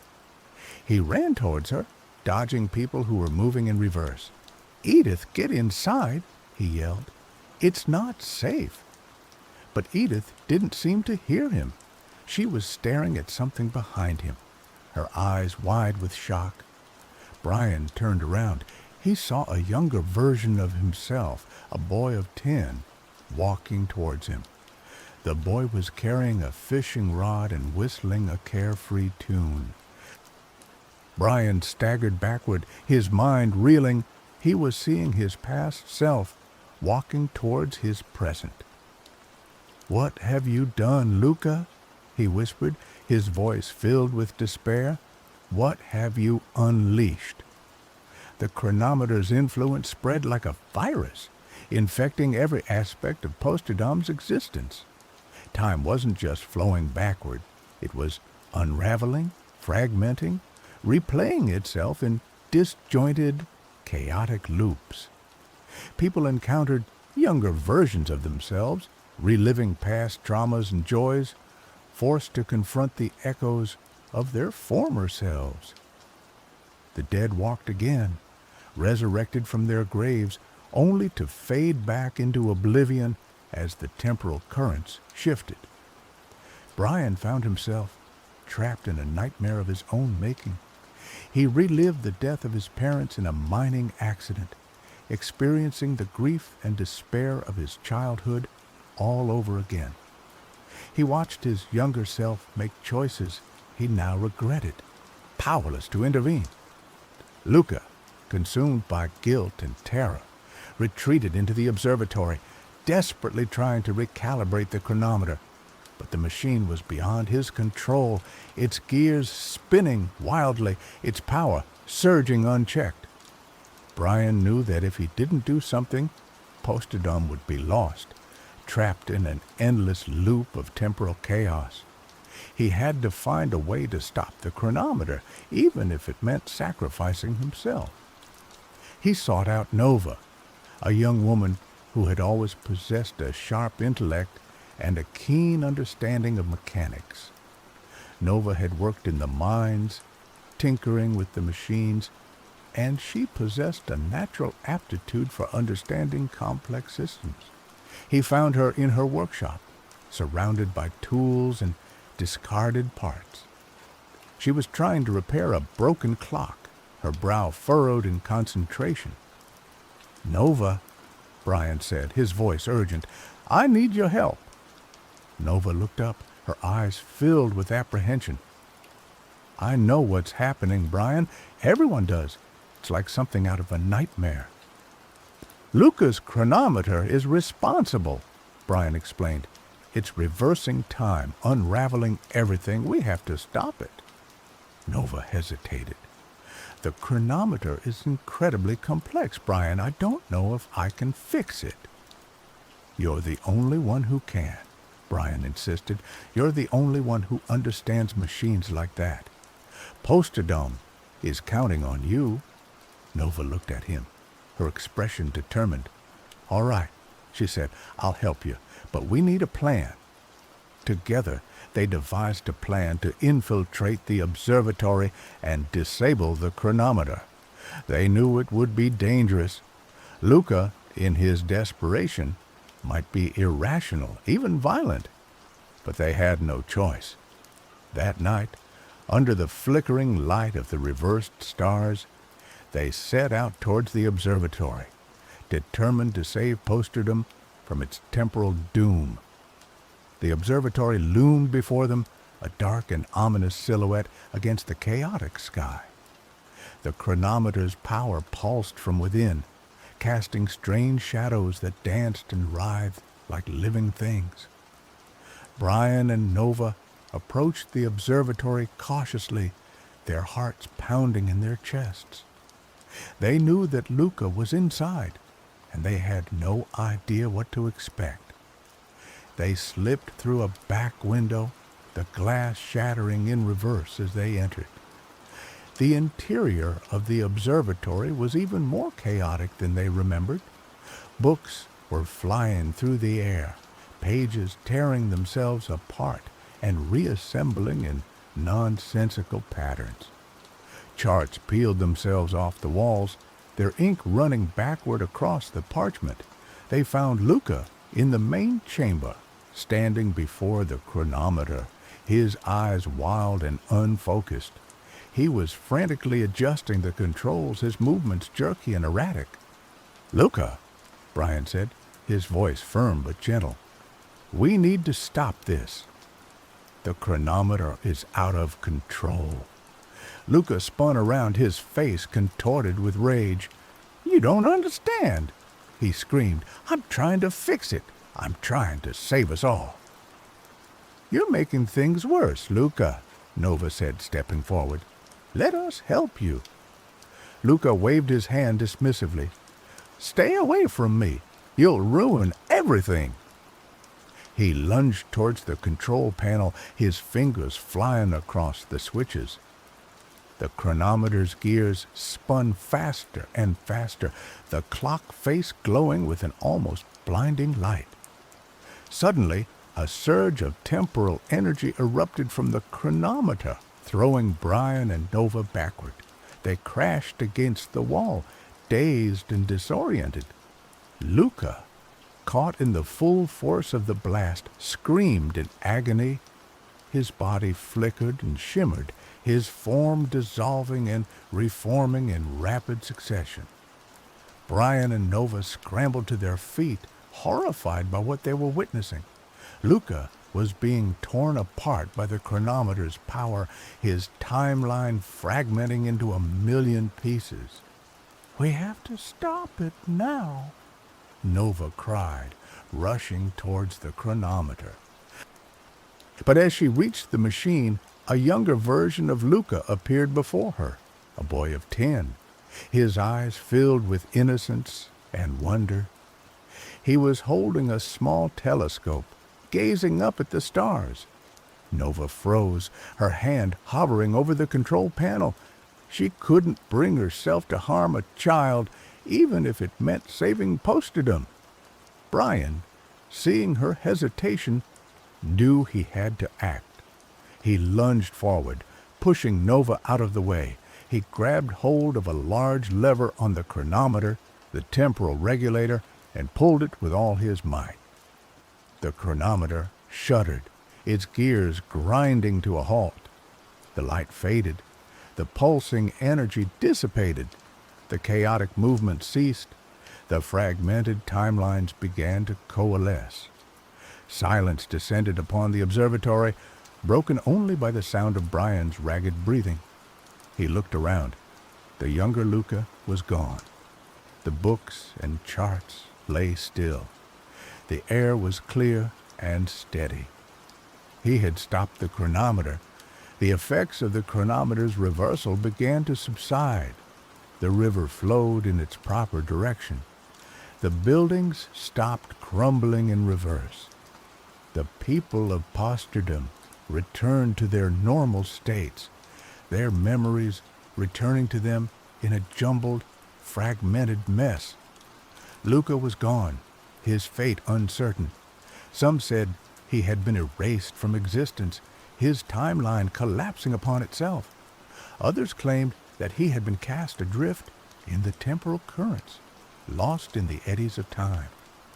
Brian and Nova emerged from the observatory, exhausted but triumphant. They looked out over Posterdom, which was slowly returning to its former state. The town was scarred, changed by the temporal chaos. The buildings were damaged, the landscape altered, but the people of Posterdom were alive, and they had been given a second chance. "What now?" Nova asked, her voice barely above a whisper. Brian looked at her, his eyes filled with hope. "Now," he said, "we rebuild. We learn from our mistakes. We create a new future for Posterdom." They began to gather the townspeople, organizing cleanup efforts, repairing the damage. They shared stories of what they had experienced, piecing together the fragmented memories of the temporal chaos. Edith, her face etched with a newfound wisdom, helped them organize the efforts, providing food and supplies. She had seen the past, the present, and the future, and she understood the importance of cherishing each moment. Slowly but surely, Posterdom began to heal. The people rediscovered their sense of community, their resilience, their hope. They learned to appreciate the simple things in life, the beauty of the mountains, the warmth of a shared meal, the comfort of friendship. Brian and Nova worked together, using their skills and knowledge to create new technologies for Posterdom, technologies that harnessed the power of the mountains and the knowledge of the stars. They built new systems for generating electricity, for purifying water, for communicating with the outside world. They also created a museum, a place where they could preserve the memories of the temporal chaos, a reminder of the dangers of tampering with forces beyond their understanding. Years passed. Posterdom thrived, transformed from a dying town into a vibrant community. The people had learned from their past, and they were building a future filled with hope and promise. Brian and Nova stood on the hill overlooking Posterdom, watching the sun rise over the mountains. They had faced the end of time, and they had emerged victorious. They had saved their town, and in doing so, they had saved themselves. "We did it," Nova said, her voice filled with pride. Brian smiled. "We did," he agreed, "and we'll do it again if we have to." They looked at each other, their eyes filled with love and admiration. They had faced the impossible, and they had overcome it together. They had forged a bond that would last a lifetime. As the sun bathed Posterdom in its golden light, Brian and Nova knew that the future was uncertain.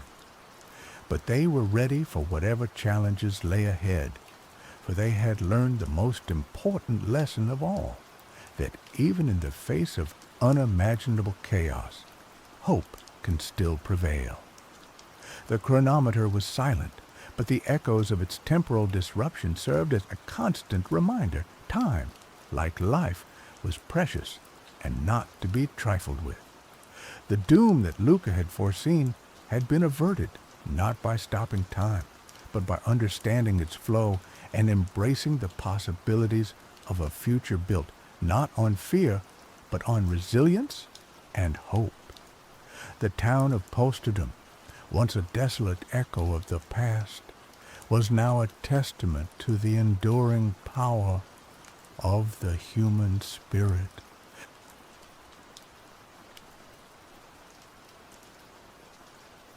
Alorica wasn't like other kingdoms. It wasn't built of stone on solid ground, but woven from living coral, spiraling upwards from the ocean floor like a fantastical, multicolored tree. Bioluminescent algae painted the city in shifting hues of emerald, sapphire, and amethyst, creating an ethereal glow that pulsed with the rhythm of the tides. The inhabitants, the Alorians, were as unique as their city. Their skin possessed a subtle shimmer, and their eyes held the deep, knowing gaze of those intimately connected to the ocean's mysteries.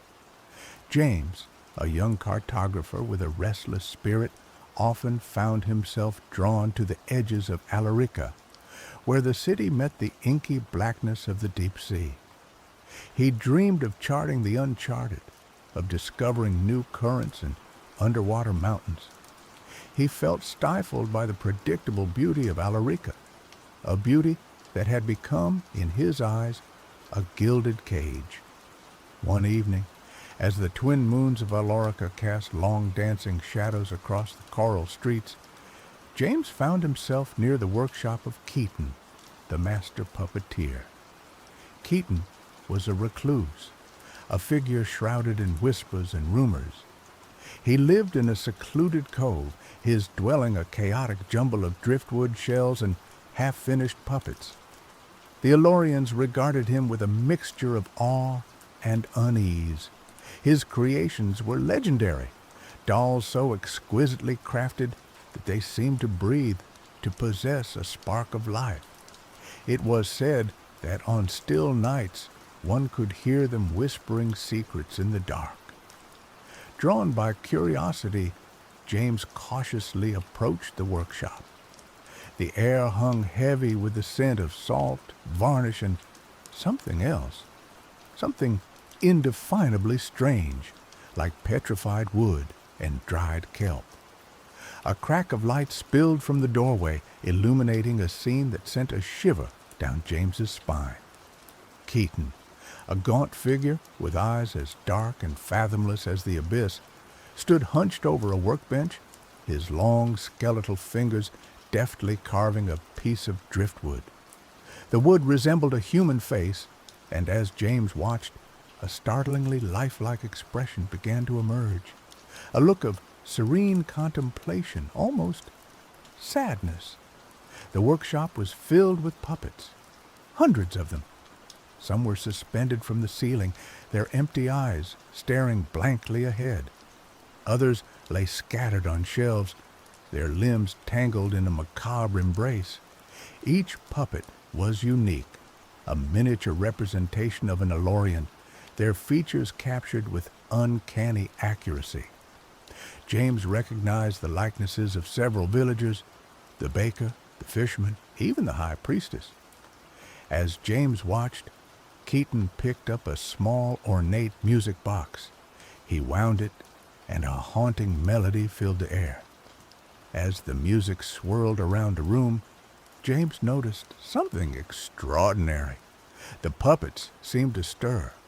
Their wooden limbs twitched, their heads tilted, and their painted eyes seemed to flicker with a semblance of awareness.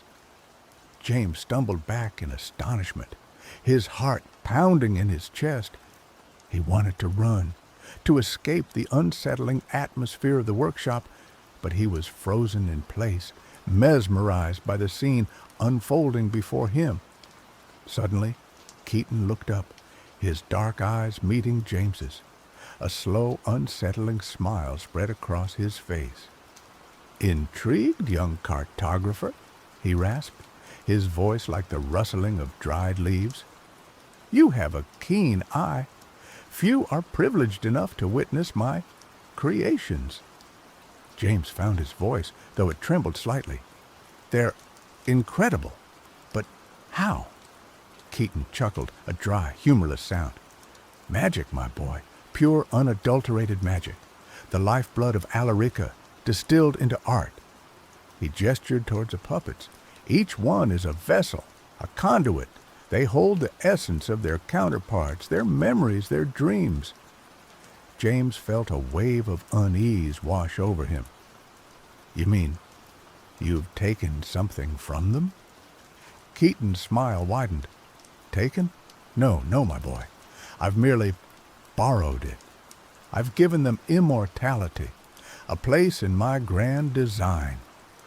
Before James could respond, Keaton turned back to his workbench, dismissing him with a wave of his hand. "Go now, young cartographer. My work calls.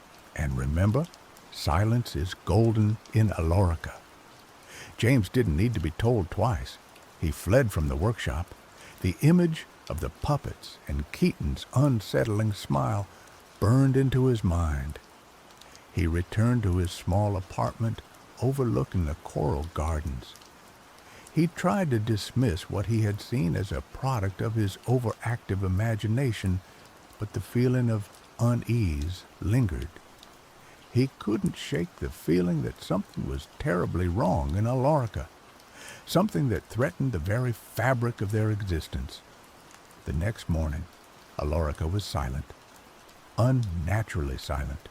The usual cacophony of sounds, the laughter of children, the calls of vendors, the gentle lapping of the tide against the coral walls, was gone, replaced by an eerie stillness that hung heavy in the air. James awoke with a sense of dread. He rushed out of his apartment and into the streets, and what he saw made his blood run cold. The Alorians were standing motionless, their eyes glazed over, their limbs stiff and unyielding. They were like statues, frozen in time, their faces locked in expressions of bewilderment or terror. As James moved closer, he noticed something even more horrifying. Their skin was no longer shimmering and alive. It was smooth, polished, and wooden. The Alorians had been transformed into marionettes. Panic surged through James's veins. He ran through the streets, desperately searching for someone, anyone, who was still unaffected. He called out names: "William, Percy, Nicholas," but only silence answered him. He found William, his childhood friend, standing outside his pottery shop, his hands still clutching a lump of clay. His eyes were blank, his body rigid, his skin a dull, lifeless brown. James reached out and touched William's face, and his fingers recoiled in shock. His skin was cold and hard like carved wood. Percy, the town's jovial fisherman, was frozen in his boat, his fishing net suspended in midair. Nicholas, the high priest, was standing before the grand coral altar, his hands raised in a silent prayer. All of them, every single Alorian, had been turned into wooden puppets. James's mind raced. He remembered Keaton's words: "I've given them immortality, a place in my grand design." He realized the horrifying truth.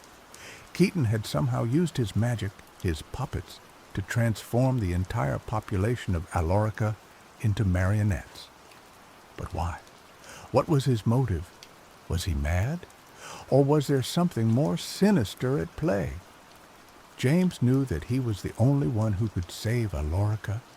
He was the only one who had witnessed Keaton's magic, the only one who understood the connection between the puppets and the Alorians. He had to find Keaton, to confront him, and to somehow reverse the spell. He set off towards Keaton's secluded cove, his heart pounding with a mixture of fear and determination. The journey was surreal, walking through a city populated by silent wooden figures. The only sound was the gentle lapping of the tide and the distant cry of sea birds. As he approached Keaton's workshop, he could hear the faint, haunting melody of the music box. He knew that he was getting closer to the truth, to the heart of the mystery that had engulfed Alarica. He reached the entrance to the workshop and paused, taking a deep breath. He steeled himself for whatever horrors awaited him inside. He pushed open the door and stepped into the workshop, ready to confront the master puppeteer and unravel the secrets of the Silent Kingdom. Keaton was waiting for him. He stood in the center of the workshop, surrounded by his puppets, his dark eyes gleaming with an unsettling intensity. The music box played on, its melody weaving a spell of eerie enchantment. "Ah, James," Keaton said, his voice a low, rasping whisper. "I knew you would come. You are, after all, the only one who understands." James glared at him, his fists clenched. "Understands? I understand that you've turned everyone in Alarica into wooden puppets. Why, Keaton? Why would you do this?" Keaton chuckled, a dry, humorless sound. "Why? Because Alarica was dying, James. It was stagnant, complacent, lost in its own beauty.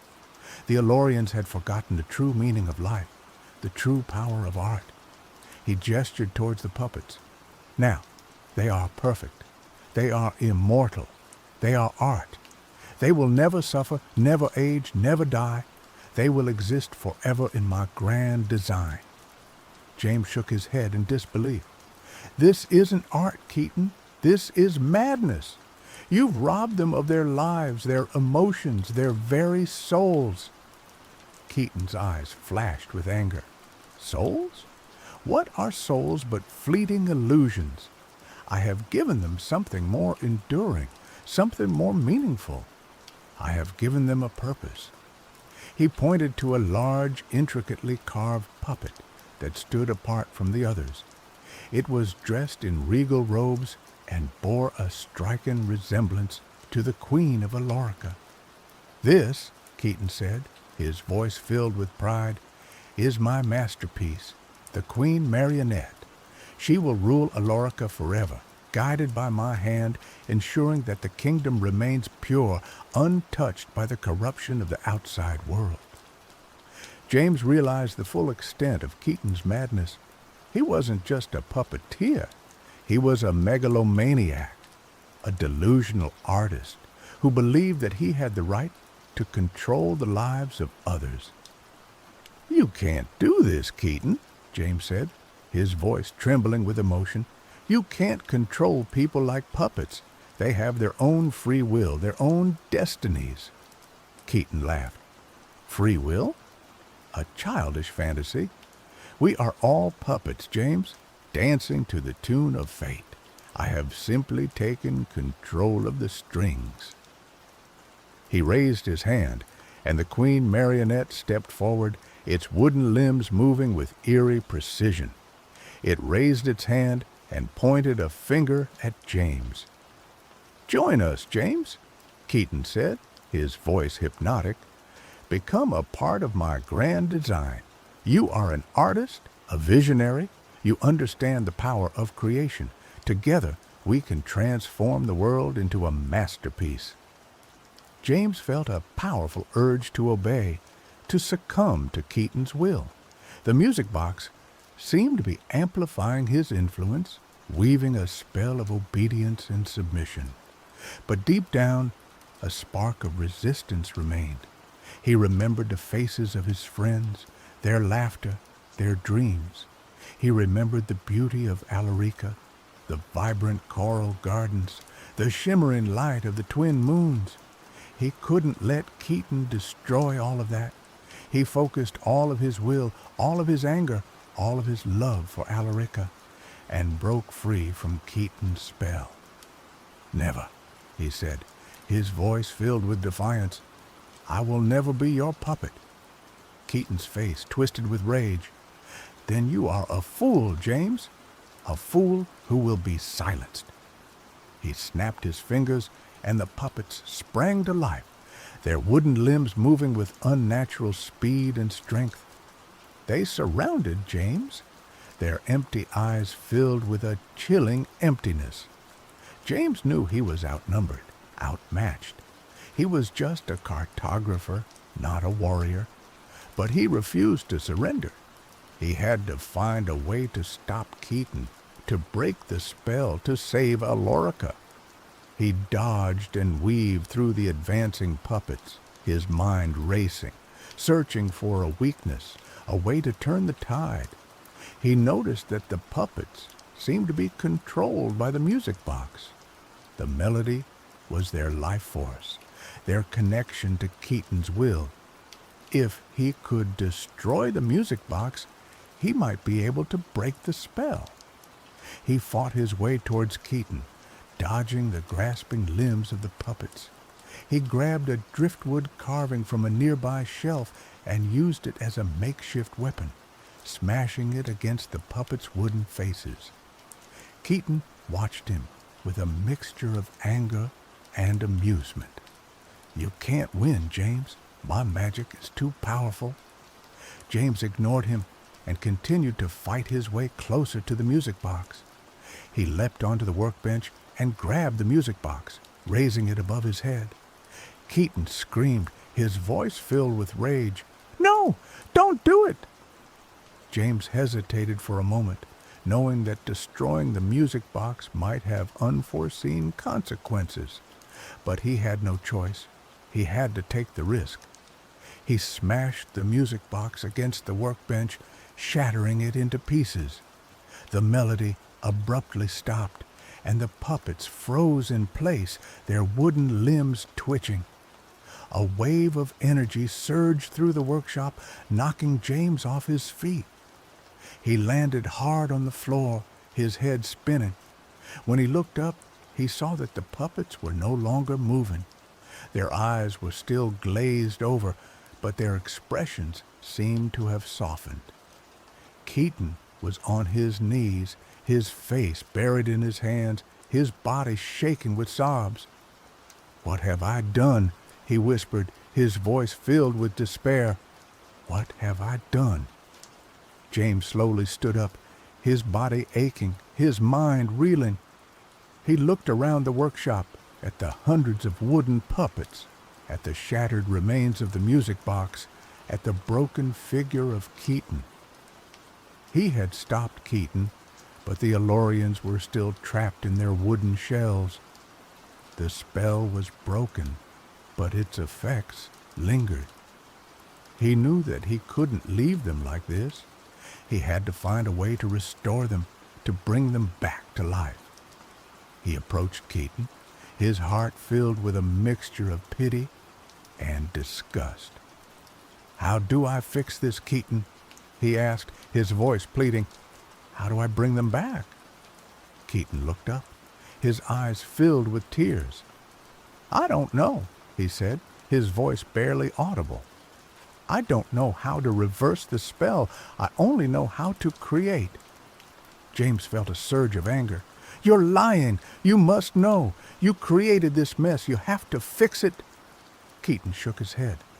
"I used a forbidden magic, a magic that I barely understood. I thought I could control it, but it consumed me.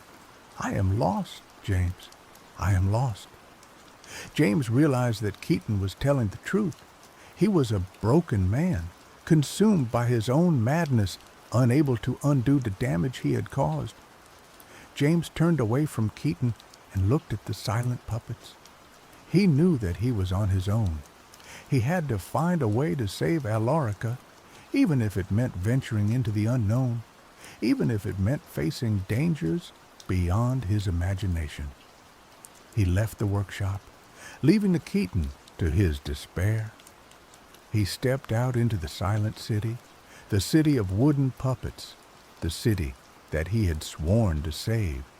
He began to search for answers, for clues, for anything that could help him restore the Elorians to their former selves. He consulted ancient texts. He sought the wisdom of the elders. He even ventured into the dark and dangerous depths of the ocean, searching for forgotten magic. Days turned into weeks, and weeks into months. James tirelessly pursued his quest, driven by his love for Alarica and his unwavering belief that he could find a way to break the spell. And finally, after months of searching, he found it. A hidden passage in an ancient scroll, a passage that spoke of a legendary artifact, a relic of immense power, capable of reversing even the most potent magic. The artifact was called the Tear of the Ocean, a single shimmering pearl said to have been formed from the tears of the ocean goddess herself. It was hidden in a forgotten temple, deep within the treacherous coral labyrinth, a maze of twisting tunnels and deadly currents. James knew that the journey would be perilous, but he had no choice. He had to retrieve the Tear of the Ocean if he wanted to save Alarica. He prepared for his journey, gathering supplies, studying maps, and honing his skills. He knew that he would face many challenges, but he was determined to succeed. He set off into the coral labyrinth, his heart filled with hope and determination. He navigated the treacherous tunnels, battling strong currents, avoiding dangerous creatures, and overcoming countless obstacles. He faced his fears, he pushed his limits, and he never gave up. And finally, after many days of relentless searching, he found it. The forgotten temple, a majestic structure of shimmering coral, stood at the heart of the labyrinth. It was guarded by ancient spirits, powerful entities that tested James's worthiness, his courage, and his compassion. He faced their trials, he proved his worth, and he was finally granted access to the inner sanctum of the temple. And there, in the center of the sanctum, resting on a pedestal of pure white coral, was the Tear of the Ocean. It was more beautiful than anything James had ever seen. It shimmered with an ethereal light, pulsating with the life force of the ocean. He reached out and took the Tear of the Ocean, his hands trembling with emotion. He could feel its power, its immense energy, its connection to the very soul of Alarica. He knew that he had found a key to saving his kingdom. He returned to Alarica, holding the Tear of the Ocean high above his head. He stood before the silent puppets, his heart filled with hope.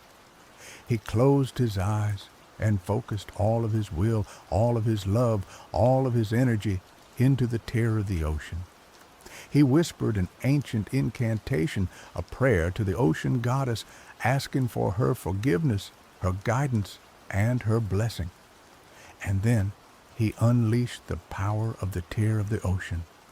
A wave of energy surged through Alarica, washing over the wooden puppets, filling them with life, with warmth, with emotion.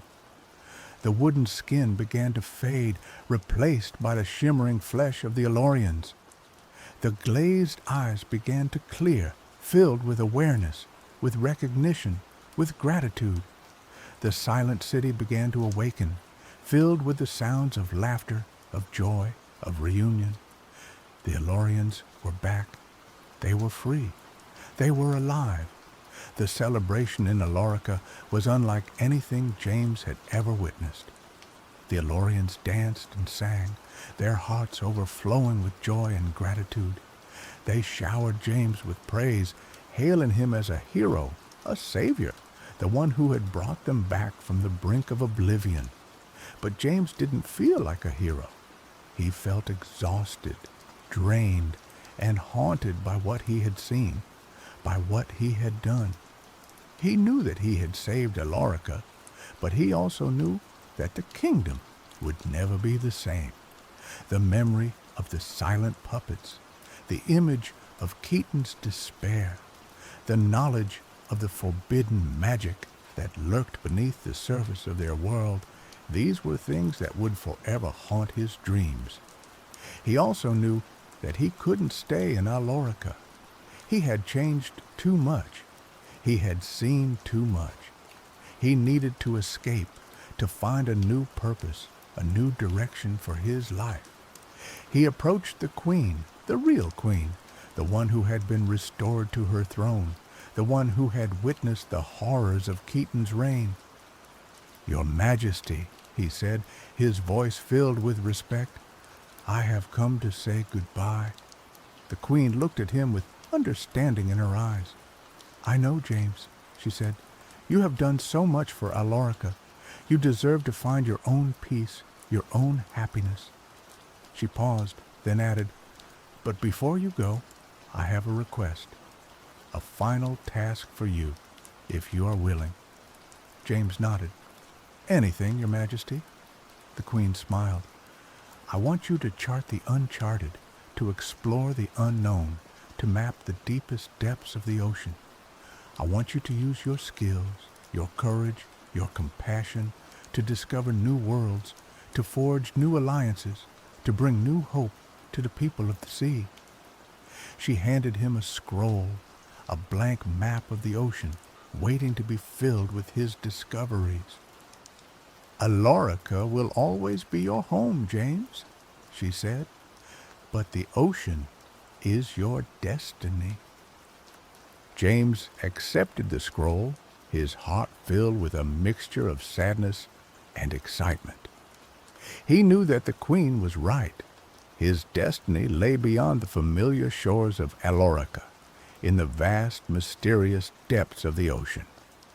He bid farewell to the queen, to his friends, to the people of Alorica. He boarded his small ship, the Sea Wanderer, and set sail into the unknown. He charted new currents. He discovered new islands. He encountered strange and wonderful creatures. He faced storms and monsters.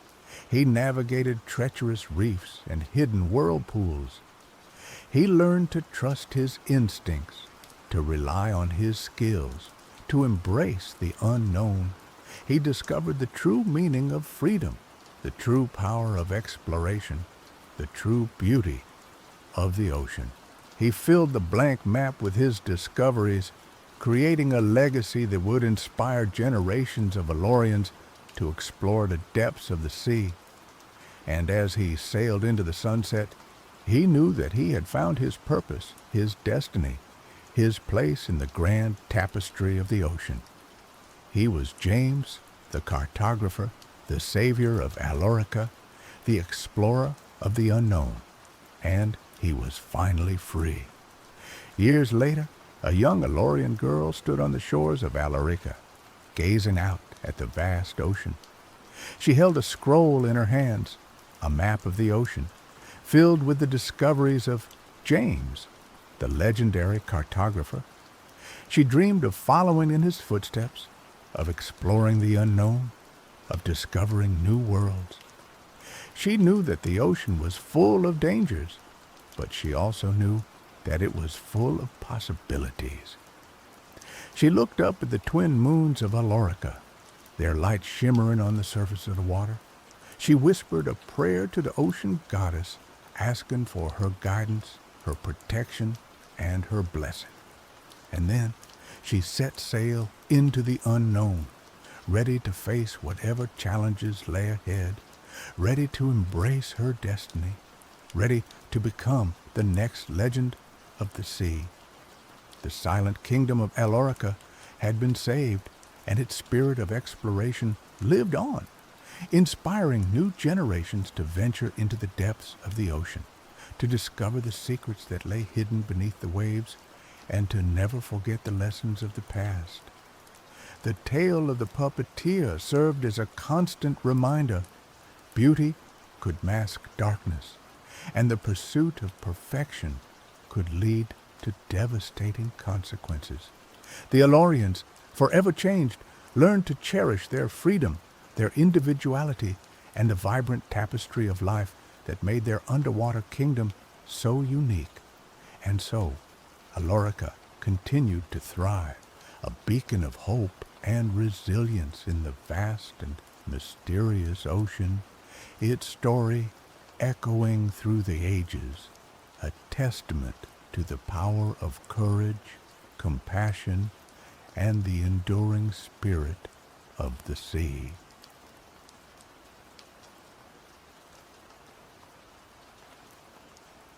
The desert air hung thick and heavy, tasting of dust and the promise of something wicked. Jason, a man carved from sun-baked leather and grit, felt the prickling on the back of his neck that always came before a bad storm or a particularly mean bull. He'd ridden both countless times and usually walked away with only a few new scars and a healthy dose of respect.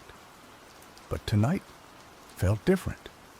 Tonight, the air thrummed with an unnatural energy. He'd heard the whispers in saloons, the drunken boasts of old-timers, and the hushed warnings of Navajo elders. Whispers of a rodeo that only appeared beneath a blood moon, a spectacle of spectral cowboys and bulls forged from nightmare. Jason, a champion in the modern circuit, a man who scoffed at superstition, had dismissed them as tall tales, until now. He'd been riding the circuit through Arizona, chasing prize money and the fleeting glory of 8 seconds, when a faded, weather-beaten handbill had caught his eye in a dusty diner. It depicted a skeletal cowboy astride a bull wreathed in flames, the words, "Midnight Rodeo Tonight," scrawled beneath in spidery ink. Underneath that was a single line that made the blood in Jason's veins run cold: "Ride or remain." He'd dismissed it as a prank, a desperate attempt by some local yokel to drum up business. But curiosity, and a certain reckless streak he'd never quite managed to tame, had led him out to the desolate stretch of land described in the handbill. He wasn't alone. A small crowd had gathered, their faces illuminated by the eerie crimson glow of the rising blood moon. They were a motley crew, a mix of curious onlookers, thrill-seekers, and the morbidly fascinated. He spotted Fiona, a photojournalist known for her fearless reporting on the occult, her camera already clicking away at the unsettling landscape. He also saw Kelly, a seasoned bull rider nearing the end of his career, his face etched with a mixture of fear and grim determination. But it was the presence of Volk, a towering figure with eyes as cold and sharp as obsidian, that sent a shiver down Jason's spine. Volk was a legend, a man whispered to have made deals with forces beyond mortal comprehension. He hadn't been seen on the circuit in years, and his presence here felt ominous. As the moon climbed higher, bathing the desert in its crimson light, the air crackled with anticipation. Then, with a sudden rush of wind and a low guttural roar that seemed to emanate from the very earth, the rodeo materialized. It wasn't like anything Jason had ever seen. The arena shimmered, half real and half illusory, constructed from shadows and moonlight. The cowboys were gaunt figures, their faces obscured by wide-brimmed hats, their bones visible through tattered clothing. They moved with a jerky, unnatural grace, their laughter hollow and echoing. The bulls were even more terrifying. They were creatures of nightmare, their bodies wreathed in spectral flames, their eyes burning with an ancient, malevolent intelligence. One was a massive beast with horns of twisted bone, another a serpentine creature that slithered more than ran, and a third a whirlwind of dust and fury with eyes that glowed like embers. Jason felt a primal fear claw at his throat, but beneath it a stubborn spark of defiance flickered. He was a rodeo champion. He didn't back down from a challenge, not even one from beyond the grave. "Well, I'll be damned," Kelly breathed beside him, his voice a shaky whisper. "It's real." Fiona, her face pale but her eyes shining with excitement, adjusted her camera. "This is incredible," she murmured, her fingers flying over the controls. "I have to get this on film." Folk remained silent, his gaze fixed on the arena, his expression unreadable. A skeletal announcer, his voice a dry rasp, addressed the crowd. "Welcome, mortals, to the Midnight Rodeo. Tonight, we offer you a chance to test your mettle against the finest spectral stock in the netherworld. Ride well, or join our ranks for eternity." The rodeo began. One by one, the ghostly cowboys mounted the spectral bulls. The rides were violent, chaotic, and terrifying. The bulls bucked and twisted with unnatural strength, their spectral flames scorching the air. Some cowboys were thrown immediately, their screams fading into the desert wind. Others managed to cling on for a few seconds, their skeletal forms contorted in impossible angles before they were inevitably thrown, their spirits absorbed into the rodeo. Jason watched, his heart pounding in his chest. He'd seen plenty of wrecks in his career, but nothing like this. This wasn't just about physical injury, it was about the very essence of a person being consumed. Kelly, despite his earlier fear, seemed to be steeling himself. "I'm going to give it a shot," he said, his voice hoarse. "I ain't got much to lose." Jason grabbed his arm. "Kelly, don't be a fool. This ain't no ordinary rodeo. This is something else." Kelly shook his head. "I know, kid, but I ain't ready to be put out to pasture. This might be my last chance to prove I still got what it takes." He walked towards the gate, his steps slow but determined. Jason watched him go, a knot of dread forming in his stomach.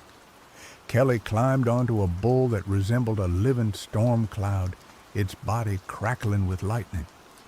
He nodded to the gatekeeper, a shadowy figure with eyes like burning coals. The gate swung open, and the bull exploded into the arena. Kelly held on, his body a silhouette against the raging storm. He rode with a desperate ferocity, his muscles straining, his face contorted in a grimace of effort. For a moment, it seemed like he might actually make it. But then, the bull unleashed a bolt of spectral lightning, and Kelly was thrown, his body disappearing in a flash of light. Jason stared in horror. Kelly was gone, vanished without a trace, presumably absorbed into the rodeo. Fiona, her camera still clicking, lowered it slowly, her face pale. I think I've seen enough," she whispered. Jason felt a surge of anger directed at the rodeo, at the forces that had claimed Kelly, and at himself for being too late to stop him. He knew he should leave, run as far and as fast as he could, but he couldn't, not yet. The skeletal announcer's voice echoed through the arena. "And now, for our final ride of the night, a challenge for any mortal fool brave enough to accept, we offer you death's own stallion nightmare." A hush fell over the crowd. Even the ghostly cowboys seemed to hold their breath. From the shadows emerged a horse unlike any Jason had ever seen. It was coal black, its coat shimmering like obsidian. Its eyes glowed with an infernal red light, and its hooves sparked with hellfire. A palpable aura of death and despair emanated from it, chilling Jason to the bone. "Who among you dares to ride Nightmare?" the announcer rasped. "Ride him, and you shall be granted a boon beyond your wildest dreams. Fail, and you shall join our rodeo for eternity." A long silence stretched over the arena. No one moved. No one dared to even breathe. Then Volk stepped forward. His towering figure cast a long shadow in the crimson moonlight. His face was impassive, his eyes fixed on the demonic stallion. "I accept your challenge," he said, his voice a low growl that resonated through the air. Jason stared at him in disbelief. Volk, a legend, a man who seemed to possess everything, was risking his very soul for this? "Volk, what are you doing?" Jason shouted. "This is insane." Volk didn't turn to look at him. "I have my reasons," he said, his voice barely audible above the crackling of the spectral flames. He approached Nightmare, the stallion snorting and pawing the ground, its eyes fixed on Volk with a baleful glare. Volk reached out a hand and laid it on the horse's neck. To Jason's surprise, the stallion didn't rear or buck. It stood still, as if recognizing a kindred spirit. Volk swung himself onto Nightmare's back with a practiced ease that belied his age. He gripped the stallion's mane, his knuckles white. The announcer cackled, "Prepare yourselves, mortals!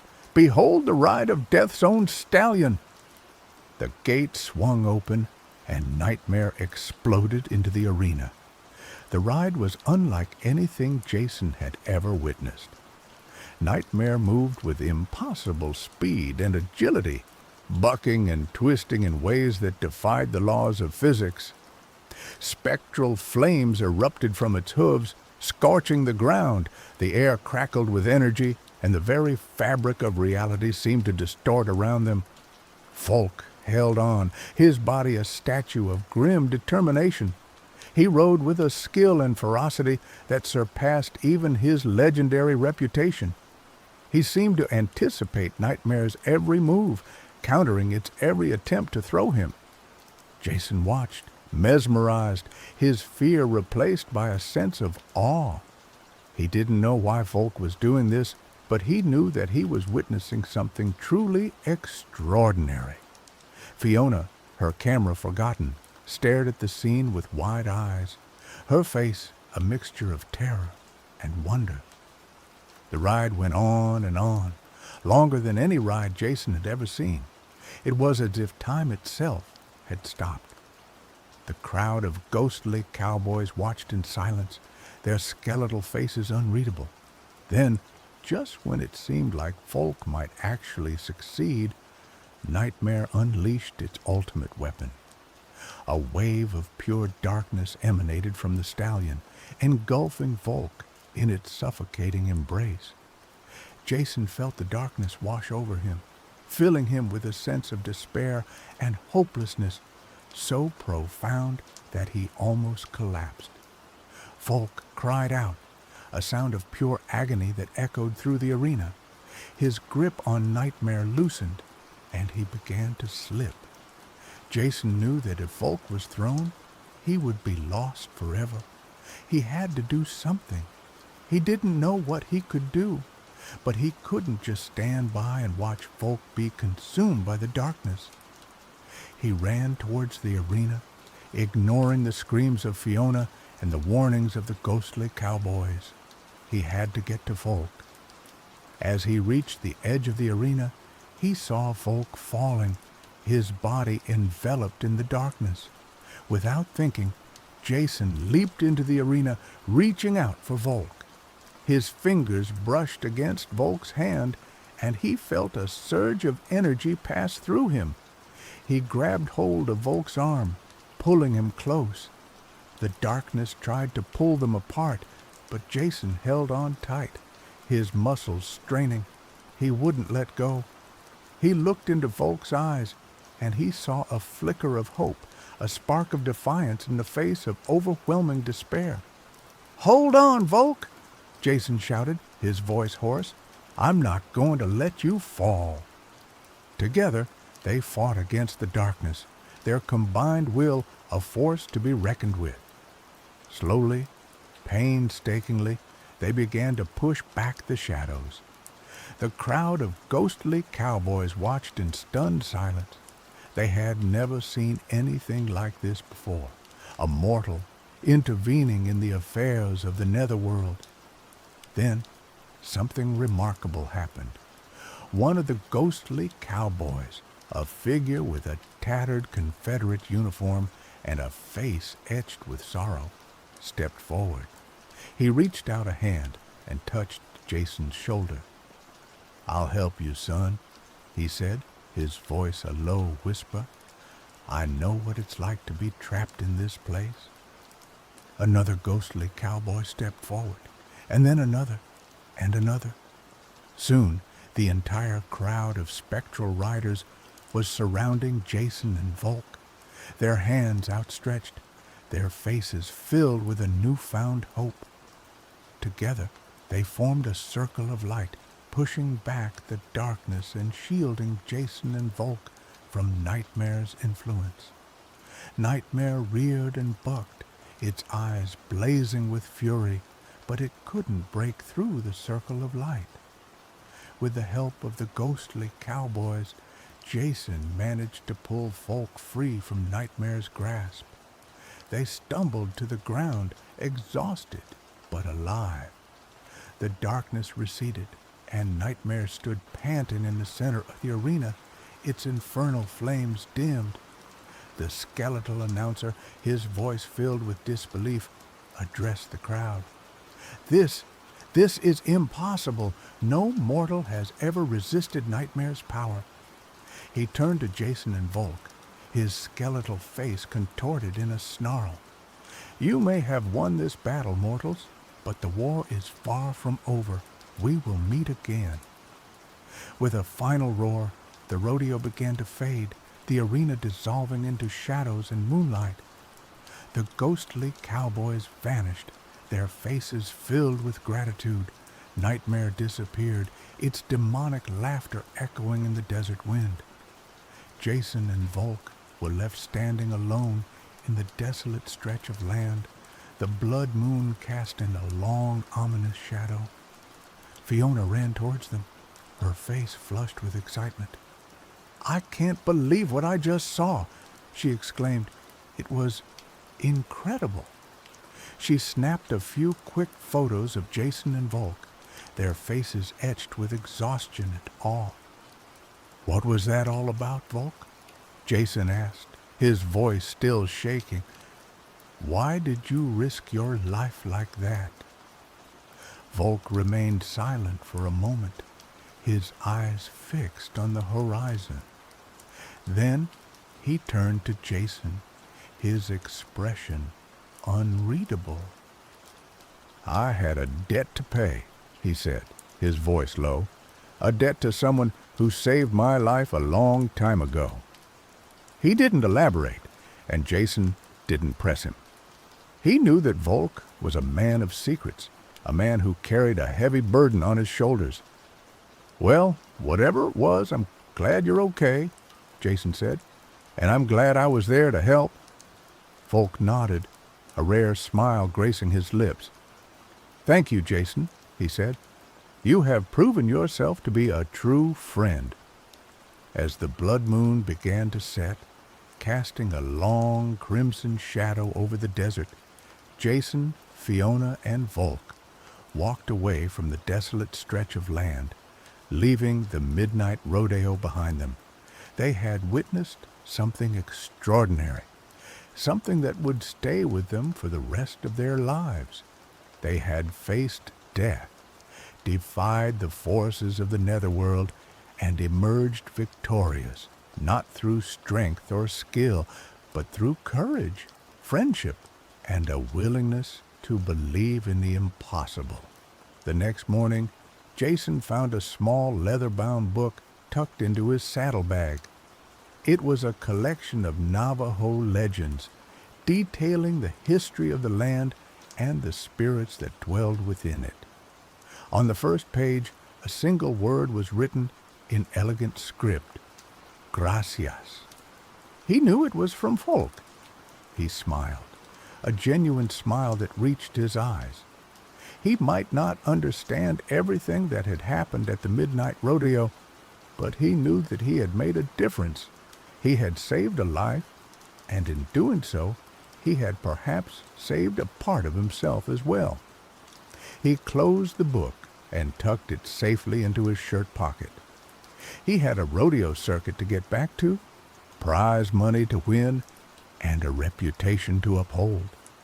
But he knew that he would never forget the night he rode with ghosts beneath the blood moon. He spurred his horse forward, the desert wind whipping through his hair. He was a rodeo champion, a man of the modern world, but he knew now that there were forces beyond his comprehension, forces that could shape his destiny in ways he could never have imagined. And he was ready for them. Years passed. Jason continued to ride the circuit, his reputation growing with each passing victory. He never forgot the midnight rodeo, the ghostly cowboys, or the ride on death's own stallion. He kept the leather-bound book close, a reminder of the night he faced his fears and emerged victorious. He occasionally heard whispers of Volk, stories of his exploits and his enigmatic nature, but he never saw him again. One day, while riding in a small town in New Mexico, Jason came across a familiar face. It was Fiona, older now, her hair streaked with gray, but her eyes still shining with the same spark of curiosity. "Jason!" she exclaimed, her face lighting up with recognition. "It's been ages." They embraced, exchanging stories of their lives and adventures. Fiona had continued to travel the world, documenting the strange and the unexplained. "I never forgot that night at the midnight rodeo," she said, her voice filled with awe. "It was the most incredible thing I've ever witnessed." She had published a book about her experiences, including a chapter on the midnight rodeo, but no one believed her. They dismissed it as fiction, a product of her overactive imagination. "I know it sounds crazy," she said, "but I know what I saw, and I know it was real." Jason smiled. "I believe you, Fiona," he said. "I was there too." They spent the rest of the afternoon reminiscing about the midnight rodeo, sharing their memories, and trying to make sense of what they had experienced. As the sun began to set, Fiona turned to Jason, her expression serious. "I've been researching Volk," she said. "I've been trying to find out more about him." "And what have you found?" Jason asked. Fiona hesitated for a moment, then took a deep breath. "I think I know why he risked his life at the midnight rodeo," she said. "I think I know what debt he was trying to repay." She told Jason a story she had pieced together from old legends, historical records, and whispered rumors. It was a story of a young man named Volk, who had been orphaned at a young age and left to fend for himself in the harsh wilderness. He had been taken in by a tribe of Navajo Indians, who had taught him their ways and shared their secrets. One day, a group of bandits had attacked the Navajo village, killing many of the villagers and stealing their sacred artifacts. Volk, barely more than a boy, had fought bravely to defend his adopted family, but he had been overwhelmed and left for dead. As he lay dying, he had been approached by a mysterious figure, a spirit of the land, who had offered him a deal. The spirit would save his life, but in return, Volk would have to serve him, carrying out his will for eternity. Volk had accepted the deal, and his life had been spared. He had become stronger, faster, and more skilled than any mortal man. He had hunted down the bandits and avenged the deaths of the Navajo villagers. But he had also been forced to carry out the spirit's dark deeds becoming a tool of vengeance and destruction. He had lived a long and lonely life, haunted by the choices he had made. I think that night at the midnight rodeo, Folk was trying to break free from his pact with the spirit, Fiona said. I think he was trying to repay the debt he owed to the Navajo people, to the spirit who had saved his life, and to himself. Jason listened in silence, his heart filled with a mixture of sadness and understanding. He had always sensed that Folk was carrying a heavy burden, but he had never realized the extent of it. So, what happened to him? Jason asked. Did he ever break free? Fiona shook her head. I don't know, she said. I haven't been able to find any trace of him since that night at the midnight rodeo. He vanished without a trace. She paused, her eyes filled with a mixture of hope and regret. But I believe that he did it, she said. I believe that he found a way to break free from his pact and finally find peace. Jason looked out at the setting sun, his mind filled with thoughts of Folk, the midnight rodeo, and the choices that shape our lives. He knew that he would never forget the lessons he had learned that night, the lessons of courage, friendship, and the importance of fighting for what you believe in. He knew that even in the face of the darkest darkness, there is always hope, and that even the most broken souls can find redemption. He turned to Fiona, a smile gracing his lips. Thank you, Fiona, he said. Thank you for sharing this with me. They embraced once more, a silent understanding passing between them. They had both been touched by the magic of the midnight rodeo, and they would carry its lessons with them for the rest of their lives. As Jason rode off into the sunset, he felt a sense of peace he hadn't felt in years. He knew that Folk was out there somewhere, finally free from the burden of his past, and he knew that he would never forget the night they rode with ghosts beneath the blood moon. Years later, Jason, nearing the end of his own career, found himself drawn back to the desolate stretch of land where the midnight rodeo had once appeared. He was older now, his face lined with wrinkles, his body bearing the scars of countless rides. But his spirit was still strong, his heart still filled with a sense of adventure. He stood beneath the light of the full moon, gazing out at the vast expanse of the desert. He didn't know if the midnight rodeo would ever appear again, but he felt a sense of connection to this place, a sense of belonging that he couldn't explain. He closed his eyes and took a deep breath, filling his lungs with the scent of dust and sagebrush. He could almost hear the echoes of the ghostly cowboys, the thunder of spectral hooves, and the rasping voice of the skeletal announcer. He opened his eyes and smiled.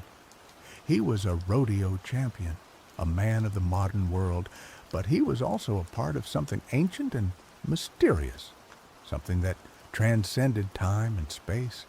He was a part of the midnight rodeo.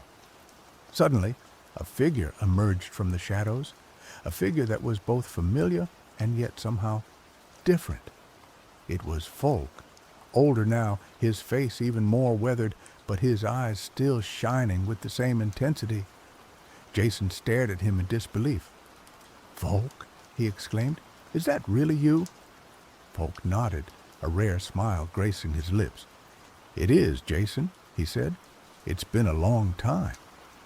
They embraced, a silent understanding passing between them. They had both changed, but their bond remained as strong as ever. What are you doing here, Folk? Jason asked. Folk looked out at the desert, his expression thoughtful. I came to say goodbye, he said. I'm leaving this place for good. Where are you going? Jason asked. Folk shrugged. I don't know, he said. Somewhere where I can finally find peace." He paused, his eyes filled with a mixture of sadness and hope.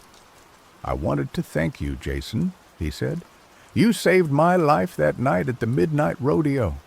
You gave me a second chance." "You would have done the same for me," Jason said. Folk smiled. "I know," he said. "That's what makes us friends." They stood in silence for a moment, gazing out at the desert.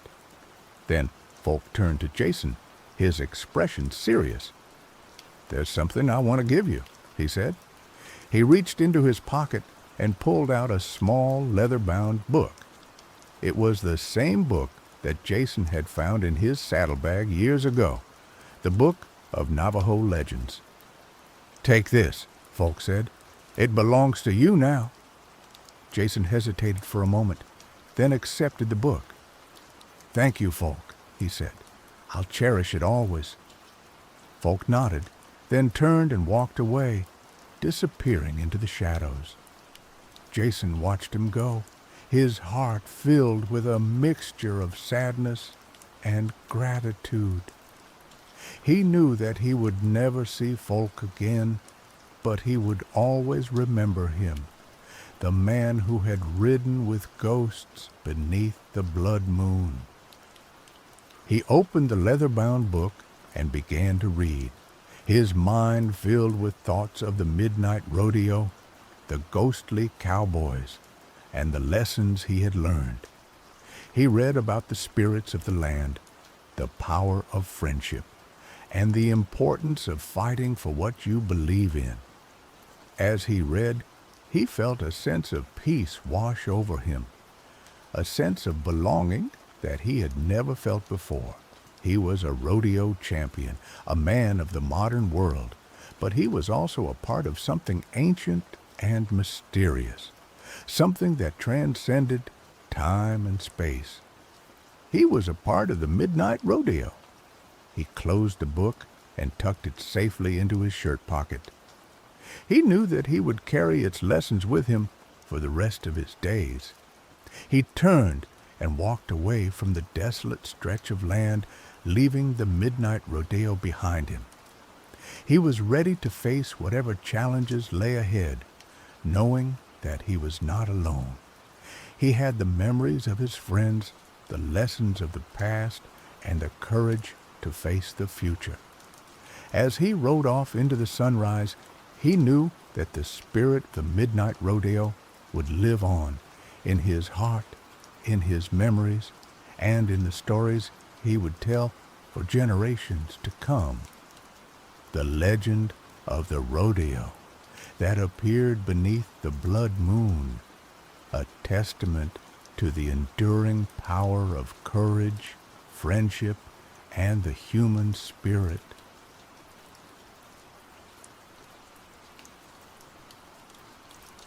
The harmattan wind, a dry, rasping breath from the Sahara, whipped through the skeletal remains of Oyo-Ile, the ancient capital of the Yoruba kingdom. Once, smoke from the sacred fire had billowed here, a visible connection to the heavens, a promise of prosperity and the watchful gaze of the Orishas, the deities. Now, only dust devils danced where flames had once leaped, and the silence was a heavy shroud. Ayo, a diviner with eyes like polished obsidian and the lean strength of a desert cat, knelt before the blackened altar. He traced the intricate carvings, each a prayer, a sacrifice, a plea answered long ago. Today, there was no answer. The fire pit was cold, a gaping maw in the heart of the ruined city. The ember of Alaafin, the eternal flame symbolizing the king's divine right and the kingdom's connection to the cosmos, was extinguished. Ayo closed his eyes, and the wind seemed to whisper secrets in his ear, not secrets of the living, but echoes of the dead, the lamentations of ancestors, and the distant murmurs of the Orishas.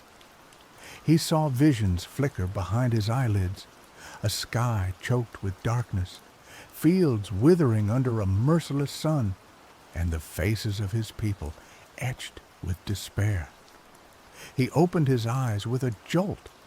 The vision was clear. The extinguishing of the ember was not merely a tragedy for Oyoile, but a disruption in the cosmic balance. The realms of the living and the spirit world were blurring, chaos was brewing, and if the fire wasn't relit, the consequences would be catastrophic. Ayo was no ordinary diviner. He was a Babalawo, a master of Ifa divination, chosen by the Orishas themselves. He could commune with the spirits, interpret the will of the deities, and navigate the treacherous paths between worlds. It was a gift and a burden, a responsibility he had never sought but could not ignore. He rose, his worn leather sandals crunching on the cracked earth. He clutched the tools of his trade, his opal, a divination chain made of sacred seeds, his iroka, an ivory tapper used to invoke the Orishas, and his ace, a small gourd filled with powerful herbs and potent words. His journey had begun. Ayo knew he couldn't simply relight the fire. The circumstances of its extinguishing were shrouded in mystery, and the reasons he suspected were rooted in the spirit world. He needed guidance, and for that he turned to Eshu, the trickster god, the gatekeeper between realms, the master of crossroads and chaos. He traveled for days, guided by the sun and the stars, his path leading him through sun-baked savannas, lush forests teeming with unseen creatures, and villages clinging to life in the shadow of the ancient kingdom. He listened to the whispers of the wind, the rustling of leaves, and the songs of the birds, seeking clues, deciphering the subtle language of the natural world. Finally, he reached a sacred grove, a place where ancient trees clawed at the sky and the air hummed with an unseen energy. In the center stood a towering Iroko tree, its roots thick and gnarled, disappearing into the earth like grasping fingers. This was Eshu's domain. Ayo approached the Iroko tree with reverence, prostrating himself before its immense presence. He scattered kola nuts at its base, a traditional offering, and began to chant, his voice weaving a tapestry of ancient words, invoking the name of Eshu Elegbara. The air crackled with energy, and the shadows around the Iroko tree deepened. A figure materialized from the darkness, tall and lean, with eyes that gleamed like embers. He wore a patchwork of clothes, each piece taken from a different era, and a mischievous grin played on his lips. "Ayo, Babalawo," Eshu said, his voice a melodic rumble. "I have been expecting you. The ember's fall has caused quite a stir, even in my realm. What troubles you?" Ayo explained his plight, his voice filled with urgency. "The fire is extinguished, Eshu. The balance is disrupted. I need to know why. I need to know how to relight it." Eshu chuckled, a sound that echoed through the grove. "Ah, the ways of the Orishas are never simple, are they? The fire was not extinguished by accident. It was a consequence, a symptom of a deeper ailment." He paused, his gaze piercing Ayo's soul. "The balance between the realms is maintained by respect, by offerings, by remembrance, but the people have forgotten the old ways. They have turned their backs on the Orishas, chasing after fleeting pleasures and empty promises. Their neglect has weakened the veil between worlds, allowing darkness to seep through." "And who benefits from this darkness?" Ayo asked, his hand instinctively reaching for his Iroke. "That, Babalawo, is what you must discover," Eshu replied, his grin widening. "The path to the ember's relighting lies through the spirit world. You must journey to Orun, the realm of the ancestors, and uncover the truth. But be warned, The journey is fraught with peril. You will face trials that will test your courage, your wisdom, and your soul. The journey to Ile-Ife, the realm of the Orishas, was even more perilous than the descent into Orun. Io had to navigate treacherous landscapes, overcome formidable obstacles, and face trials that tested his very sanity. He had to climb mountains that pierced the clouds, cross rivers of molten lava, and traverse deserts where mirages danced like mocking spirits. He was tested by Ogun, the Orisha of iron and war, who challenged his courage and his strength. He was seduced by Oshun, the Orisha of beauty and love, who tempted him with earthly pleasures. He was confronted by Shango, the Orisha of thunder and lightning, who demanded his unwavering loyalty. With each challenge, Io grew stronger, wiser, and more determined. He learned to harness his inner strength, to resist temptation, and to remain true to his purpose. He realized that the journey was not just about relighting the ember, but about transforming himself into the person he needed to be to save his people. Finally, after what seemed like an eternity, he reached Ile-Ife, a city of shimmering gold and radiant light. The air was filled with the scent of flowers and incense, and the sounds of music and laughter echoed through the streets. It was a place of unparalleled beauty and serenity, a refuge from the chaos and darkness of the other world.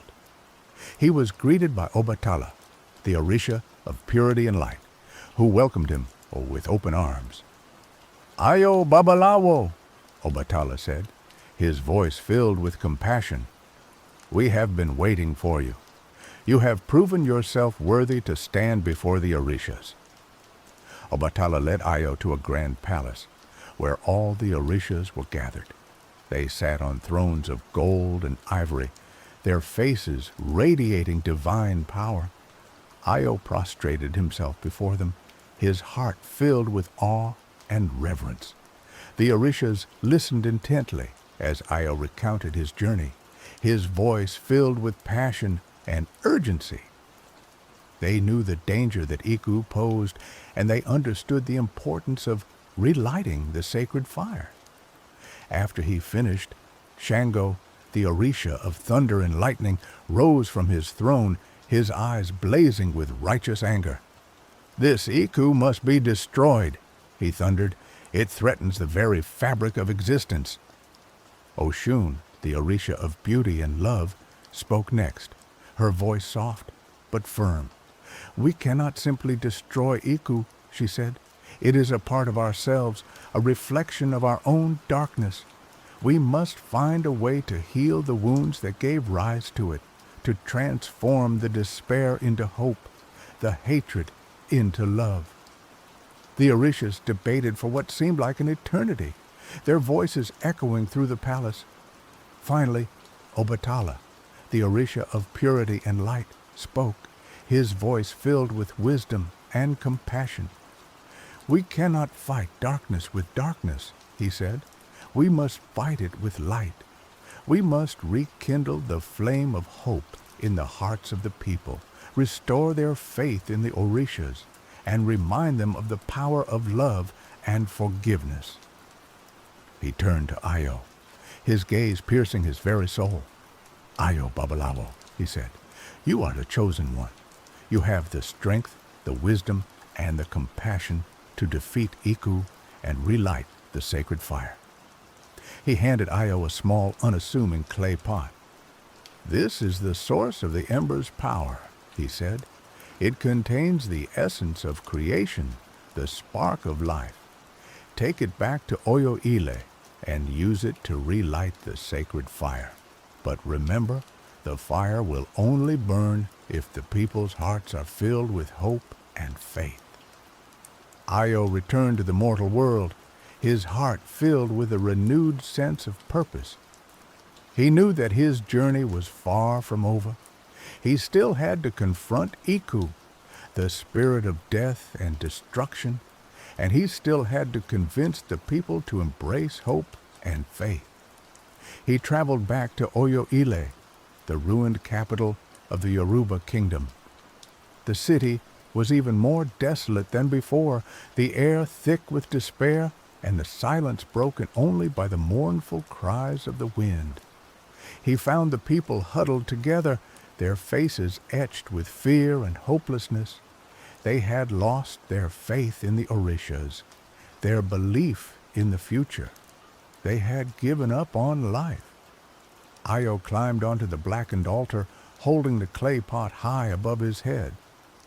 "People of Oyo-Ile," he cried, his voice echoing through the ruined city, "I have returned from the realm of the Orishas. I have seen the source of our darkness, and I know how to defeat it." He told them of his journey, of the trials he had faced, and of the wisdom he had gained. He reminded them of the power of the Orishas, of the importance of hope and faith, and of the strength that lay within them. At first, the people were skeptical.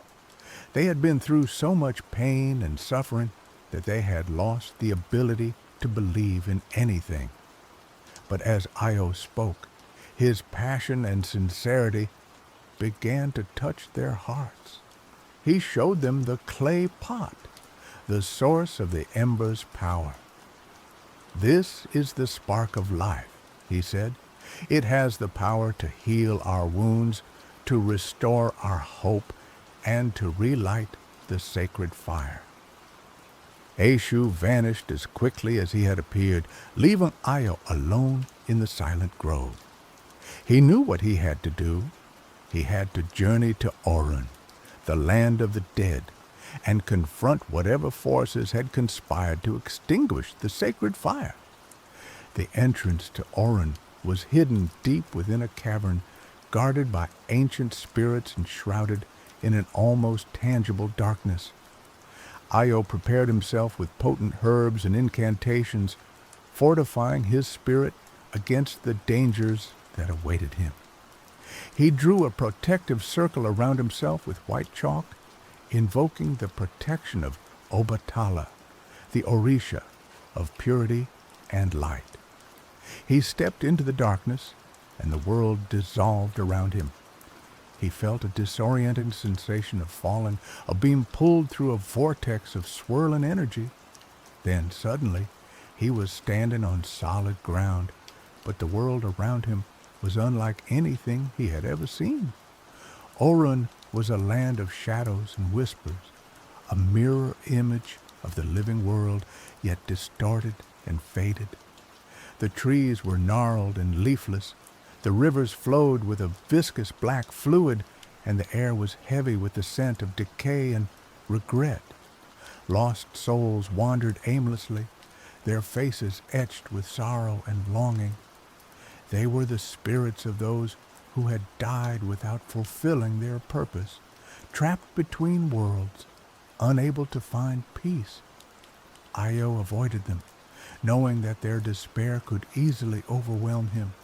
He followed the path laid out for him by Ifa divination, using his opale to guide him through the labyrinthine landscape. He encountered mischievous spirits who tried to mislead him, vengeful spirits who sought to drag him into their torment, and ancient guardians who tested his worthiness.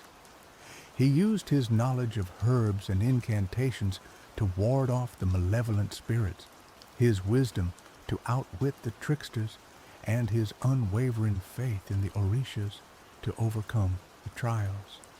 He learned that Orun was not a place of eternal damnation, but a place of transition, where souls could find redemption or be consumed by their own darkness.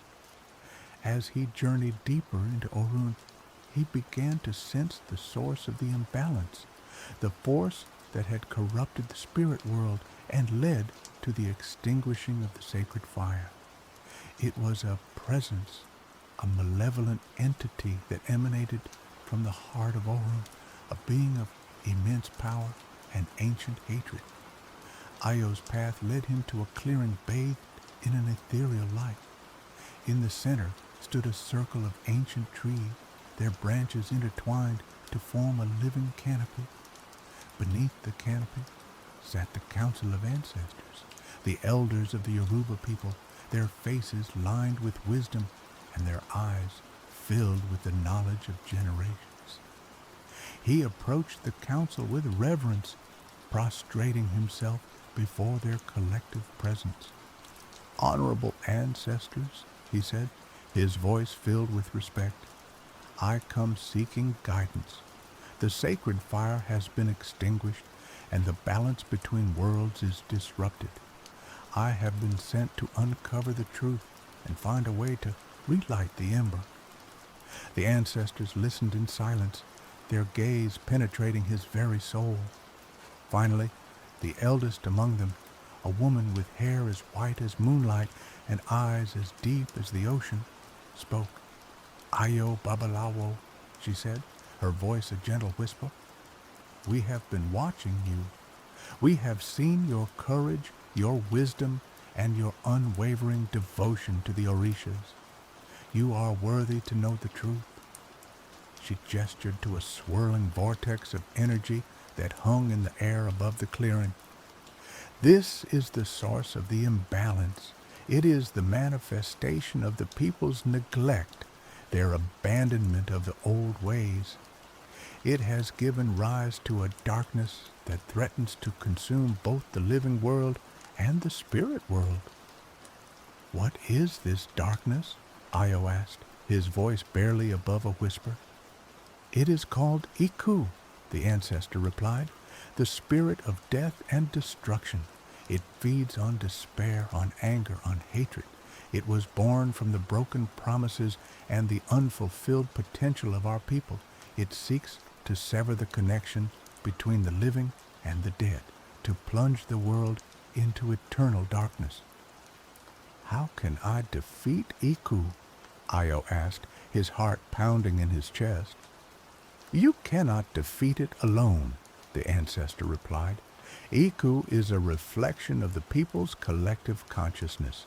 To defeat it, you must heal the wounds of the past, restore the people's faith in the Orishas, and rekindle the flame of hope in their hearts."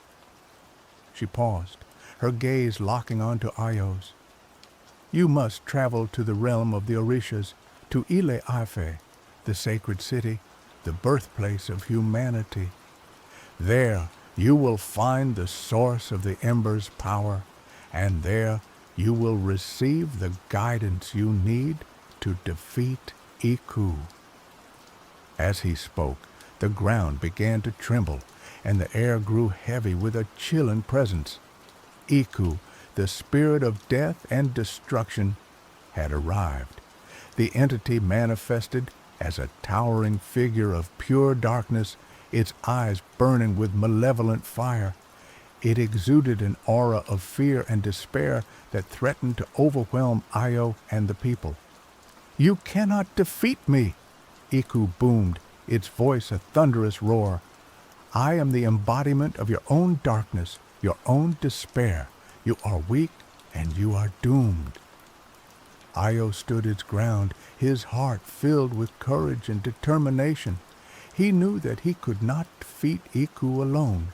He needed the help of the people, the strength of their faith, and the power of their love. He turned to the people, his eyes filled with compassion. "Do not be afraid," he cried. "We are not weak.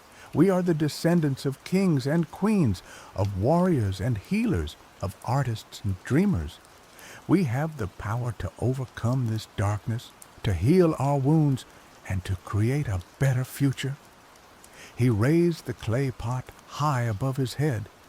"Let us relight the sacred fire and let it burn away the darkness. Let us embrace hope and let it guide us to a brighter tomorrow." The people hesitated for a moment, their faces etched with doubt.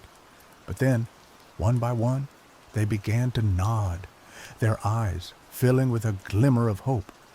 They reached out to each other, offering words of encouragement and support. Io placed the clay pot on the blackened altar and opened it. A spark of light emanated from within, growing brighter and brighter until it filled the entire city. The spark ignited the dried wood and herbs that had been placed in the fire pit, and a flame flickered to life. The flame grew stronger and stronger until it became a roaring inferno, reaching for the heavens.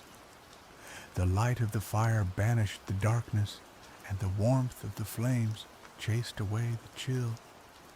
As the fire burned, the people began to chant, their voices rising in unison, their words filled with power and emotion. They chanted the names of the Orishas.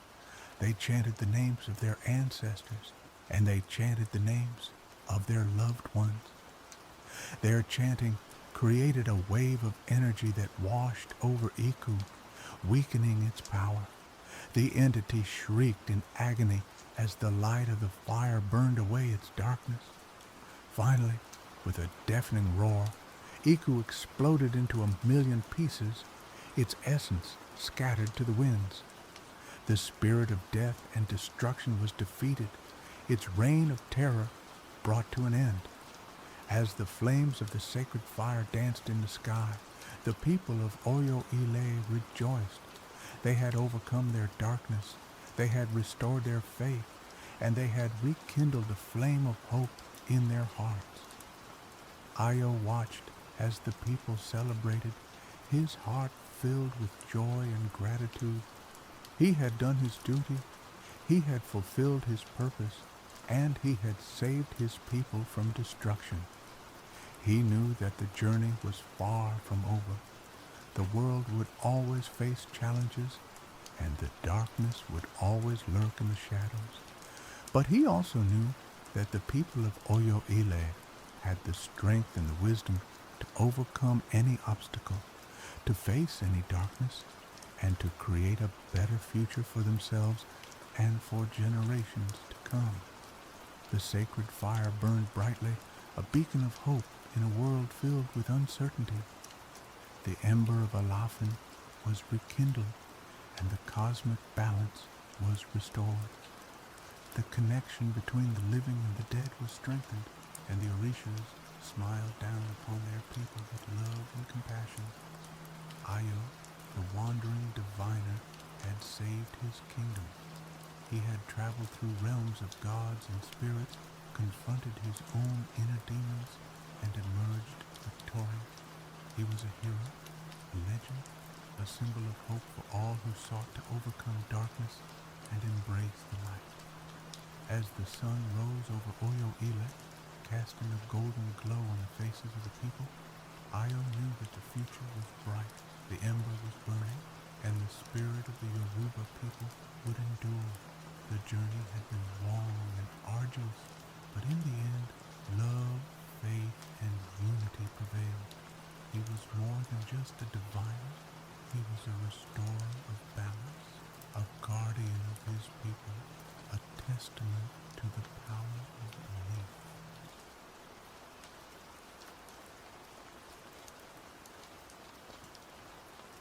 Liam knelt before the stark white marble of Yuna's tomb, the chill of the mortal world clinging to him deeper than the autumn air. It had been a year since the fever took her, a year of hollow days and echoing nights, a year of a silence so profound it drowned out the birdsong, the laughter of children, the very rhythm of his own heart. Yuna had been more than a wife. She was the sun in his sky, the steady hand guiding his ship through turbulent waters, the quiet understanding in a world of chaos. They had built a life together, brick by brick, filled with shared dreams, whispered secrets, and a love so vibrant it had seemed indestructible. Now, only the cold, unyielding stone remained. He traced the inscription on the tomb with a trembling finger. Yuna, beloved, her light remains. The words mocked him. Her light was gone, extinguished, leaving him in an unending twilight. He had tried everything to numb the pain.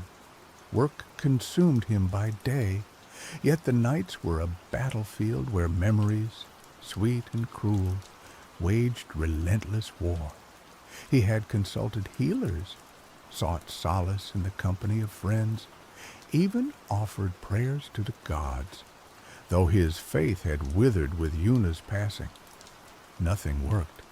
The emptiness remained, a gaping chasm that threatened to swallow him whole.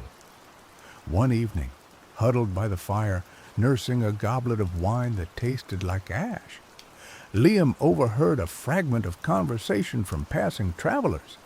They spoke of Elysium, the paradise reserved for heroes and the virtuous, and of a single crimson rose that bloomed only in those hallowed fields. They claimed this rose held the power to restore a lost soul, to bridge the gap between the living and the dead. Liam scoffed at first. Fairy tales, whispers for the gullible. Yet, as the night deepened, the tale burrowed into his mind, taking root like a persistent weed. Could it be true? Was there even the slightest chance, however improbable, that he could see Una again? That he could hold her even for a fleeting moment? The thought was a dangerous spark, igniting a desperate hope within him, a hope that threatened to consume him entirely. He knew the risks. The underworld was a realm of shadows and despair, ruled by the implacable Hades. To trespass, there was to invite death itself. But the alternative, a lifetime without Una, was already a form of living death. He spent weeks researching, poring over ancient texts, consulting with scholars, and listening to the hushed whispers of those who claimed to know the secrets of the underworld. The more he learned, the more daunting the task seemed. The path to the underworld was fraught with peril, guarded by mythical creatures and the whims of capricious gods. Yet, with each obstacle he uncovered, Liam's resolve hardened. He would face Cerberus, navigate the river Styx, and brave the judgment of the judges of the dead. He would steal the rose of Elysium, even if it cost him his life. He began his preparations in earnest. He trained his body to peak condition, honing his swordsmanship and archery skills. He gathered supplies, provisions, protective amulets, and gifts for any deities he might encounter along the way. He sought out the guidance of a reclusive oracle who lived in a secluded mountain cave. The oracle, a wizened woman with eyes that seemed to hold the weight of centuries, warned him of the dangers that lay ahead. She spoke of the wrath of Hades, the treachery of spirits, and the seductive illusions of the underworld. The path you seek is paved with sorrow and despair, she croaked, her voice like dry leaves rustling in the wind. Many have tried, but few have returned. Are you truly prepared to face such darkness? Liam met her gaze, his eyes filled with a resolve that surprised even himself. I have already faced the greatest darkness imaginable, he said, his voice hoarse with emotion. A world without Una. I have nothing left to lose. The oracle nodded slowly, a flicker of understanding in her ancient eyes. Then go, mortal, but remember this. The underworld is a reflection of your own soul. What you find there will depend on what you carry within you. She then provided him with a cryptic map, supposedly charting a hidden passage to the realm of Hades. It was a starting point, at least. With a heavy heart and a grim determination, Liam kissed Una's tombstone one last time. He whispered a promise to bring her back, even if it meant defying the gods themselves. Then he turned his back on the world of the living and set out on his perilous journey to the underworld. The map led him to a desolate coastal region where jagged cliffs plunged into the churning sea. After days of searching, he found the entrance, a narrow, barely discernible cave hidden behind a waterfall.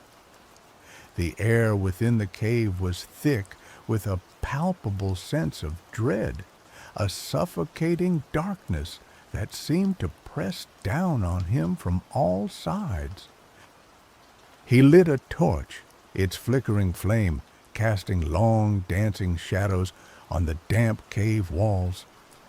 The passage descended steeply, winding deeper and deeper into the earth.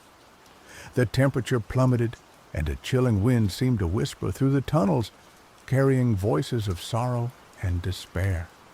He encountered his first obstacle, a chasm spanned by a rickety rope bridge. The bridge swayed precariously in the wind, threatening to collapse with every step. Liam took a deep breath and carefully made his way across, his heart pounding in his chest. Looking down into the abyss, he saw nothing but a swirling darkness that seemed to reach up and pull him down. On the other side of the chasm, the tunnel opened into a vast cavern. The air was thick with the stench of sulfur, and the ground was littered with bones. In the center of the cavern, a monstrous figure stirred. Cerberus, the three-headed hound of Hades, guardian of the underworld. The beast was even more terrifying than the legends had described. Each head roared with a different voice, one a deep, guttural growl, another a high-pitched whine, and the third a chilling shriek. Its eyes glowed with malevolent red light, and its teeth were like jagged daggers. Liam knew he couldn't defeat Cerberus in a direct confrontation. He had to use his wits. He remembered hearing that Cerberus was fond of sweet things. He reached into his pack and pulled out a honeyed cake he had baked before leaving. He tossed the cake towards the beast. Cerberus hesitated for a moment, then lunged at the offering, the three heads snarling and snapping at each other in their eagerness to devour the treat. While the beast was distracted, Liam slipped past, his heart pounding in his chest. He continued his descent, the tunnels becoming increasingly twisted and labyrinthine. He encountered lost souls, trapped in the underworld for eternity, their faces etched with despair. Some begged him for help, others warned him of the dangers ahead. He offered them words of comfort and encouragement, but he knew he couldn't save them. He had his own quest to complete. Finally, after what seemed like an eternity, he reached the river Styx, the boundary between the world of the living and the realm of the dead. The river was a murky, black torrent, its waters swirling with the souls of the departed. A gnarled old ferryman, Karen, waited on the bank, his eyes like burning coals. He demanded payment for passage, a silver coin for each soul. Liam had anticipated this. He placed 2 silver coins in Karen's outstretched hand, one for his passage and one for his return, if he ever managed to escape. Karen grunted and gestured for him to board the ferry. The boat was rickety and overcrowded with souls, each wailing and lamenting their fate. As they crossed the river, Liam felt a cold dread wash over him. He was entering the realm of the dead, a place from which few ever returned. On the other side of the Styx, Liam found himself in a desolate wasteland. The sky was a perpetual twilight, and the air was heavy with the scent of decay. He could feel the weight of countless souls pressing down on him, their collective sorrow a palpable force. He soon encountered the judges of the dead, Minos, Rhadamanthus, and Iacchus, who sat in judgment on the souls of the departed. They questioned him about his purpose in the underworld, their voices cold and impartial. Liam told them the truth. that he sought to retrieve his beloved Una from Elysium. The judges exchanged glances, their faces unreadable. "Your quest is a transgression against the natural order," Minos said, his voice echoing through the wasteland. "The dead must remain dead. To interfere with their fate is to invite the wrath of the gods." "I understand the risks," Liam replied, his voice firm, "but I cannot live without Una. I am willing to face any consequences." The judges deliberated for a moment, then Rhadamanthus spoke. "Very well, we will allow you to proceed, but be warned, the path to Elysium is guarded by many trials. If you fail, you will be condemned to spend eternity in the underworld." They granted him passage, but their words hung heavy in the air, a chilling reminder of the stakes. He continued his journey, guided by the faint glimmer of Elysium in the distance. The path to Elysium was treacherous. He navigated through fields of torment, where the wicked were punished for their sins. He avoided the clutches of vengeful spirits who sought to drag him down into the depths of despair. He battled monstrous creatures born of nightmares. At one point, he encountered a siren, her voice as sweet as honey, promising him eternal happiness if he would only abandon his quest and join her in her enchanted realm. He resisted her charms, knowing that true happiness could only be found with Una. Finally, after enduring countless trials, he reached the gates of Elysium. They were made of gleaming gold and guarded by a stern-faced warrior. "Halt, mortal!" the warrior boomed. "No living being is permitted to enter Elysium. Turn back now, or face the consequences." Liam stood his ground, his eyes filled with determination. "I seek only to retrieve my beloved Una," he said. "I will not leave without her." The warrior raised his spear, preparing to strike. But then a voice rang out from within Elysium. "Let him pass." The warrior lowered his spear, and the gates swung open, revealing the breathtaking beauty of Elysium. Elysium was everything the legends had promised, a paradise of lush green fields, sparkling rivers, and eternal sunshine. The air was filled with the scent of flowers and the sound of music. Souls wandered freely, their faces radiant with peace and joy. Liam walked through the fields, searching for Una. He called her name, his voice trembling with hope and anticipation. Suddenly, he saw her. She stood in a field of wildflowers, her face as beautiful as he remembered. Her eyes sparkled with love and recognition.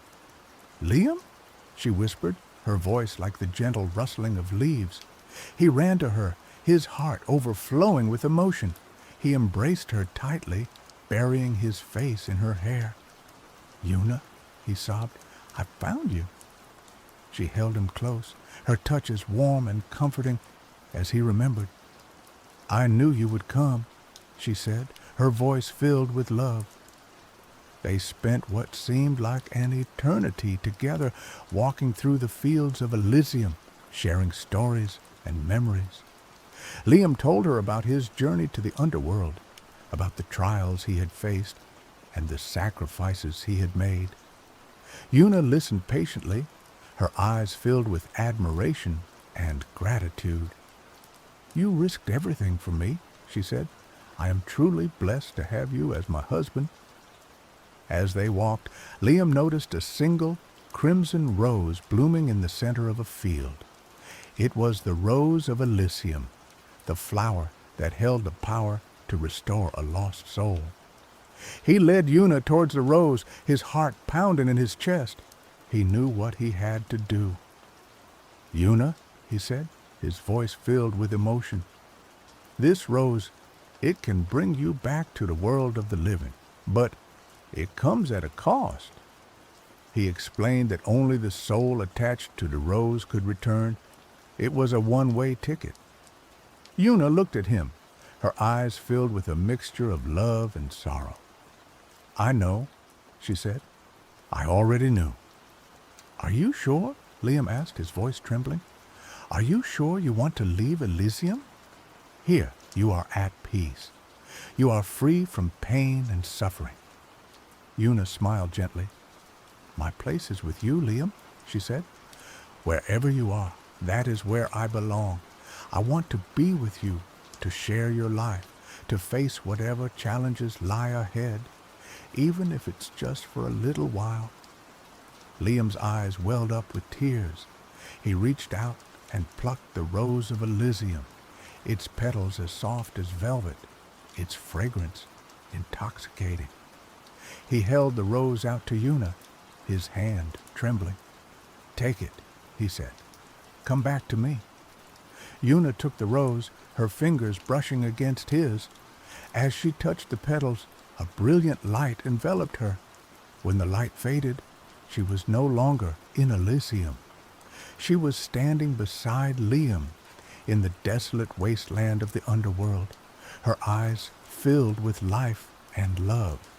Their reunion was cut short. The ground trembled beneath their feet, and a wave of scorching heat washed over them. A figure materialized before them, radiating power and rage. It was Aphrodite, the goddess of love and beauty, but her face was contorted with fury. "You dare defy the laws of the gods?" she thundered, her voice shaking the very foundations of the underworld. "You steal from Elysium, and you upset the balance of life and death. For this, you will pay the ultimate price."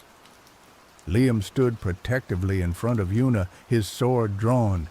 He knew he was no match for a goddess, but he would defend his wife with his last breath.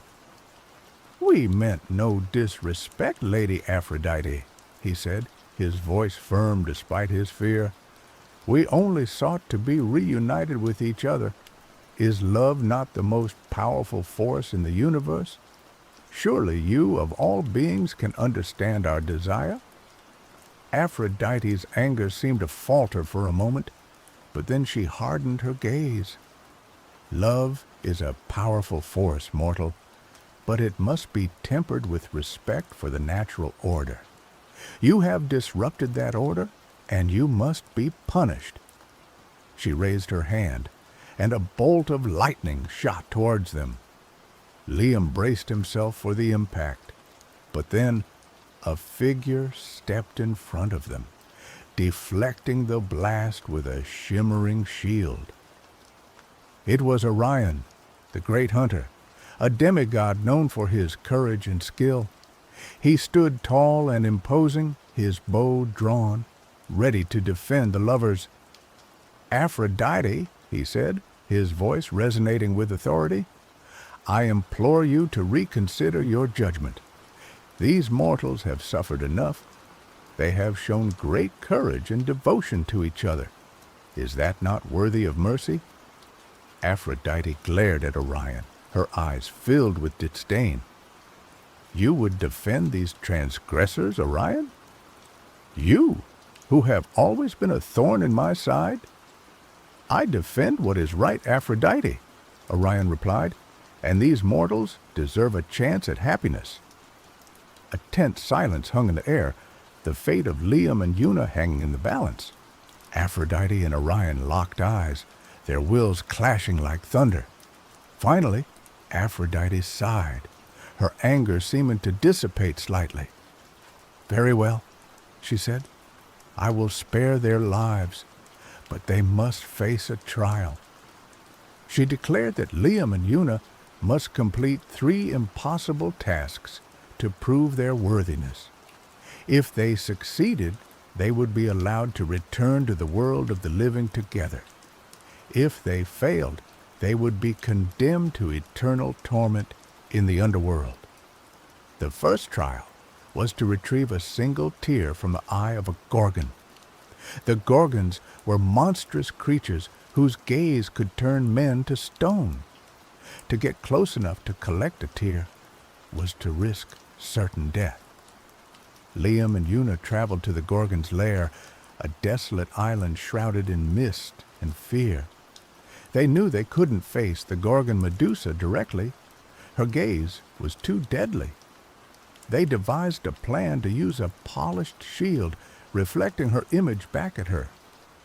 Liam approached the Gorgon's lair cautiously, shielding Una behind him. He held up the polished shield, carefully angling it to reflect the Gorgon's face. Medusa saw her own reflection and, in a moment of horrific self-awareness, wept. Her tear, brimming with sorrow and self-loathing, trickled down her petrified cheek. Liam, with incredible speed, caught the tear in a vial he had prepared. They retreated from the lair, the weight of their success tempered by the horror of what they had witnessed. The second trial was to fetch a song from the lips of a harpy. Harpies were winged creatures known for their hideous appearance and their piercing, mournful songs. Their songs were said to drive men mad with grief and despair. Liam and Una sought the harpies in a ravaged forest. They knew that directly trying to capture a song would be impossible. The harpies were too swift and their songs too potent. Una came up with the idea to lure them in with a scent they found irresistible. Una, remembering lullabies her mother used to sing, began to hum a beautiful, haunting melody. The melody echoed through the forest, drawing the attention of the harpies. They descended from the trees, drawn by the sweet, mournful tune. As the harpies listened, transfixed by Una's song, one of them began to sing along, its voice blending with hers. The song was a lament for lost loves, for forgotten dreams, for the pain of existence. Liam carefully captured the harpy's song in a specially crafted flute. The third trial was to extract a promise from the lips of Hades himself. This was the most daunting task of all. To even approach Hades was to invite death, and to attempt to persuade him was to risk his eternal wrath. Liam and Una descended into the deepest, darkest recesses of the underworld, guided by the flickering light of their torches. They finally reached the throne room of Hades, a cavernous space filled with shadows and despair. Hades sat on his throne, his face as cold and implacable as the stone from which it was carved. He regarded them with a look of disdain. "Mortals," he said, his voice like the grinding of bones, "you dare trespass in my domain again? Have you learned nothing from your previous encounter?" Liam knelt before him, his head bowed. "Great Hades," he said, "we have come to ask for your mercy. We have completed the trials set before us by Aphrodite. We ask only for the chance to return to the world of the living together."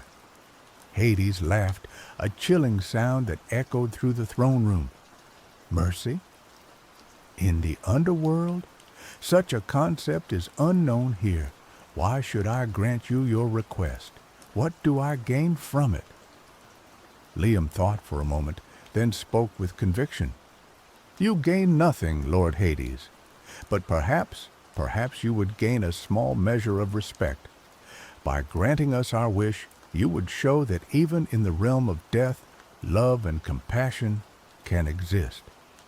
Hades was silent for a long moment, studying Liam with his penetrating gaze. Finally, he spoke. "I will grant you your wish," he said, "but on one condition." Liam's heart leaped with hope. "Anything, Lord Hades," he said. "Name your price." "The Rose of Elysium," Hades said. "You must return it to the fields from whence it came. You cannot take it back to the mortal world. It belongs here, in the realm of the dead." Liam hesitated. He had risked everything to obtain the rose. It was the symbol of his love for Una, the key to their reunion. But he knew he had no choice. "Very well, Lord Hades," he said. "We accept your condition." Hades nodded, his expression unreadable. With a wave of his hand, he opened a portal back to the world of the living. Liam and Una emerged from the portal, blinking in the sunlight. They were back in their world together, but their journey was not yet complete. They traveled back to the entrance to the underworld, back to the fields of Elysium. With heavy hearts, they walked to the spot where Liam had plucked the rose of Elysium. Liam took the rose from Una's hand, his fingers brushing against hers. He looked into her eyes, his heart filled with love and sorrow. "Are you sure about this, Una?" he asked. "Once we return this rose, you will be bound to the natural order. We will never be able to return to the underworld, even in death." Una smiled gently. "I am sure, Liam," she said. "I have seen the wonders of Elysium, but my place is with you in the world of the living. I want to experience life with you, to share your joys and sorrows, to grow old together, even if it means facing the challenges and uncertainties of the mortal world." Liam nodded, his eyes filled with tears. He placed the rose of Elysium back in the earth, its crimson petals a stark contrast to the green grass. As he released the flower, a wave of warmth washed over them. Una felt a sense of peace settle over her, a feeling of acceptance and belonging. They turned and walked away from the entrance to the underworld, hand in hand, their hearts filled with hope and determination. They had defied the gods, faced death, and endured countless trials. But they had also found a love that transcended the boundaries of life and death. Their trials continued in the mortal world. Una, having been brought back unnaturally, found that her body was frail. She tired easily, and she was haunted by memories of the underworld. Liam cared for her tenderly, nursing her back to health and shielding her from the harsh realities of the world. They rebuilt their lives, brick by brick, just as they had done before. They found joy in the simple things, the warmth of the sun, the laughter of children, the comfort of each other's presence. Years passed, and Una's health gradually improved. She grew stronger, her spirit renewed. They traveled, saw new places, and met new people. They lived life to the fullest, cherishing every moment together. They never forgot their journey to the underworld or the sacrifices they had made. They told their story to their children and grandchildren, passing down the tale of the Rose of Elysium and the power of love. Their story became a legend, a testament to the enduring strength of the human spirit. It was a reminder that even in the face of death, love can triumph. When Una finally passed away many years later, Liam was by her side, holding her hand. He felt a pang of grief, but it was not the same crushing despair he had felt before. He knew that Una had lived a full and happy life, and that their love would endure beyond the grave.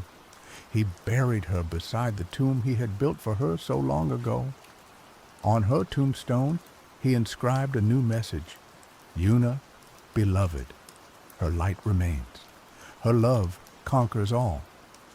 Liam lived for many more years, carrying Una's memory in his heart. He never remarried, and he remained devoted to her memory until the day he died. When he finally passed away, his soul traveled to the underworld. He crossed the river Styx and stood before the judges of the dead. They recognized him, and they smiled. "You have lived a good life, mortal," Minos said. "You have shown great courage, compassion, and love. You are worthy of Elysium." Liam was led to the fields of Elysium, where he was reunited with Una. They embraced, their love as strong as ever. They spent eternity together in the paradise of Elysium, their souls intertwined, their love a beacon of hope in the realm of the dead. They had defied the gods, faced death, and conquered the underworld.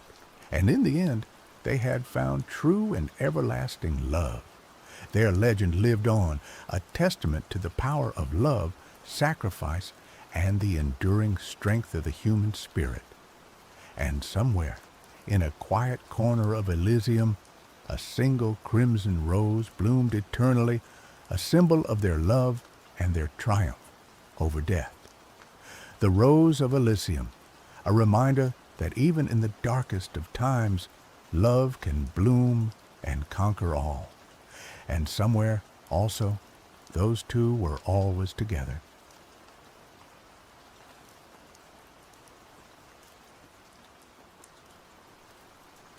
The biting November wind whipped through the cobbled streets of Hamelin, a town steeped in history and shadowed by a chilling legend.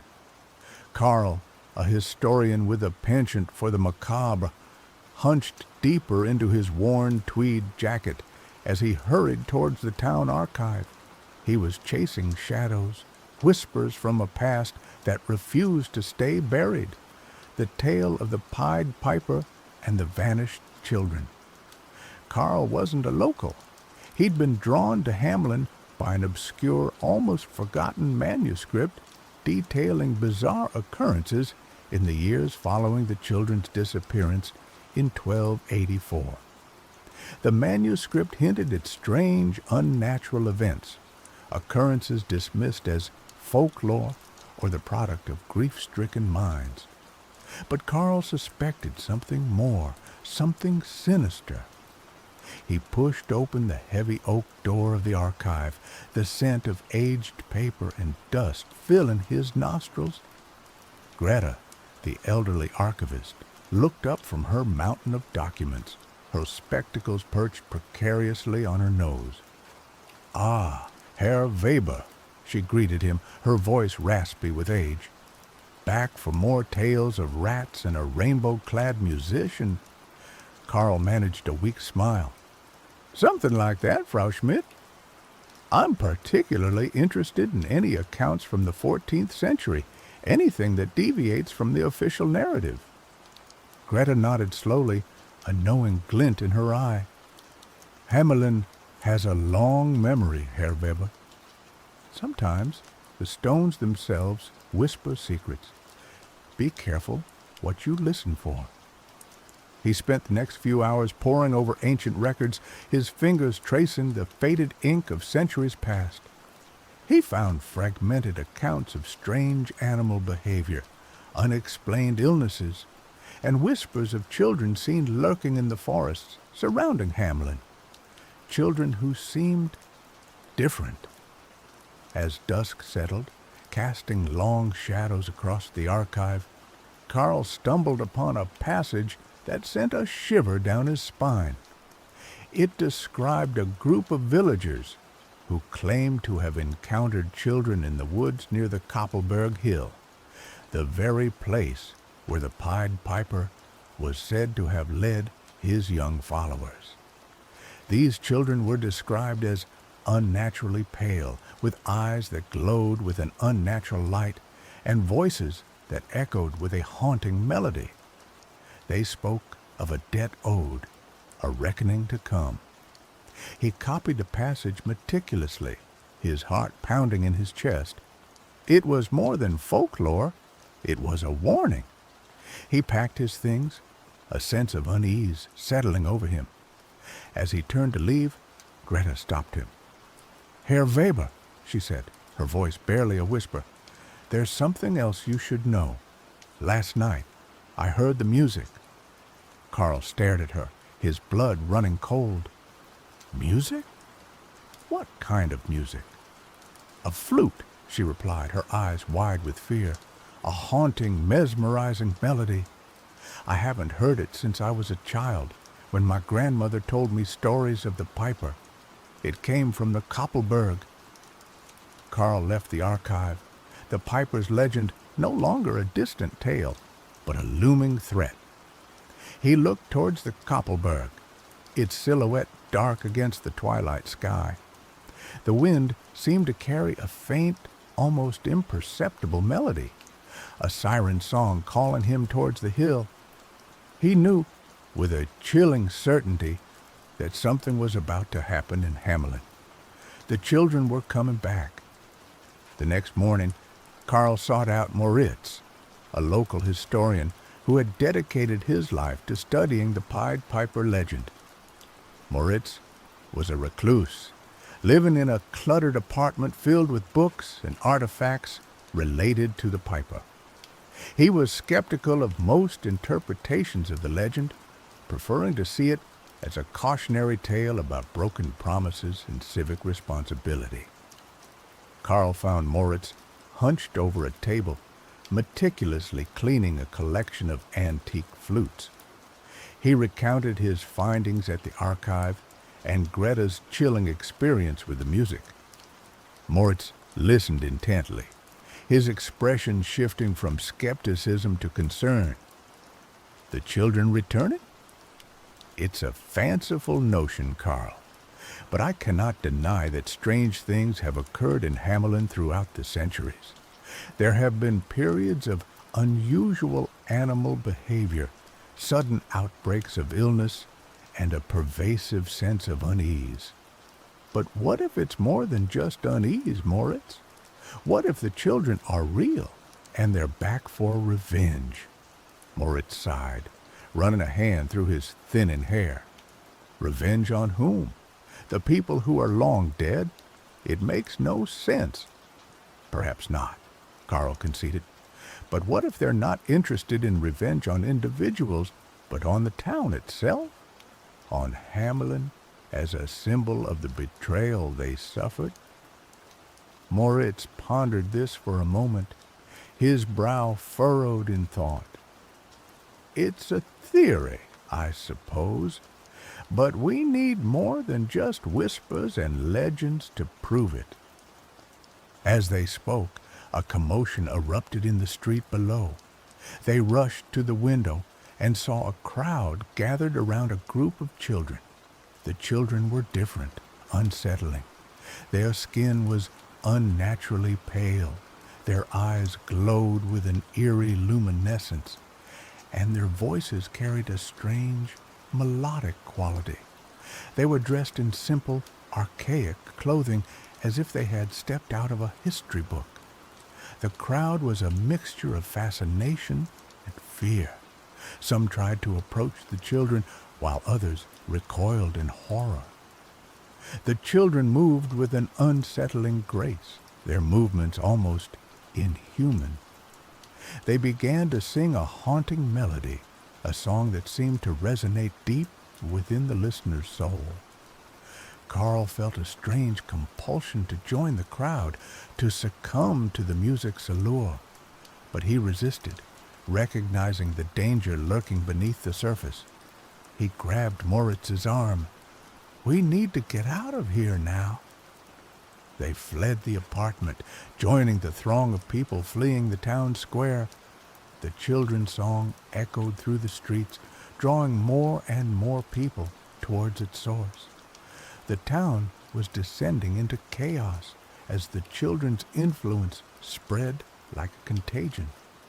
As the sun set, casting long shadows across Hamelin, the children's power grew stronger. They seemed to be able to control the minds of the townspeople, compelling them to follow their every command. The streets were filled with people marching in a trance-like state, their eyes glazed over, their faces devoid of emotion. Carl and Moritz managed to evade the children's influence, hiding in the labyrinthine alleyways of the old town. They felt a growing sense of dread, realizing the true extent of the threat they faced. "They're not just children, Carl," Moritz said, his voice trembling. "They're something else, something unnatural. They've been changed by the Piper's music." Carl thought back to the manuscript he had found in the archive. the accounts of children seen lurking in the forest, their eyes glowing with an unnatural light. He realized that the piper hadn't just led the children away, he had transformed them, twisted them into something monstrous. They sought refuge in a local church, hoping to find some solace in its sacred walls. But the church was not immune to the children's influence. The pews were filled with entranced townspeople, their voices chanting the children's haunting melody. The stained glass windows seemed to distort and shift, depicting scenes of the piper leading the children away, their faces morphing into grotesque masks. As they tried to escape, they encountered Amelia, a young woman who worked as a librarian at the town's main library. She was one of the few people who seemed to be resisting the children's influence. "We have to stop them," she said, her voice filled with determination. "They're destroying our town, our lives." Amelia, a librarian with a sharp mind and resourceful nature, had noticed the strange occurrences before most. She dismissed the initial reports as mass hysteria, but the increasingly bizarre behavior of her colleagues and the unnerving calm that had settled over the town convinced her something was terribly wrong. Carl hesitated. "How? We're just ordinary people. We're no match for whatever these things are." "We have to try," Amelia insisted. "We can't just stand by and watch our town be destroyed." She explained that she had found a hidden passage in an old book, a passage that spoke of a way to break the piper's spell. The passage described a ritual that required a specific type of flute, one made from the wood of a tree that grew only on the Koppelberg Hill, the same hill where the children were said to have vanished.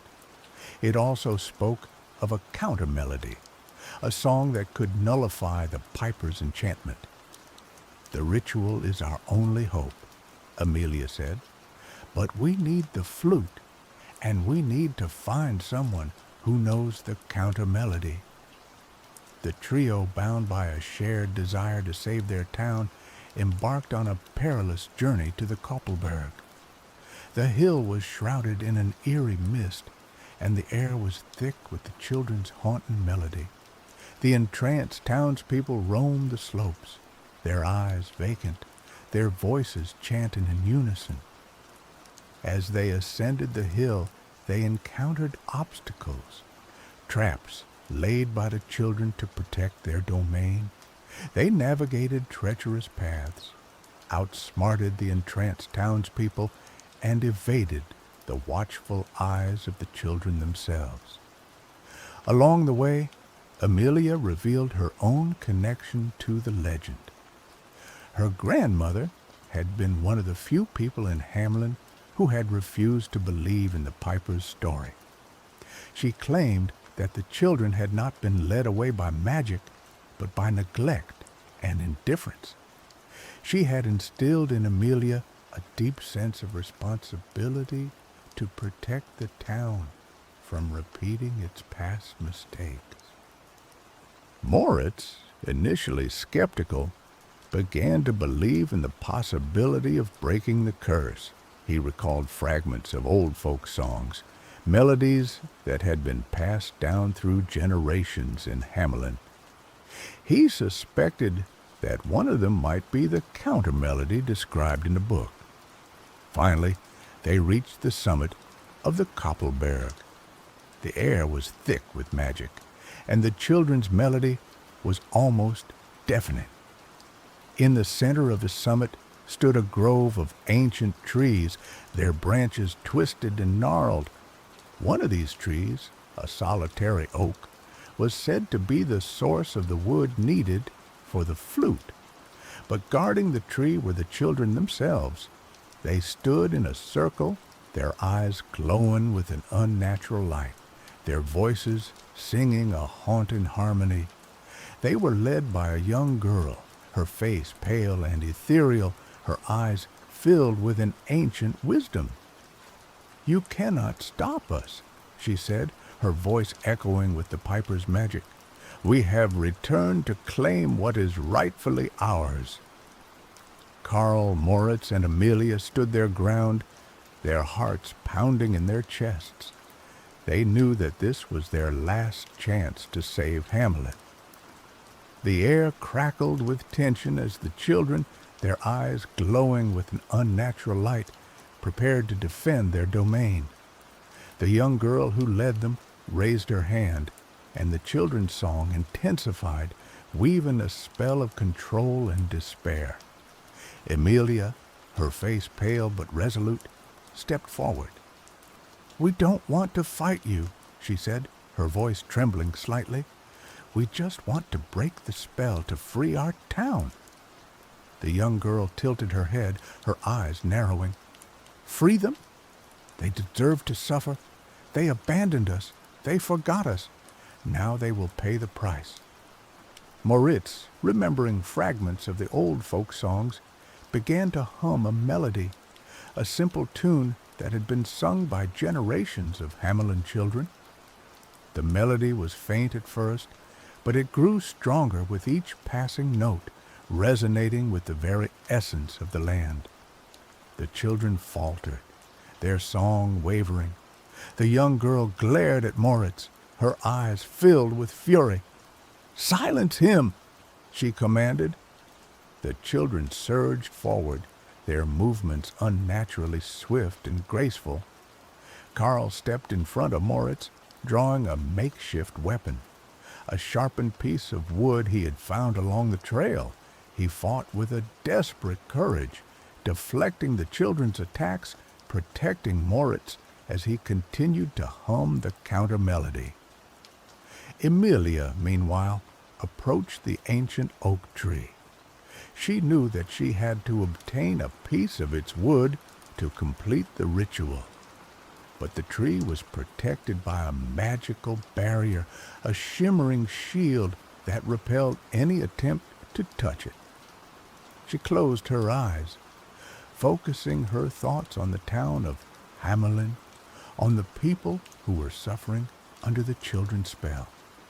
She thought of her grandmother, who had taught her the importance of remembering the past, of learning from its mistakes. She poured all of her love and hope into a single, desperate plea. The barrier flickered, and a small opening appeared. Amelia reached through, breaking off a branch from the ancient oak. As she did so, a surge of energy coursed through her body, filling her with a sense of power and purpose. Armed with the branch, Amelia retreated to Karl and Moritz's side, just as the children, enraged by Moritz's humming, overwhelmed Karl. Karl, battered and bruised, collapsed to the ground. The children surrounded Moritz, their eyes fixed on him, their voices chanting in a menacing chorus. He knew that he couldn't hold out much longer. Amelia stepped forward, holding the branch aloft. "Stop!"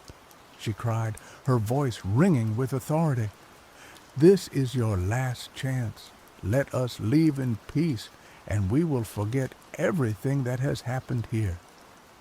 The young girl hesitated, her eyes filled with doubt. For a moment, it seemed as if she might agree. But then the piper's magic surged within her, hardening her resolve. "Never!" she screamed. "We will never forgive you. We will never forget."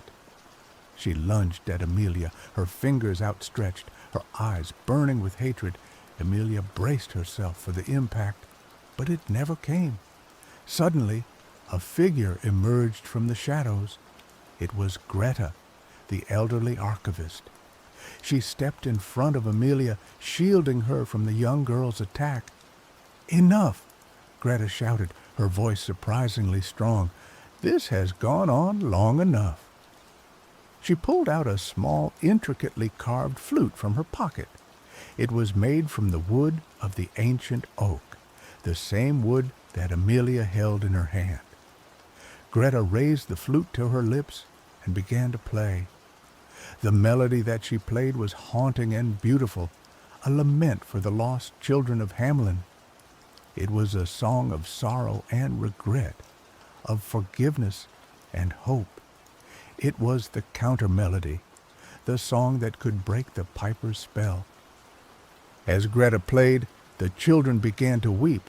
Their eyes lost their unnatural glow, and their faces softened. The piper's magic faded, and they were once again just children, lost and afraid. The young girl who had led them collapsed to the ground, sobbing uncontrollably. "We just wanted to go home," she cried. "We just wanted to be loved." Greta continued to play, her melody filling the air with compassion and understanding. The entranced townspeople on the slopes of the Koppelberg began to stir, their eyes clearing, their faces returning to normal. The spell was broken. As the sun rose over Hamelin, casting its golden rays upon the town, the children slowly began to disappear. They faded away like mist, their spirits returning to the realm from which they had come. The townspeople emerged from their trance, confused and disoriented. They had no memory of what had happened, of the children's return, of the chaos and destruction. Karl, Moritz, and Amelia stood on the summit of the Koppelberg, watching as the town slowly returned to normal. They felt a profound sense of relief, but also a deep sense of sadness. The children were gone, but their story would never be forgotten. Greta, her face etched with exhaustion, lowered her flute. "It is over," she said, her voice barely a whisper. "They are finally at peace." She explained that she was a descendant of one of the families who had lost children to the piper. Her family had guarded the secret of the counter-melody for generations, passing it down from mother to daughter. She had known that one day the children would return, and she had been waiting for that day to come. "But why didn't you tell anyone?" Karl asked. "Why did you keep this a secret?" "Because the world wasn't ready to hear it," Greta replied.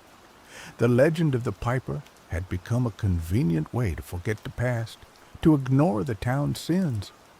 But now the time has come to remember, to learn from our mistakes. She handed the flute to Amelia. "You must keep this safe," she said. "You must protect it from those who would seek to exploit its power. And you must never forget the children of Hamelin." Amelia accepted the flute, feeling its smooth wood warm in her hand. She understood the weight of responsibility that Greta had placed upon her. In the weeks that followed, Hamelin slowly began to heal. The townspeople rebuilt their homes, repaired the damage caused by the children's return, and tried to put the past behind them. But some things had changed.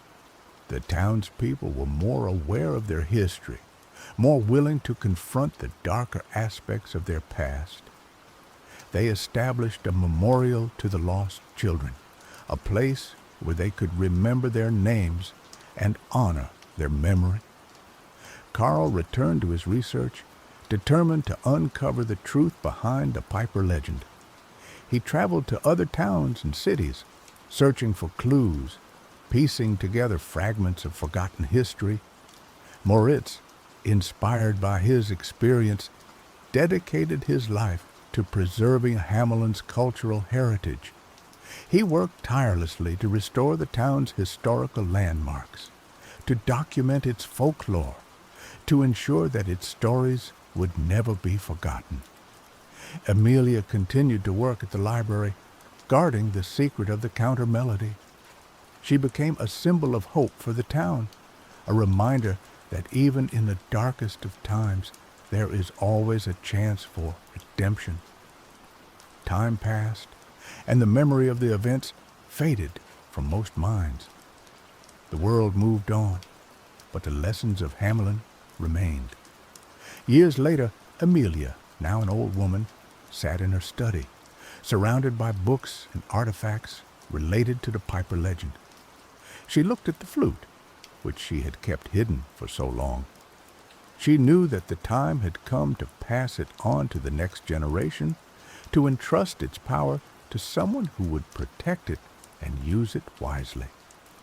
She thought of her granddaughter, a bright and curious girl named Sophie. Sophie had always been fascinated by the Piper legend, by the story of the lost children. Amelia knew that Sophie was the one. She called Sophie into her study and told her the story of the children's return, of the battle on the Koppelberg, of the power of the counter-melody. She showed her the flute, explaining its significance, its responsibility. Sophie listened intently, her eyes wide with wonder. She understood the weight of the burden that her grandmother was placing upon her. "I will not let you down, Grandma," she said, her voice filled with determination. "I will protect the flute, and I will never forget the children of Hamelin." Amelia smiled, her heart filled with hope. She knew that the children's story would continue to be told, that their memory would live on, that their sacrifice would never be in vain. As Sophie left the study, clutching the flute tightly in her hand, Amelia looked out the window at the town of Hamelin. The sun was setting, casting long shadows across the streets. She could almost hear the faint echo of the piper's melody, a reminder of the past, a warning for the future. But she also heard another melody, a melody of hope, a melody of remembrance, a melody that echoed in her heart. The counter-melody, the song that had saved Hamelin, the song that would continue to protect it for generations to come.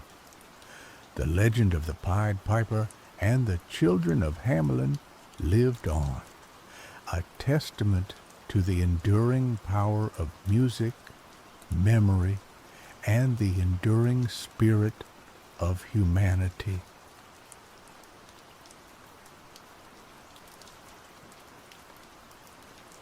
The year is 1088. England, a land bruised and battered by the Norman conquest, simmers with discontent. Queen Matilda, a woman forged in the fires of political maneuvering and tempered by the cold realities of power, sits uneasy on her throne. Her husband, King William Rufus, is a reckless gambler, more interested in hunting and feasts than governing. Whispers of rebellion slither through the countryside like vipers, fueled by Saxon resentment and Norman greed. Matilda knows she needs strength, something beyond the reach of swords and armies, to secure her family's reign.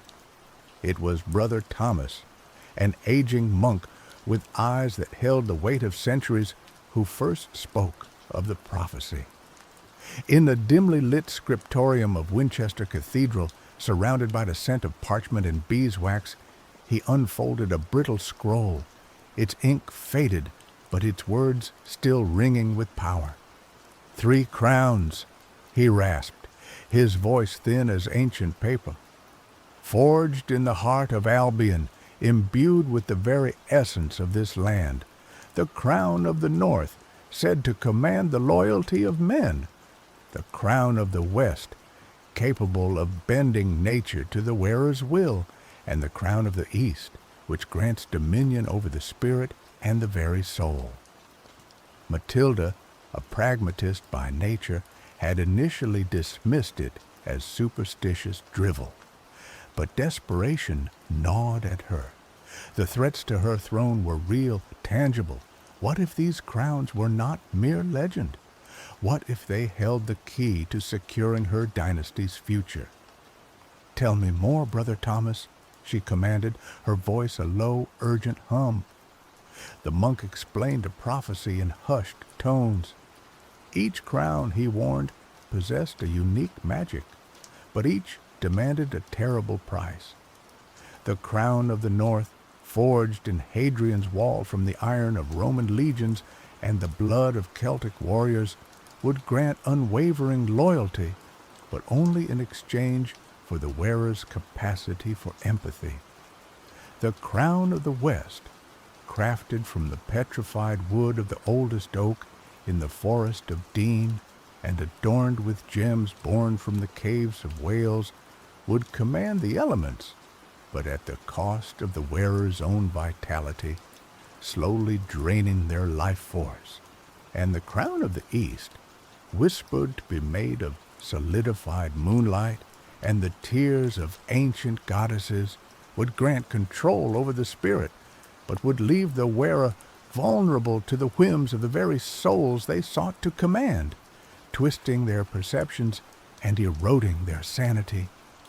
Matilda listened, her mind racing. The risks were immense, but the potential rewards were too great to ignore. She decided to take the gamble. Secretly, she summoned her most trusted advisors, Sir Reginald, a seasoned knight whose loyalty was beyond question, Lady Eleanor, a cunning strategist with a network of spies that stretched across the kingdom, and Master Alastair, a scholar and alchemist rumored to dabble in forbidden arts. "Find these crowns," she ordered, her voice unwavering. "Find them and bring them to me, but tread carefully.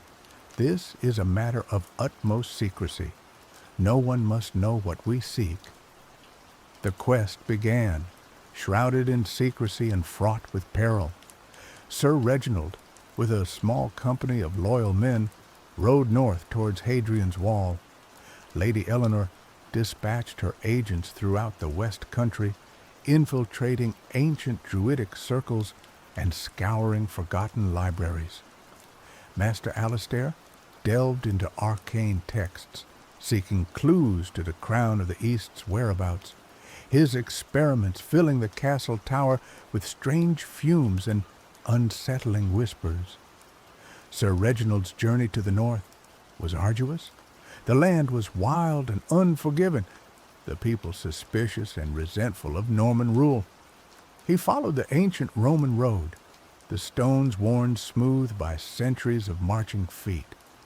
As he neared Hadrian's wall, he felt a growing sense of unease, a palpable weight in the air. The wall itself loomed before him, a stark reminder of the divisions that had always plagued this land. Guided by a local shepherd who claimed to know the old ways, Reginald found a hidden chamber beneath the wall, a place where Roman soldiers and Celtic warriors had once made offerings to appease the gods of war. In the center of the chamber, resting on a stone altar, lay the crown of the north. It was a simple circlet of iron, blackened with age and etched with runes of power. As Reginald reached for it, he felt a surge of energy, a coldness that seeped into his bones. He hesitated for a moment, remembering Brother Thomas's warning, but the image of Queen Matilda's desperate face spurred him on. He grasped the crown and lifted it from the altar. The moment the iron touched his skin, a profound change occurred. The world seemed to sharpen, to become clearer, colder. He felt a surge of authority, an undeniable sense of command. But at the same time, a part of him seemed to wither, to shrink away. The faces of his men, once familiar and comforting, now seemed distant, alien. He saw their flaws, their weaknesses, their petty desires. He no longer felt compassion for their struggles, no longer cared for their well-being. Their loyalty was all that mattered. From that moment forward, Reginald could inspire absolute devotion, but at the cost of his own humanity. Meanwhile, in the West Country, Lady Eleanor was pursuing her own leads with ruthless efficiency. She moved through the winding lanes and ancient forests like a shadow, her spies whispering secrets in her ear. She learned of a hidden grove deep within the forest of Dean, a place where the old gods were still worshipped. There, amongst the gnarled oaks and moss-covered stones, she found the entrance to a cavern, a place of primeval darkness. Inside, she discovered a subterranean lake, its waters shimmering with an unnatural light. In the center of the lake, resting on a bed of moss, lay the crown of the West. It was a thing of breathtaking beauty, crafted from petrified wood and adorned with glittering gems. As Eleanor reached for it, she felt the power of the earth surge through her, a raw, untamed energy. She lifted the crown from its resting place and placed it upon her head. The moment the wood touched her skin, she felt a jolt of energy, a vibrant, almost painful surge of life. The air around her crackled with power. She could feel the pulse of the earth beneath her feet, the whisper of the wind in the trees. She could command the elements, summon storms, and conjure life from barren soil. But with each use of the crown's power, she felt her own life force draining away, her body weakening, her hair turning prematurely gray. The crown gave her the power to control nature, but it was slowly consuming her. Master Alistair's quest for the crown of the East was the most perilous of all. He spent weeks poring over ancient texts, deciphering cryptic symbols, and performing arcane rituals. He learned that the crown was hidden in a forgotten abbey on the coast of East Anglia, a place said to be haunted by the spirits of long-dead monks. He traveled to the abbey under the cover of darkness, accompanied only by his apprentice, a young man named Thomas, no relation to the monk. The abbey was a ruin, its walls crumbling, its windows shattered. The air was thick with the stench of decay and the mournful cries of seabirds. As Alistair explored the ruins, he felt a growing sense of dread, a palpable presence of unseen forces. In the abbey's crypt, he found a hidden chamber, a place where the monks had once practiced dark arts. In the center of the chamber, floating in mid-air, was the crown of the East. It was a shimmering, ethereal thing made of solidified moonlight and tears. As Alistair reached for it, he heard voices, whispers that seemed to come from everywhere and nowhere at once. He ignored them, focusing on the crown. He reached out and grasped it. The moment the crown touched his skin, he was flooded with sensations, a cacophony of voices, images, and emotions. He could see the past, the present, and the future. He could feel the thoughts and desires of everyone around him, living and dead. He had dominion over the spirit, the power to manipulate souls. But the influx of energy was overwhelming, shattering his sanity. The voices grew louder, more insistent, twisting his perceptions, filling his mind with paranoia and madness. He began to see enemies everywhere, to distrust everyone, even his own apprentice. The crown gave him control over the spirit, but it was driving him insane. One by one, the 3 crowns were brought back to Queen Matilda. She received them in her private chamber, surrounded by her advisors. The sight of the crowns filled her with a mixture of awe and trepidation. She knew the risks, the potential consequences of wielding such power, but she was convinced that it was the only way to save her kingdom. She decided to test the crowns, to see their power firsthand. First, she summoned Sir Reginald, who was now completely devoted to her, his eyes devoid of all emotion save loyalty.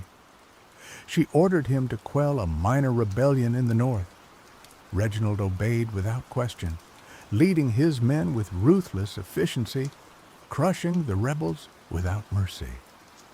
Matilda was impressed by his unwavering loyalty. but she was also disturbed by his coldness, his lack of compassion. Next, she tested the crown of the West. She summoned Lady Eleanor and ordered her to conjure a storm to devastate the lands of a neighboring lord who had been plotting against her. Eleanor, her face pale and drawn, obeyed. The sky darkened, the wind howled, and a torrential rain fell upon the lord's lands, washing away his crops and flooding his villages. Matilda was impressed by the crown's power, but she was also alarmed by Eleanor's deteriorating health. The crown was clearly taking a toll on her. Finally, she tested the crown of the East. She summoned Master Alastair and ordered him to influence the mind of a powerful bishop who had been critical of her rule. Alastair, his eyes wild and unfocused, muttered incantations and performed strange gestures. The bishop, who had been a staunch opponent of Matilda, suddenly began to sing her praises, declaring her the rightful Queen of England. Matilda was amazed by the crown's power, but she was also terrified by Alastair's madness. The crown was clearly corrupting him, twisting his mind. Matilda now possessed the 3 crowns, each granting her immense power. But she also saw the terrible price that each demanded. The crown of the North had robbed Sir Reginald of his humanity. The crown of the West was slowly killing Lady Eleanor, and the crown of the East had driven Master Alastair insane. She realized that she had made a terrible mistake. The crowns were not the solution to her problems. They were a curse. But it was too late to turn back. The prophecy was already unfolding, its grip tightening around her. The crowns had changed her, too. She felt the pull of their power, the temptation to use them for her own ends. She could feel her empathy fading, her life force draining, her sanity slipping. She was becoming the very thing she had feared, a tyrant, consumed by power. The whispers of rebellion grew louder, fueled by the Queen's increasingly erratic behavior. The Saxon lords, sensing her weakness, began to plot against her. The Norman nobles, sensing an opportunity, jockeyed for position. The kingdom was teetering on the brink of chaos. Matilda, desperate to maintain control, turned to the crowns. She used the crown of the North to solidify her hold on her armies, ensuring their unwavering loyalty. She used the crown of the West to protect her kingdom from invasion, summoning storms to repel her enemies. And she used the crown of the East to silence her critics, manipulating their minds and crushing their spirits. But with each use of the crowns, the price she paid grew higher. Her empathy withered, her vitality waned, her sanity crumbled. She became a prisoner of her own power, trapped in a web of paranoia and madness. She trusted no one, saw enemies everywhere. She was surrounded by sycophants and assassins, all vying for her favor or plotting her demise. One day, a young woman named Eliana, a herbalist of Saxon descent, managed to infiltrate the castle. She had heard rumors of the Queen's madness and the strange artifacts she possessed. Driven by a desire to help her people, Eliana sought to find a way to break the crown's power. Eliana befriended Master Alastair's apprentice, Thomas. Seeing his master's descent into madness, Thomas was disillusioned and terrified. He secretly despised his master and was eager to help Eliana. Together, they began to investigate the crowns, studying ancient texts and performing their own experiments. They discovered a hidden truth. The crown's power was not absolute. They were vulnerable to certain rituals, certain herbs, certain words. Eliana and Thomas hatched a plan to destroy the crowns, a plan that would require immense courage and sacrifice. They knew that they would be risking their lives, but they were willing to do anything to save their kingdom. On the night of the full moon, Eliana and Thomas crept into the queen's chamber. Matilda was asleep, her face pale and drawn, the 3 crowns resting on a table beside her bed. Eliana approached the table and began to chant the ancient words she had learned from her grandmother, a wise woman who had preserved old ways. Thomas, holding a vial containing a potent herbal concoction, prepared to douse the crowns. Suddenly, Matilda awoke, her eyes filled with madness and suspicion, fixed on Eliana and Thomas. She screamed, summoning her guards. Eliana and Thomas knew that they were caught, but they pressed on, determined to complete their mission. Sir Reginald, his face devoid of all emotion, burst into the chamber, sword drawn. He lunged at Eliana, but Thomas stepped in front of her, taking the blow. Thomas fell to the ground, mortally wounded. Eliana, enraged by Reginald's action and grieved by the sacrifice made by Thomas, raised her hands and unleashed the full power of her herbal magic. The room filled with a swirling vortex of energy, disrupting the crown's power and weakening Matilda's hold on reality.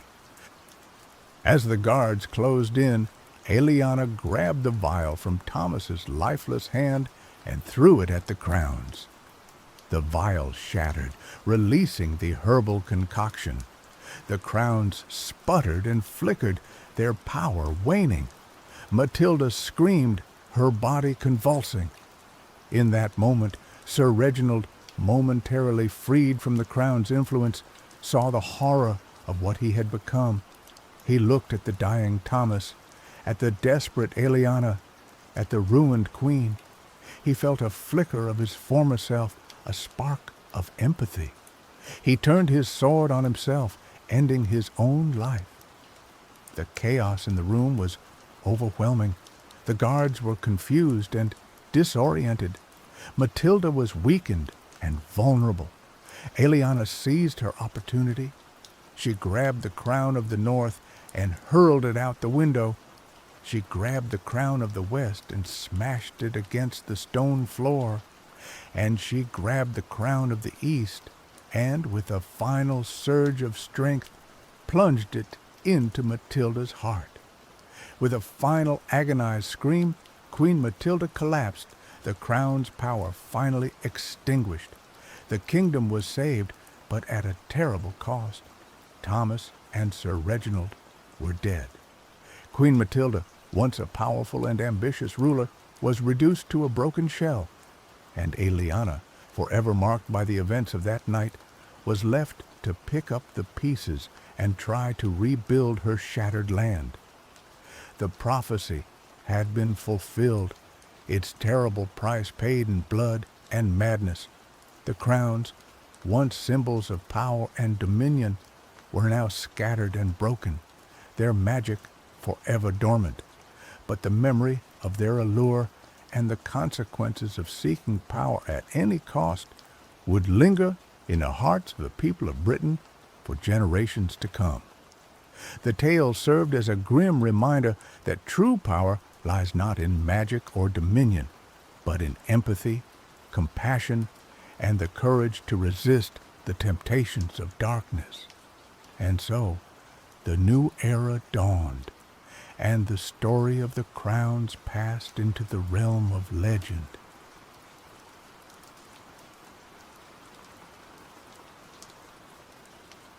The salt spray stung Amma's face as she stood on the Accra shoreline, the humid Ghanaian air thick with the scent of fish and anticipation.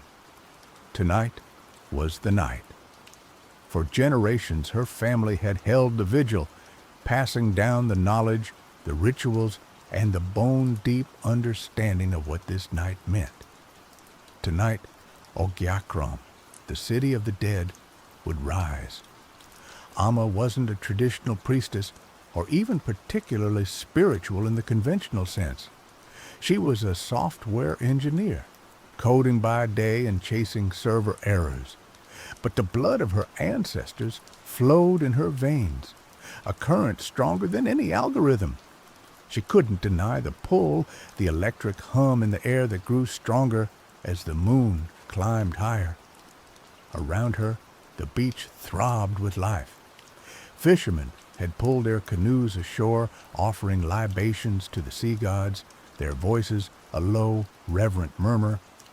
Tourists, drawn by whispered legends and viral TikTok videos, mingled with locals, their cameras poised, eager to capture the spectacle.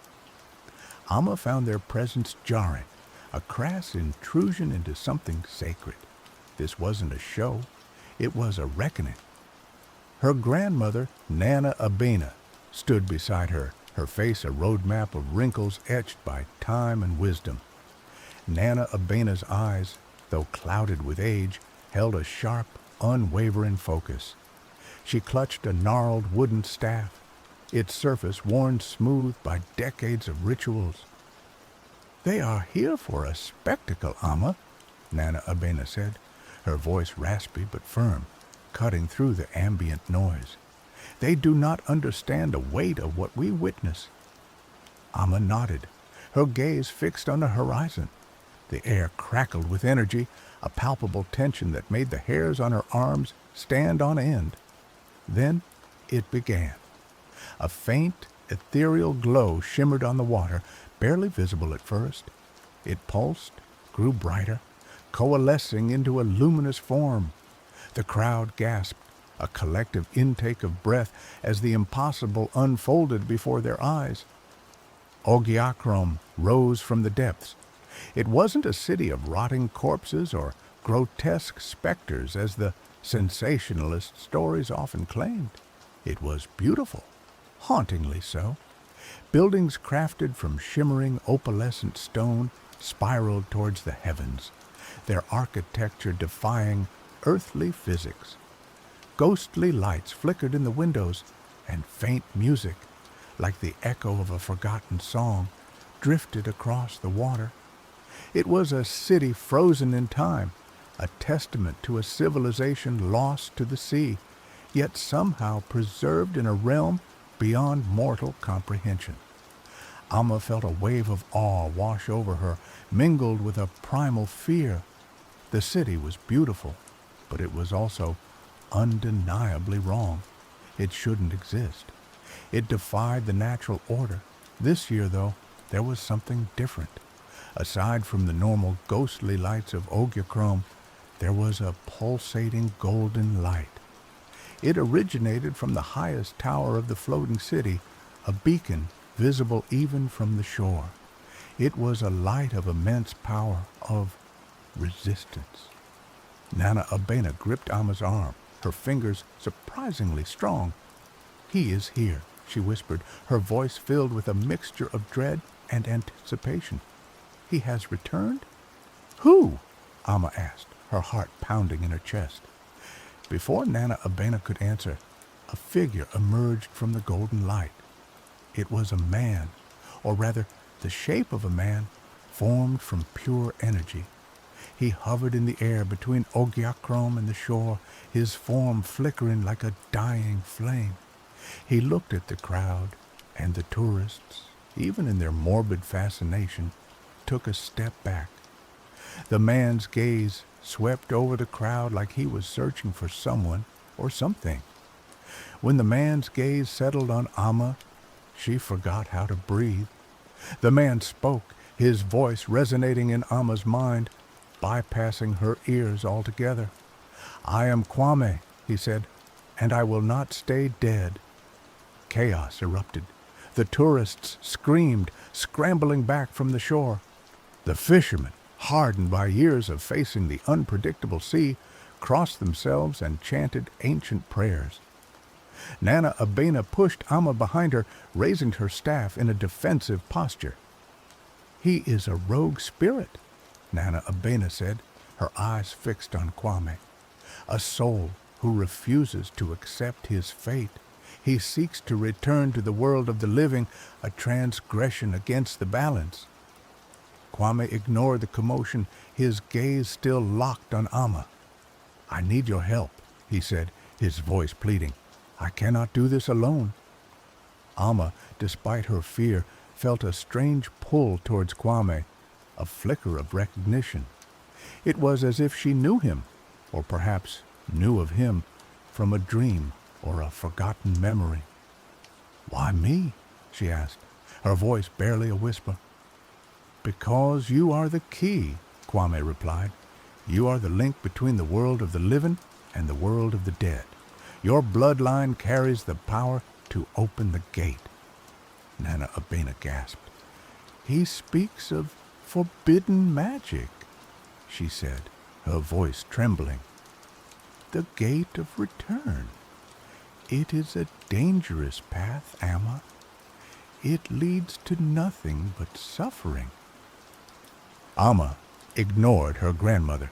She was drawn to Kwame, to his desperation, to the hope that flickered within his spectral form. He was a ghost fighting against his own demise, a rebel against the natural order, and something inside Amma, something she had always suppressed, resonated with that rebellion. "What do you need me to do?" she asked. Kwame's form flickered brighter, as if fueled by her willingness. "I need you to perform the rite of passage," he said, "a ritual passed down through your family. It is the only way to anchor me to the mortal realm." "But the rite is meant to guide souls into the afterlife," Amma protested. "It can be reversed," Kwame said, "with the right intention, with the right power. You have that power, Amma. You have always had it." Nana Abena stepped forward, her face etched with worry. "Amma, do not listen to him. He is manipulating you. He seeks to disrupt the balance of life and death. He will bring nothing but chaos and destruction." Amma looked at her grandmother, at the fear in her eyes. She loved Nana Abena, respected her wisdom. But she couldn't ignore the pull, the undeniable feeling that this was her destiny, her purpose. "I have to try," she said, her voice firm. "I have to see what happens." Nana Abena shook her head, her eyes filled with sorrow. "Then you walk a dangerous path, child, a path from which there may be no return." The next few days were a blur of frantic research and whispered consultations with Nana Abena. Despite her disapproval, Nana Abena couldn't deny the ancient knowledge that flowed through her veins. She reluctantly guided Amma through the intricacies of the rite of passage, explaining the chants, the offerings, and the precise movements required to perform the ritual. Amma pored over ancient texts, her coding skills proving surprisingly useful in deciphering the cryptic symbols and archaic language. She learned about the Gate of Return, a mythical portal between the worlds of the living and the dead, a gate that was said to be guarded by powerful spirits. She also learned about Kwame. He was a warrior, a hero of his time, who had died defending his city from invaders. But his spirit was restless, unable to find peace in the afterlife. He believed that his purpose was not yet fulfilled, that he still had a role to play in the world of the living. Amma found herself drawn to Kwame's story, to his unwavering determination. She admired his courage, his refusal to accept his fate. But she also worried about the consequences of his actions. Could one soul, no matter how noble, truly defy the natural order without causing irreparable damage? As she prepared for the ritual, Amma felt the weight of responsibility press down on her. She was not just performing a ceremony, she was potentially altering the fabric of reality. She was opening the door that should have remained closed, inviting the unknown into the world. She shared her concerns with Kwame, communicating with him through dreams and meditative trances. He assured her that he understood the risks, that he would do everything in his power to protect the balance. But Amma couldn't shake the feeling that they were playing with forces beyond their comprehension. Finally, the night arrived. The moon was full, its silvery light bathing the Accra shoreline. Amma stood on the beach, surrounded by her family and a small group of trusted friends. Nana Abena stood beside her, her face a mask of stoic resignation. The air was thick with anticipation. The crowd was smaller this time, the tourists having been scared off by rumors of impending doom. But those who remained were there to support Amma, to witness the unfolding of history. Amma took a deep breath, steadied herself, and began the rite of passage. Her voice, amplified by the power of the ritual, echoed across the water. She chanted the ancient words, her body moving in precise rhythmic patterns. She offered libations to the sea gods, invoking their blessings and their protection. As she chanted, she felt a surge of energy flowing through her, a power she had never known she possessed. It was the power of her ancestors, the power of her bloodline, the power to bridge the gap between life and death. Kwame appeared before her, his spectral form shimmering in the moonlight. He reached out his hand, and Amma took it. Their hands touched, and a jolt of electricity surged through her body. The ground began to tremble, the sea churned, the sky crackled with lightning. The gate of return began to open. It wasn't a physical gate, but rather a tear in the fabric of reality, a shimmering portal that led to a realm beyond human comprehension. Amma could see glimpses of swirling colors, of strange landscapes, of faces both familiar and alien. The gate pulsed with energy, drawing Kwame towards it. He turned to Amma, his eyes filled with gratitude. "Thank you," he said. "You have given me a second chance." "What happens now?" Amma asked, her voice trembling. "Now, I fight for my place in the world of the living," Kwame replied. "I will not let this opportunity go to waste." He stepped through the gate. For a moment, everything was still. The trembling stopped. The sea calmed. The lightning subsided. Then the gate slammed shut. Amma collapsed to her knees, exhausted but exhilarated. She had done it. She had opened the gate of return. She had brought a soul back from the dead. But the victory was short-lived. The aftermath of Kwame's return was chaotic and unpredictable. He materialized in Accra as a being of pure energy, struggling to maintain a physical form. He was weak, disoriented, and vulnerable. Amma and her friends took him in, sheltering him in a secluded location. They helped him learn to control his powers, to adapt to the mortal realm. They taught him about the modern world, about technology, about politics, about the changes that had occurred since his death centuries ago. Kwame was a quick learner. He was intelligent, resourceful, and determined to make a difference. He quickly mastered the basics of technology, using his energy powers to manipulate computers and access information.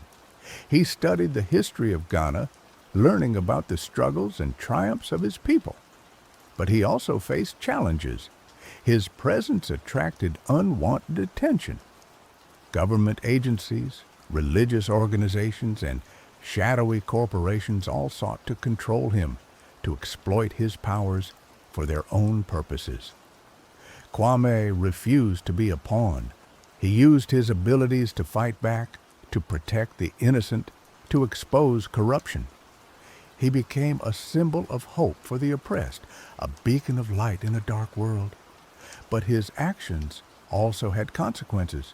He made enemies, powerful enemies who were determined to destroy him.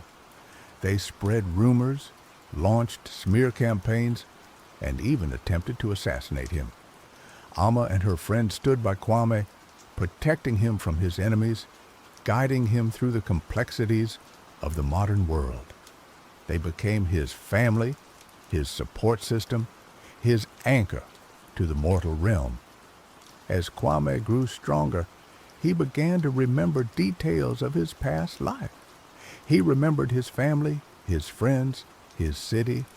He remembered the invaders who had killed him, the war that had destroyed his civilization. He became obsessed with finding out what had happened to his people, to his city. He used his powers to search for clues, to uncover ancient secrets. He discovered that Ogiakrom had not been completely destroyed. A small group of survivors had managed to escape the invaders, fleeing to a remote island where they had rebuilt their civilization. Kwame was determined to find them, to reunite with his people. But the journey would be dangerous. The island was said to be protected by powerful spirits who guarded it from outsiders. And Kwame's enemies were still hunting him, eager to capture him before he could reach his destination. Amma knew that she had to help him. She had brought him back from the dead, and she felt responsible for his well-being. She also believed in his mission, in his desire to reconnect with his past. Together, they embarked on a perilous quest, a journey that would take them across the seas, through uncharted territories, and into the heart of ancient mysteries. Their journey took them to hidden sanctuaries and forgotten temples, each step revealing more about Kwame's past and the fate of his people. Amma, initially a reluctant participant, found herself growing increasingly invested, her analytical mind captivated by the intricate tapestry of history and magic they were uncovering. The bond between her and Kwame deepened, forged in the crucible of shared danger and purpose. She was no longer just helping a rogue spirit. She was fighting for a lost civilization, for the preservation of a forgotten culture.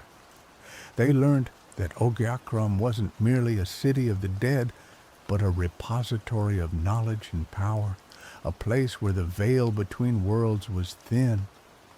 The city's reappearance every century wasn't random. It was a deliberate act, a cyclical attempt to re-establish contact with the living world, to share its wisdom and its warnings. Kwame's return was not just a personal quest, it was a catalyst, a trigger that could potentially reignite the flame of Ogiakrom's legacy. But it also carried the risk of exposing the city's secrets to those who would exploit them for their own gain. Their pursuers were relentless. A shadowy organization known as the Collectors sought to capture Kwame, believing that his energy powers could be harnessed to create weapons of unimaginable destruction. They were led by a ruthless woman named Dr. Evelyn Reed, a brilliant but morally bankrupt scientist who saw Kwame as nothing more than a scientific experiment. They faced trials that tested their courage and their resolve. They battled ancient spirits, navigated treacherous landscapes, and outsmarted cunning adversaries. Amma's coding skills came in handy, allowing her to hack into security systems, decipher encrypted messages, and create technological countermeasures against their enemies. Kwame's powers grew stronger, but so did his awareness of the responsibility that came with them. One particular encounter stands out. They found themselves in a hidden cave guarded by a colossal earth spirit, its body formed from living rock. The spirit challenged Kwame, testing his worthiness to enter the sacred realm of Ogiakrom's survivors. Kwame faced the spirit with humility and respect, acknowledging the spirit's power and its role as a protector. He spoke of his desire to reconnect with his people, to learn from their wisdom, and to help them preserve their culture. The spirit was moved by Kwame's sincerity. It granted them passage, but warned them of the dangers that lay ahead. The path to reunion is fraught with peril, the spirit boomed. You will face trials that will test your very souls. But remember, the strength of your spirit is greater than any obstacle. Finally, after months of relentless pursuit, they reached the island, a lush, vibrant paradise hidden amidst treacherous reefs and swirling currents. The survivors of Ogiakrom had created a thriving community, blending ancient traditions with modern technology. They lived in harmony with nature, harnessing the power of the elements to sustain their civilization. Kwame was welcomed as a hero, a legend returned to life. He reunited with his descendants, learning about the history of his people, about the sacrifices they had made to preserve their culture. But the reunion was bittersweet. The survivors of Ogiakrom were wary of the outside world, fearful of exposing their secrets to those who would exploit them. They were divided on the question of whether to reveal themselves to the world or to remain hidden in their sanctuary. Kwame found himself caught in the middle, torn between his desire to share his people's wisdom with the world and his loyalty to their traditions of seclusion. Meanwhile, Dr. Reed and the collectors were closing in. They had tracked Kwame to the island, determined to capture him and seize the secrets of Ogiakrom. A final confrontation was inevitable. The collectors launched a full-scale assault on the island, using advanced weaponry and technological gadgets. The survivors of Ogiakrom fought back with their ancient powers and their knowledge of the island's defenses. Kwame and Amma led the defense, using their combined skills and abilities to repel the invaders.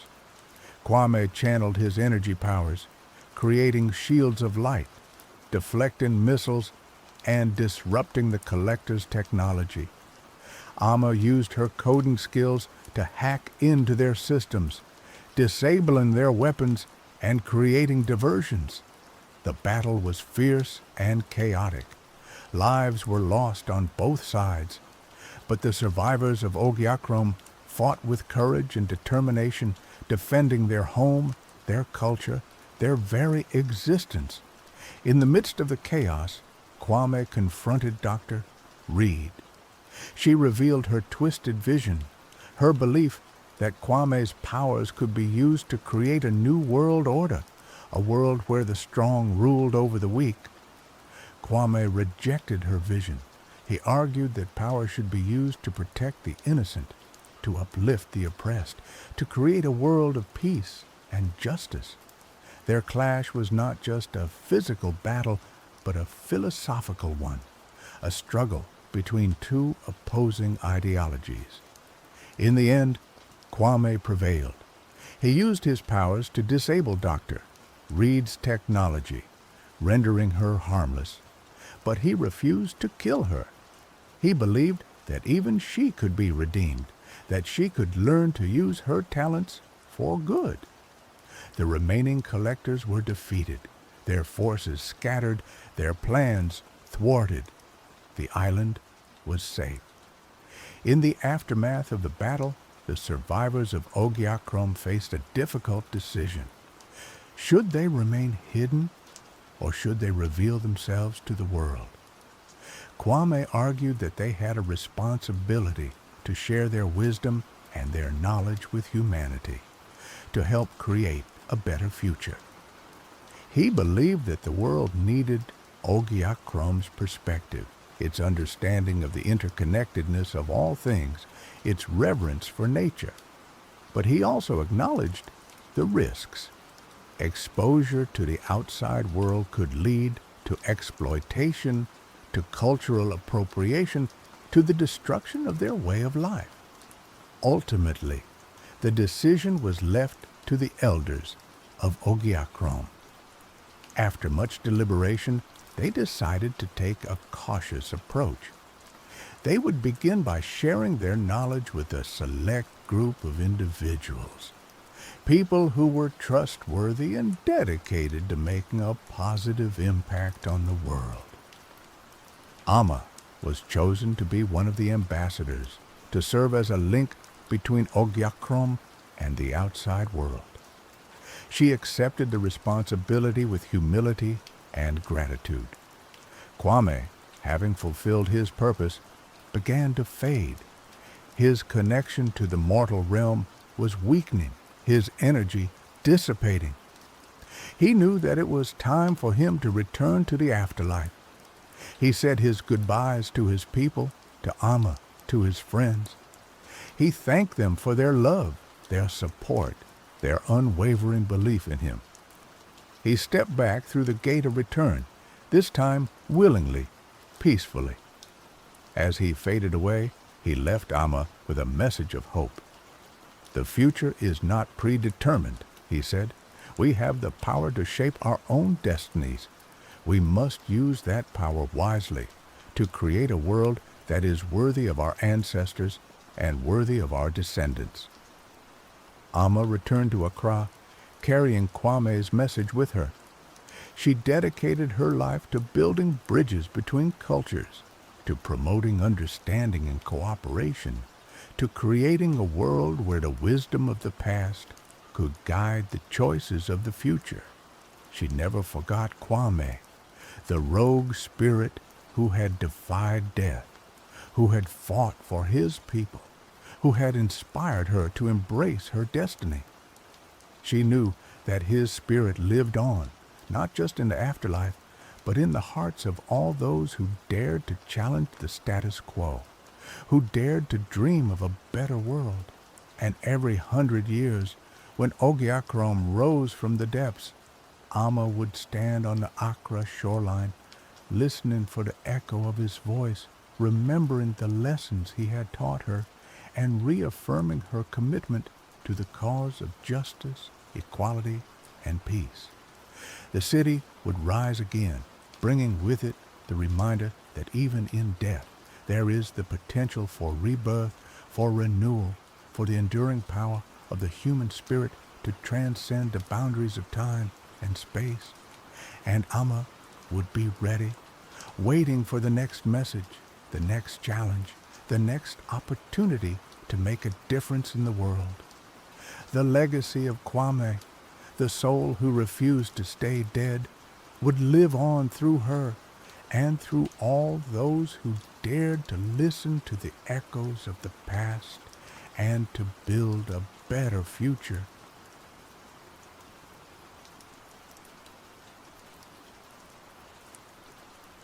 The Abbey of Avalon stood cloaked in the pre-dawn mist, a sentinel of stone against the encroaching darkness. For centuries, it had been a place of peace, a sanctuary for the weary and a silent guardian of secrets older than Britain itself. Among its hallowed relics lay a treasure of unimaginable power, Excalibur, the sword of King Arthur, resting in its scabbard, waiting for the day its king would rise from the ashes. Tonight, however, peace was a forgotten dream. A shadow detached itself from the abbey walls, a figure cloaked in darkness, moving with a practiced silence that spoke of countless nights spent in the shadows. This was Kalen, a thief whispered about in hushed tones in taverns from Tintagel to Londinium. He was a ghost, a whisper, a phantom, and tonight he was after the greatest prize of all. Kalen wasn't driven by greed, not entirely. He was a pawn in a game far grander than he understood, manipulated by promises of power and vengeance. A nobleman, Lord Edric, stripped of his lands after backing the losing side in a succession war, had promised Kaelin riches beyond measure, the freedom to live a life free from the shadows if he could retrieve the sword. Edric believed Excalibur was the key to reclaiming his birthright, a symbol to rally the discontented and ignite a new rebellion. The Abbey's defenses were formidable, a labyrinth of locked doors, hidden passages, and watchful monks. But Kaelin was a master of his craft. He slipped past the outer guards with ease, his movements fluid and silent as a whisper of wind. He navigated the maze of corridors, his fingers tracing the cold stone walls, guided by a map stolen from Edric's heavily guarded study. He disabled pressure plates, slid past watchful sentinels, and picked locks that had guarded their secrets for generations. Finally, he stood before the inner sanctum, the chamber where Excalibur rested. Two hulking guards stood watch, their faces grim, their hands resting on the hilts of their swords. Kaelin knew he couldn't fight them head-on. Stealth was his only weapon. He noticed the small ventilation shaft above the door, a forgotten relic of the Abbey's early construction. It was a tight squeeze, but Kaelin was slender and agile. He scaled the wall, his fingers finding purchase in the ancient stone, and squeezed into the shaft. He crawled through the darkness, the musty air choking his lungs, until he reached a point directly above the guards. He loosened a stone from the ceiling, letting it fall with a soft thud. The guards looked up, their eyes narrowed. As they did, Kaelin dropped down, landing silently behind them. He moved with lightning speed, his dagger flashing in the dim light. Both guards fell without a sound, their bodies crumpling to the floor. The chamber was circular, the walls lined with ancient tapestries depicting scenes from Arthurian legend. In the center, resting on a pedestal of white marble, lay Excalibur. The sword gleamed in the flickering candlelight, its blade radiating an almost palpable aura of power. The scabbard, crafted from dragon hide and inlaid with precious jewels, added to the sword's majesty. Kaelin approached cautiously, his heart pounding in his chest.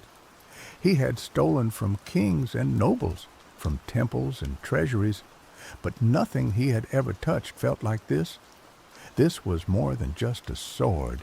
It was a legend, made steel. He reached out, his fingers trembling, and grasped the hilt. As his hand closed around the grip, a surge of power coursed through him, a jolt of pure energy that sent him reeling.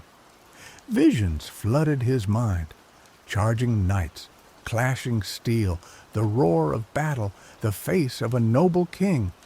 The images were overwhelming, terrifying. He almost dropped the sword, but the promise of freedom, the image of a life free from the shadows, kept him anchored. He pulled Excalibur from its scabbard.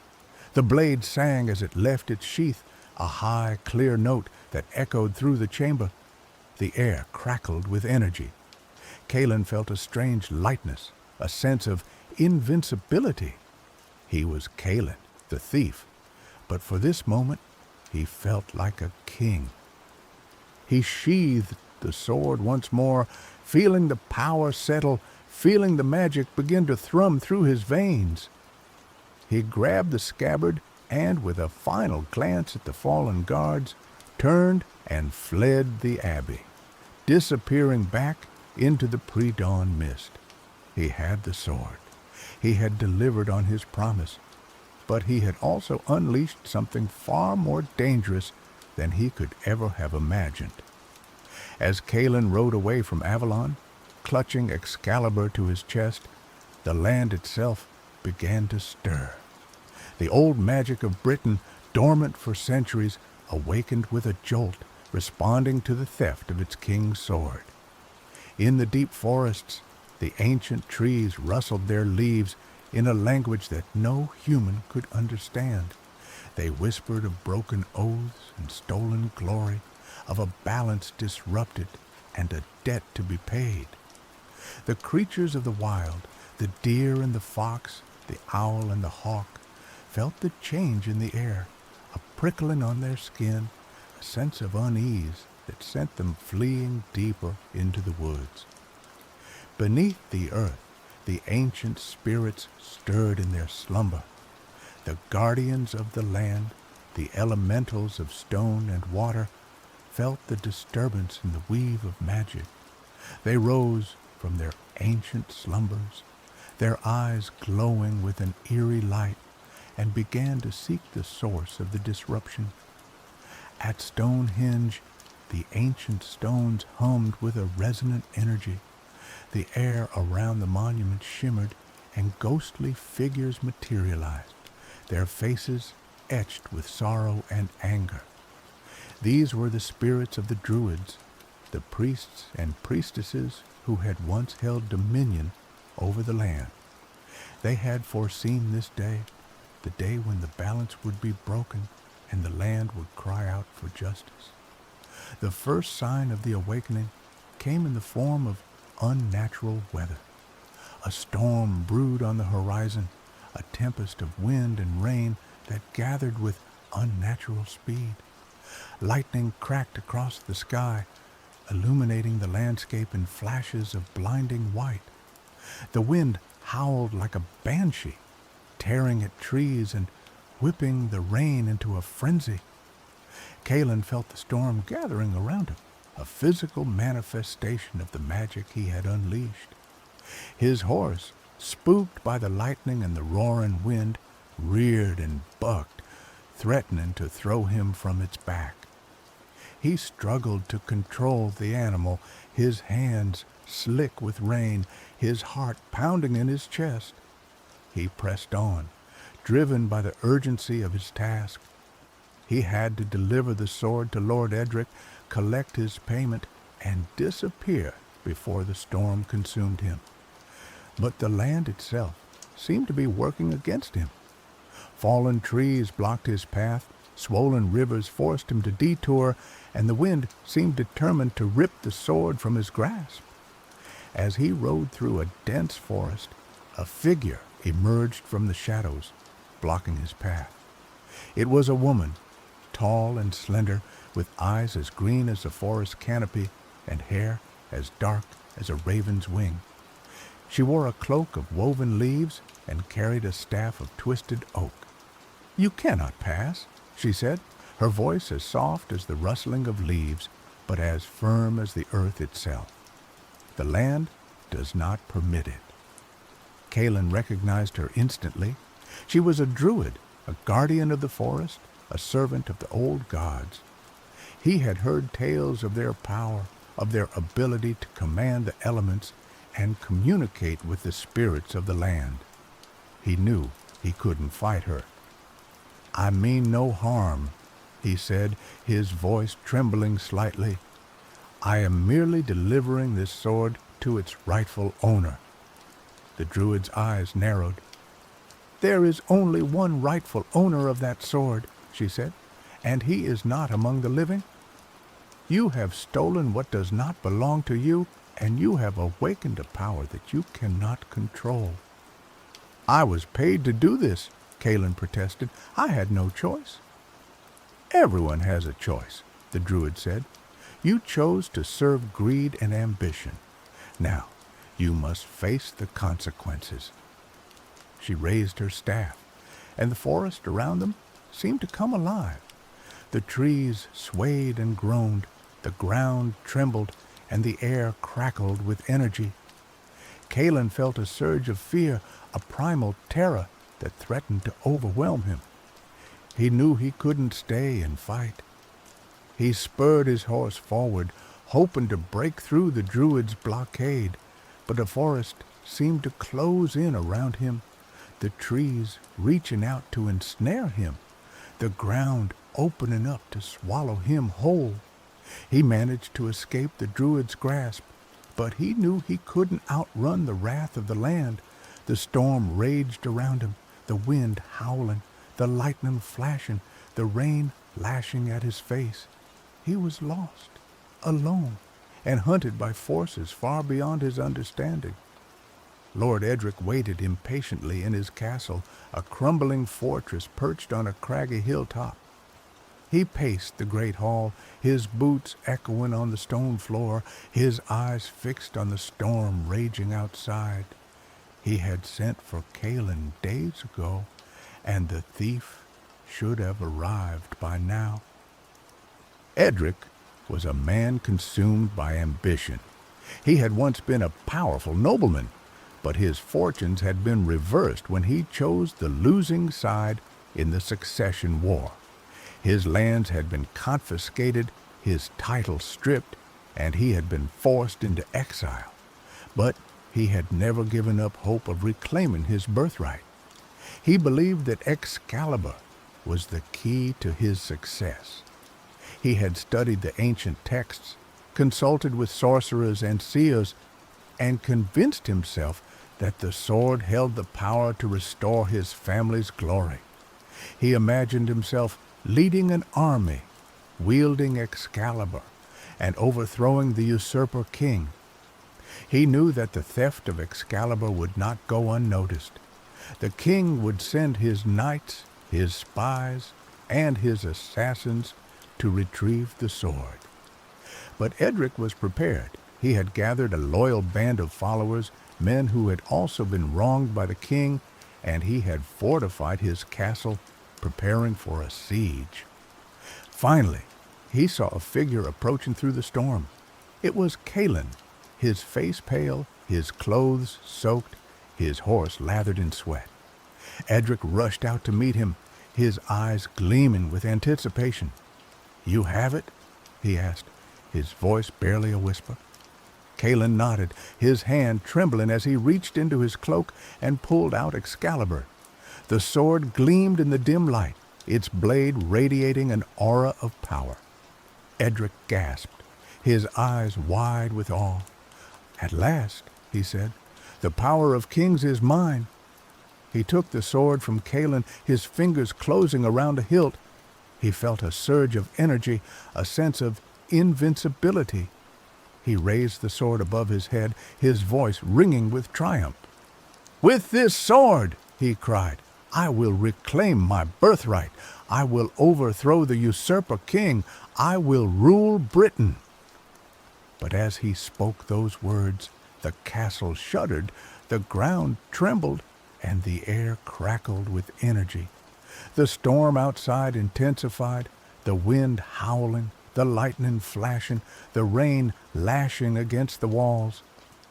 A figure materialized in the center of the hall, a knight clad in shining armor, his face hidden behind a visor. He carried a shield emblazoned with the crest of Camelot and a lance that glowed with an ethereal light. "You are not worthy to wield that sword," the knight said, his voice echoing through the hall. "Excalibur belongs to the rightful king, and you are nothing but a pretender." Edric recognized him instantly. It was Sir Lancelot, the greatest knight in the land, the champion of King Arthur. He had come to retrieve Excalibur, and he would not be denied. "You are too late, Lancelot," Edric said, his voice trembling slightly. "The sword is mine now. I will use it to crush my enemies." "You cannot control the power of Excalibur," Lancelot said. "It will corrupt you, consume you, and destroy you." "I am not afraid," Edric said. "I am destined to rule." He charged at Lancelot, wielding Excalibur with all his might. But the sword felt heavy in his hand, unwieldy, as if it resisted his touch. He swung wildly, his movements clumsy and uncoordinated. Lancelot parried his blows with ease, his shield deflecting the power of Excalibur. He moved with grace and precision, his lance a blur of motion. He struck Edric's sword hand, sending Excalibur clattering to the floor. Edric cried out in pain, clutching his injured hand. He staggered backward, his eyes wide with fear. He had underestimated Lancelot, underestimated the power of Excalibur, and underestimated the forces arrayed against him. Lancelot picked up Excalibur, his fingers closing around the hilt. He felt the power of the sword surge through him, a familiar energy that resonated with his soul. He raised the sword above his head, his voice ringing with authority. "By the power of Excalibur," he cried, "I command you to yield. Surrender the sword, and I will spare your life." Edric hesitated, his mind racing. He knew he was defeated, but he couldn't bear to give up his dream of power. He looked at his followers, his loyal band of rebels, and saw the fear in their eyes. He knew they would not stand and fight. "Very well," he said, his voice filled with bitterness. "I yield." Lancelot lowered the sword, his eyes fixed on Edric. "You have made the right choice," he said.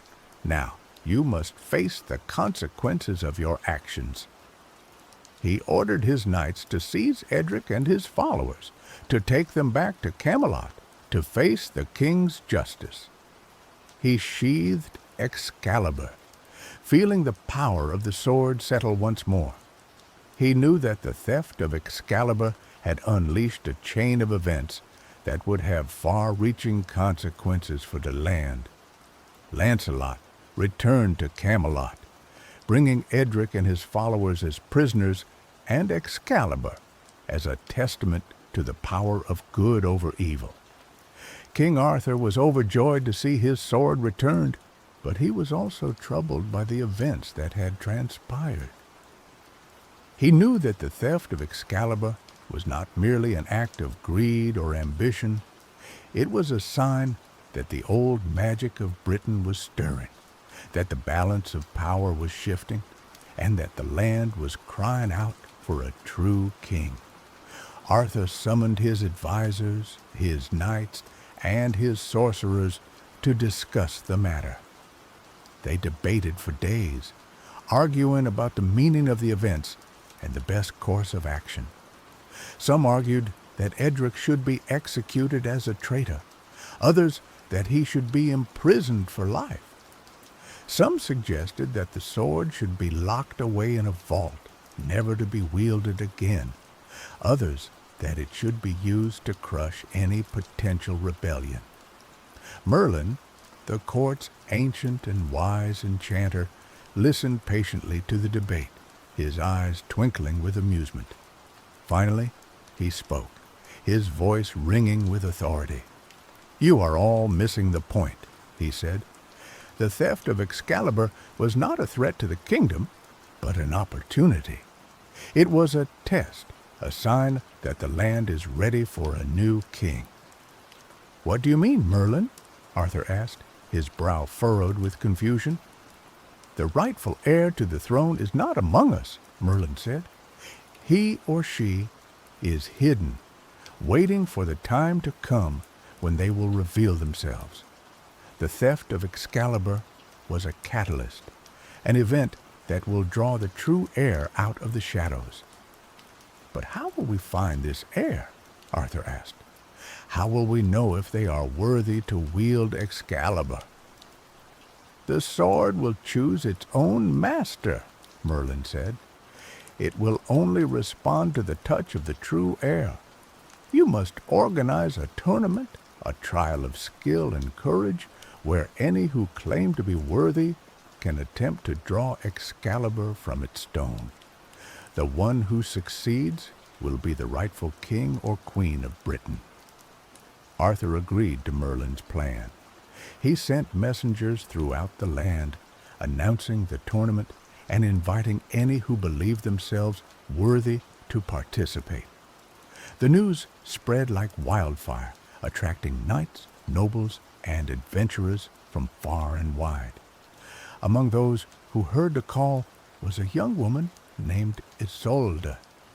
She was a shepherdess, living a simple life in a remote village, but she had always felt a strange connection to the land, a sense of destiny that she couldn't explain.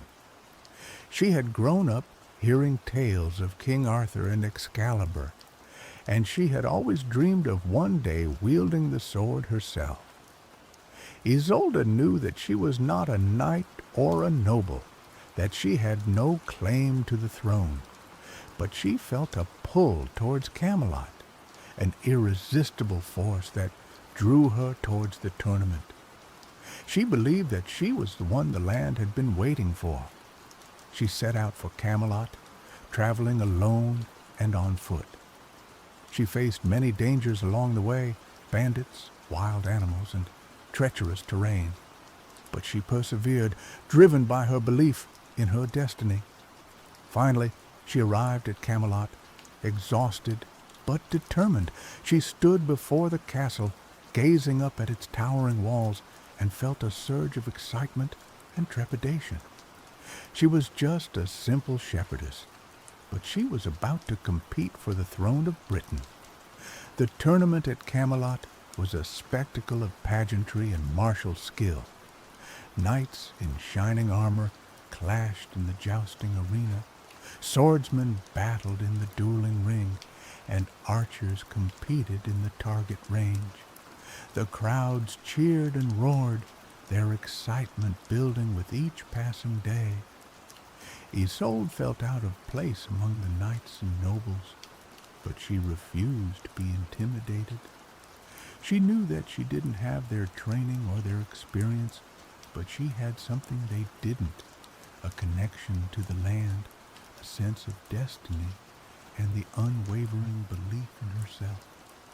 She competed in the various events, surprising everyone with her skill and courage. She was a natural archer, her arrows flying straight and true. She was agile and quick in the dueling ring, dodging blows and landing strikes with precision. She even held her own in the jousting arena, unseating several experienced knights with her surprising strength. But the true test was yet to come, the trial of Excalibur. The sword was placed in a stone in the center of the castle courtyard, surrounded by guards and onlookers. One by one, the knights and nobles stepped forward to attempt to draw the sword, but none were able to even budge it. Some strained and grunted, their faces red with effort. Others used magic and spells, hoping to break the enchantment. But Excalibur remained firmly fixed in the stone, a silent testament to the worthiness of its future wielder. Finally, it was Isolde's turn. She stepped forward, her heart pounding in her chest. She ignored the jeers and whispers of the crowd, focusing instead on the sword. She reached out, her fingers trembling, and grasped the hilt. As her hand closed around the grip, a surge of power coursed through her, a jolt of pure energy that sent her reeling. Visions flooded her mind, charging knights, clashing steel, the roar of battle, the face of a noble king. But this time, the visions were not overwhelming or terrifying. They were inspiring, empowering, filling her with a sense of purpose and determination. She pulled on the sword, and it came free from the stone with ease. The blade sang as it left its sheath, a high, clear note that echoed through the courtyard. The crowds gasped in amazement, their eyes wide with disbelief. Isolde raised Excalibur above her head, the sword gleaming in the sunlight. She felt the power of the sword surge through her, a familiar energy that resonated with her soul. She was no longer just a simple shepherdess. She was the chosen one, the rightful heir to the throne of Britain. King Arthur stepped forward, his face beaming with pride. He knelt before Isolde, offering her his fealty. "You are the true king of Britain," he said. "I pledge my loyalty to you." The crowds followed suit, cheering and shouting their support for the new ruler. Isolde smiled, her heart filled with joy. She had never sought power or glory, but she knew that she had a duty to her people. She had to lead them, protect them, and guide them to a brighter future. Isolde's reign as Queen of Britain was unlike any that had come before. She was a wise and compassionate ruler concerned with the welfare of her people. She traveled throughout the land, listening to their problems, addressing their concerns, and working to improve their lives. She reformed the laws, ensuring that justice was applied fairly to all, regardless of their rank or status. She promoted education and culture, encouraging the arts and sciences. She fostered trade and commerce, bringing prosperity to the land. She also proved to be a skilled warrior and a shrewd strategist. She defended Britain from its enemies, repelling invasions and forging alliances with neighboring kingdoms. She wielded Excalibur with skill and courage, inspiring her troops and striking fear into the hearts of her foes. But her greatest achievement was her ability to unite the people of Britain. She brought together the warring factions, the feuding nobles, and the disparate tribes, forging a sense of national identity and purpose. She inspired them to work together to build a better future for themselves and their children. She did this by embodying the values of compassion and empathy, by understanding the needs of even the least of her subjects, and acting in the best interests of the all of Britain. One of her first acts as queen was to pardon Calin, the thief who had stolen Excalibur. She recognized that he had been manipulated by Lord Edric and that he had acted out of desperation, not malice. She offered him a position in her court, giving him a chance to use his skills for good. Calin accepted her offer, becoming one of Isolde's most trusted advisors. He used his knowledge of the shadows to uncover plots against the queen and to protect her from danger. He proved to be a loyal and devoted servant, grateful for the opportunity to redeem himself.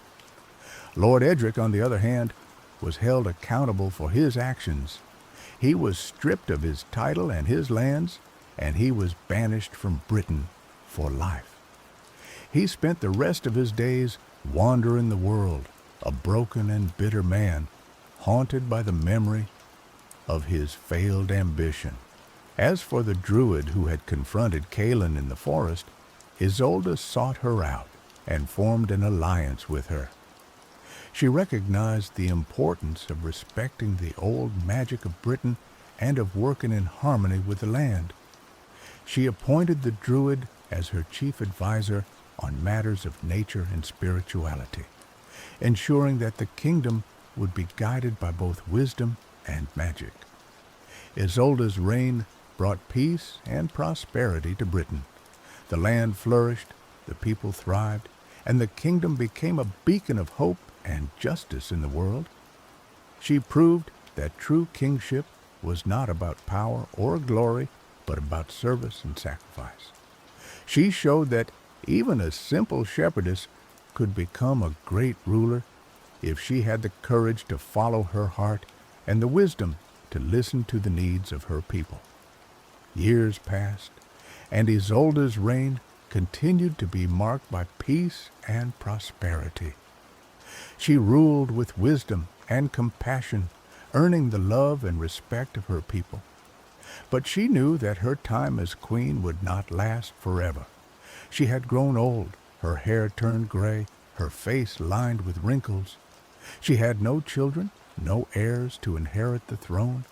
She knew that when she died, the kingdom would once again be plunged into chaos and discord.